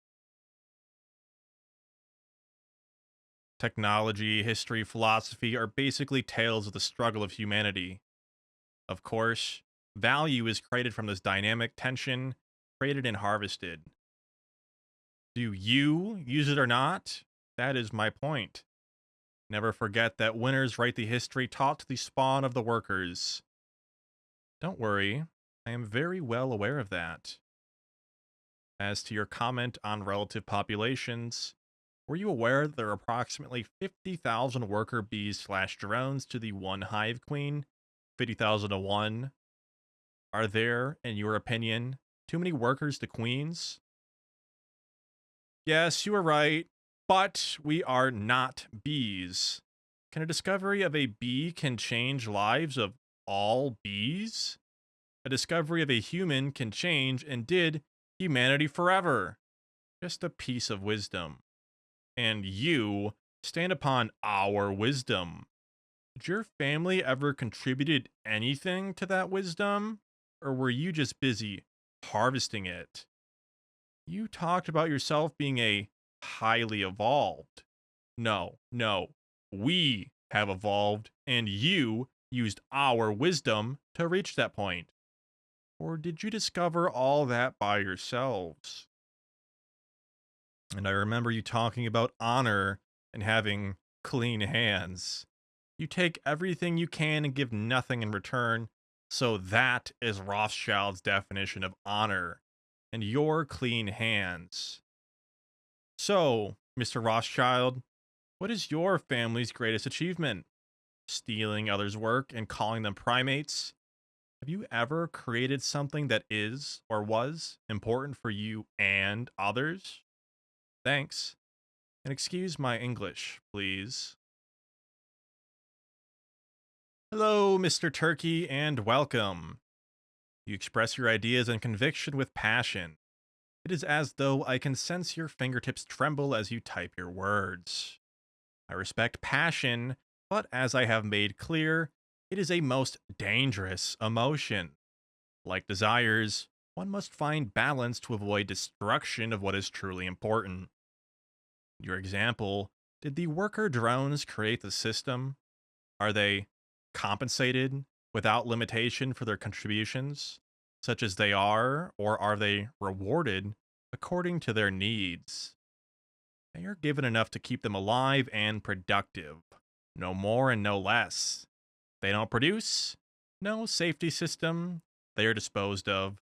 Laughing out loud. How did the hive hierarchy and hive mentality evolve? Were other systems tried which failed, eliminating that particular strain from the gene pool? We do not live in a static system. Nothing exists in a static system. Your questions imply a very naive understanding of nature. Sad, sad, sad. Assuming there to be a dynamic and balanced nature, how do you imagine my family came to control? Directly or indirectly? Essentially, all of the Earth's labor and resources. Did some benevolent being swoop down from the ether and hand us title and control? If I were to engage you in commerce, would you turn over your valuables without some like compensation, real or otherwise? You've likely heard of the early settlers to America who traded with the Native Americans for the island of Manhattan. As the story goes, the settlers bought Manhattan from the hapless Indians for a trunk of shiny beads. $24 by written accounts. Foolish, stupid savages, right? Consider that the Indians had no concept of land ownership. How could one own something like land? It is an absurd notion to them and is absurd on many levels. So, who was the winner and loser in this transaction? If you were playing by the settlers' rules, they won. The Indians also thought they came out ahead based on their belief systems. Just how do you think things evolved as they did? I will not succumb to the ego and crow of our family accomplishments. There is much written that need not be summarized here, and nothing to be gained at basking in the glow of the successes. Consider that there have also been many, many learning experiences. Those are what we teach our young, because there is where the value is to be found. Perfection comes from focusing one's efforts upon experience and embracing them as the lessons taught by nature. So very valuable. Success is sweet rain, soft rain, which falls upon our fields and prepares the earth for the next planting. Nothing more. The valuable part is steel blade cracking hard earth until it is lush and fertile again.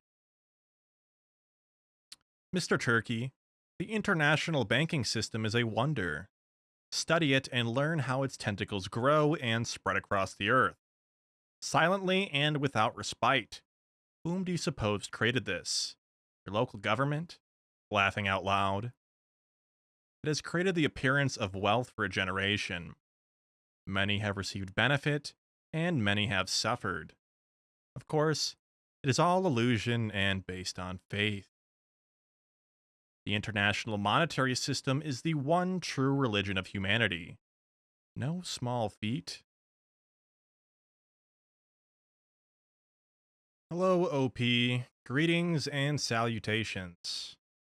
Firstly, thank you for the well wishes and title of reality consultant, but Bickle/Zippy seems beyond help.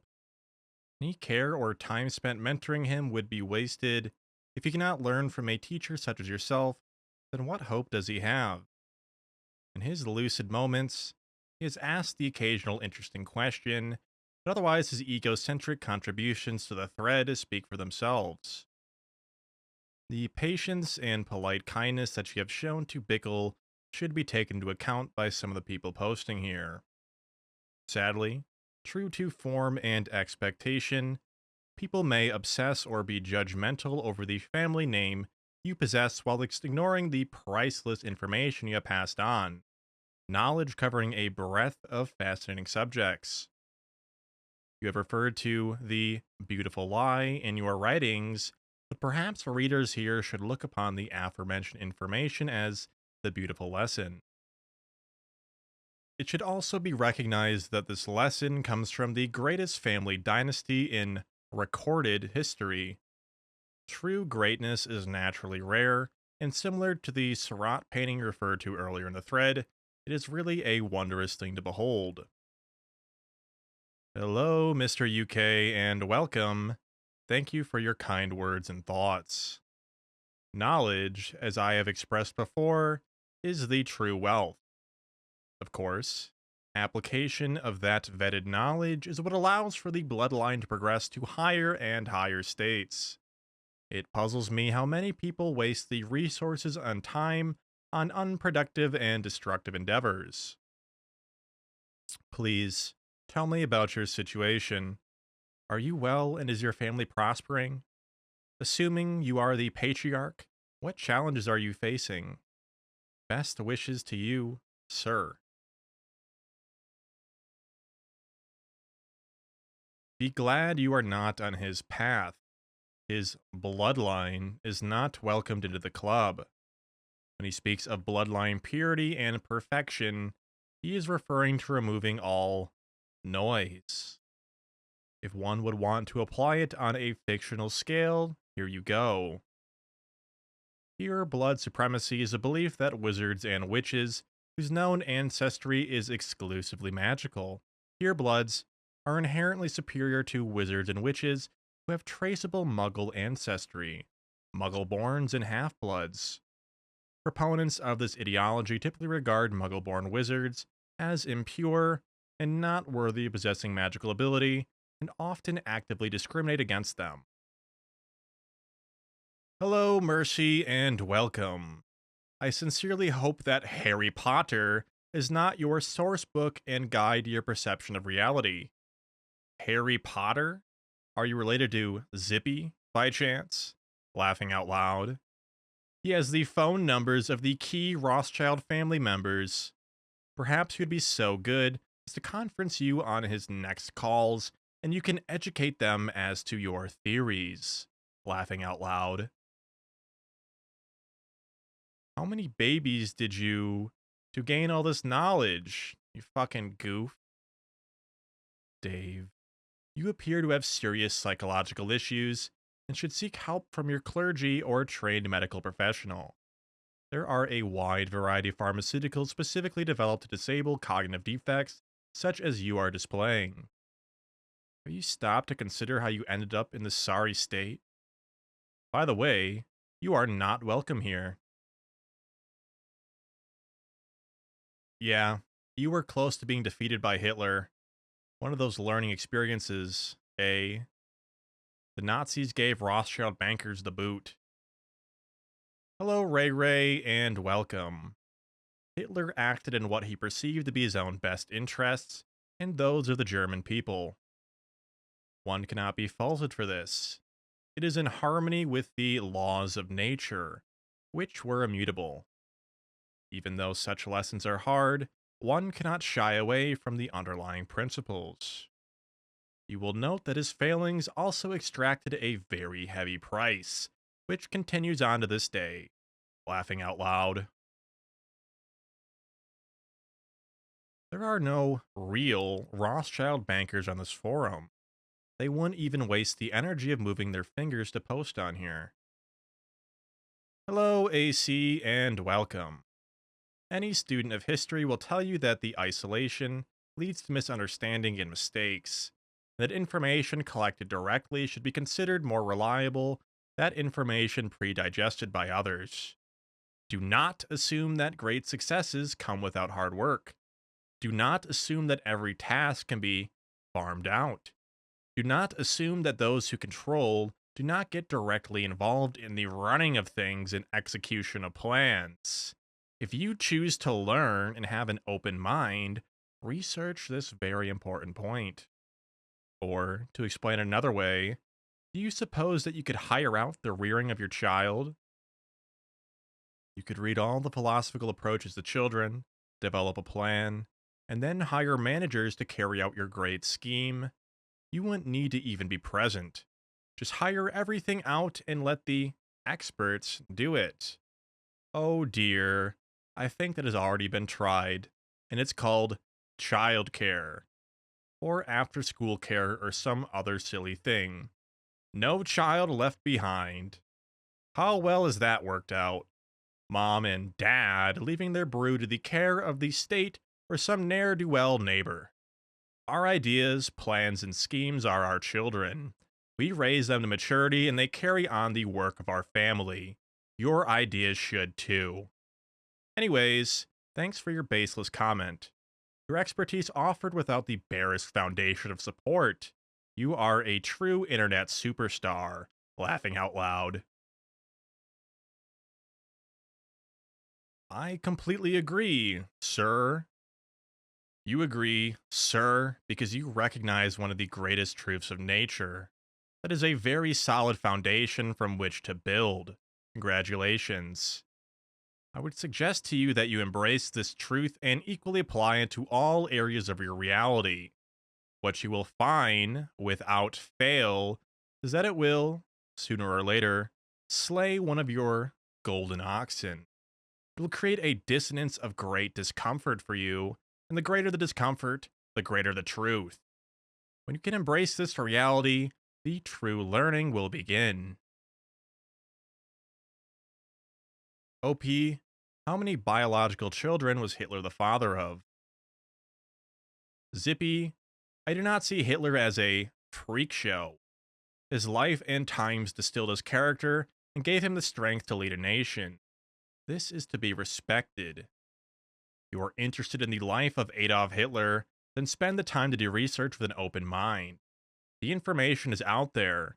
Many keep track of such things, laughing out loud. I'm not here to satisfy your idle curiosity about someone you clearly know nothing about. It is egotistical of you to presume that you are worthy to make such enquiries, having accomplished nothing within your own bloodline. By the way, your posts are annoying and lack any kind of continuity. Do you not see that there is a larger order to things, that all things flow into each other? I suggest you reflect and distill your overactive mind into a particular area of thought and exploration and see where that leads. Take some time to reflect on what is most important and ask things relevant to the reason I am here.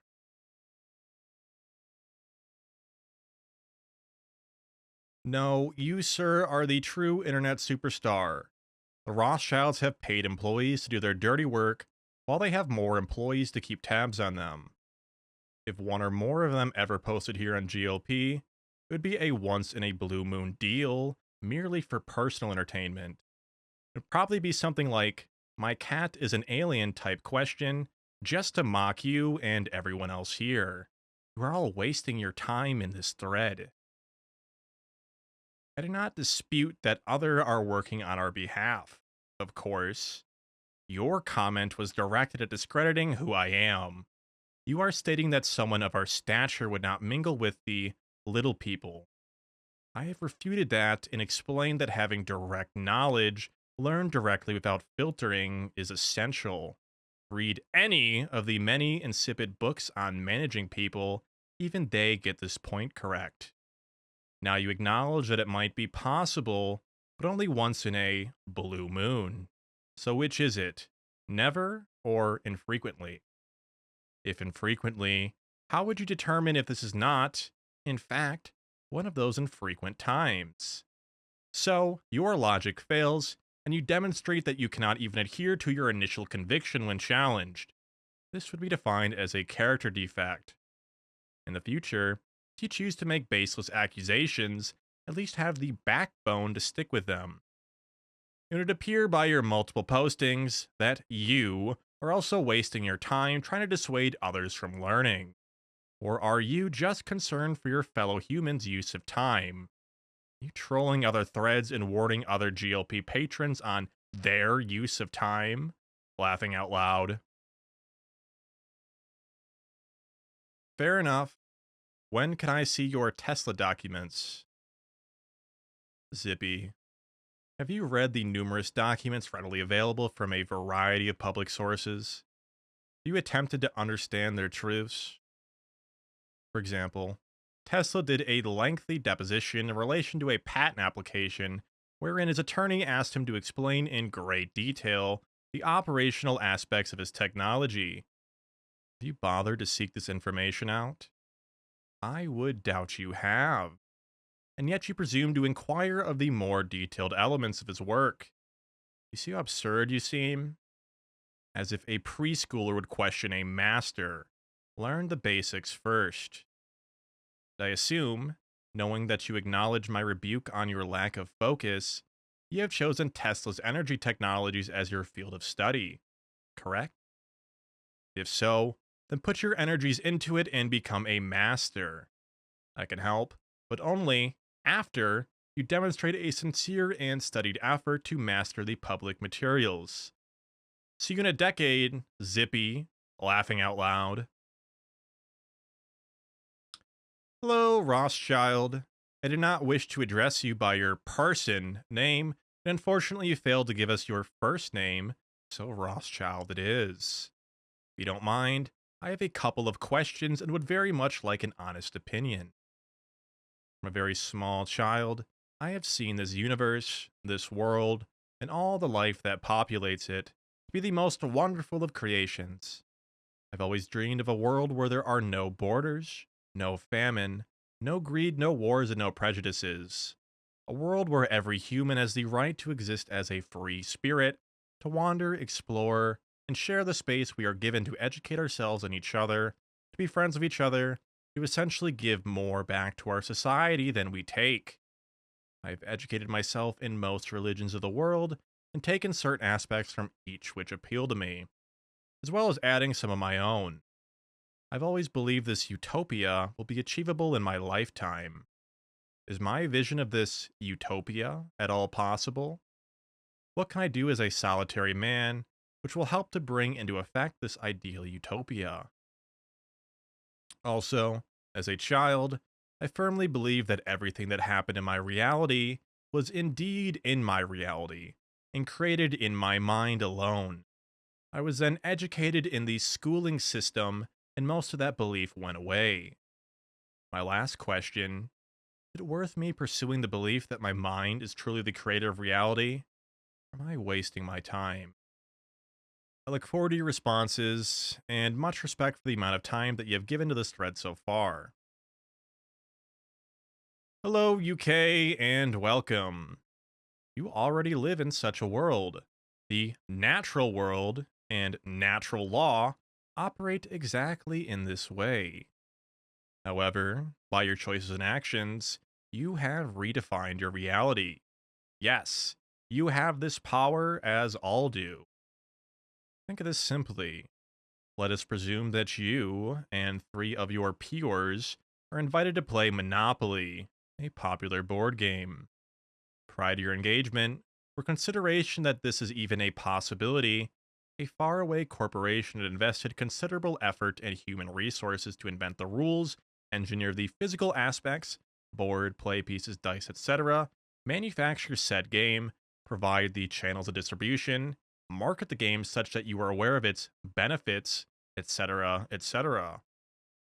The corporation proposed that you would obtain enjoyment from this game in exchange for your consideration of a certain number of work units in exchange. Federal Reserve units in the US, for example. This also constitutes your buy in of the whole process. Continuing, the four of you sit down and form a social contract that you will all abide by the rules, that each player will play a role in the process as symbolized by the player's choice of token. One lucky player even gets to be the banker. Lucky him or her. Laughing out loud.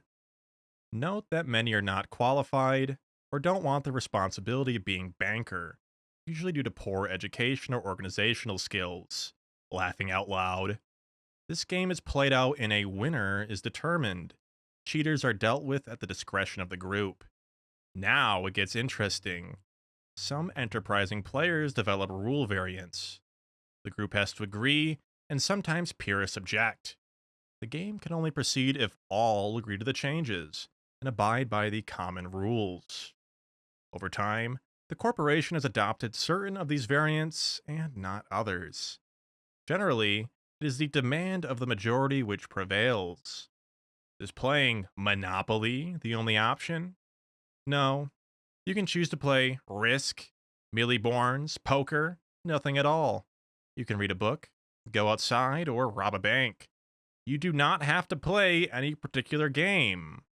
But if you do choose to play, social contracts, norms, and peer pressure will force you to play to the rules.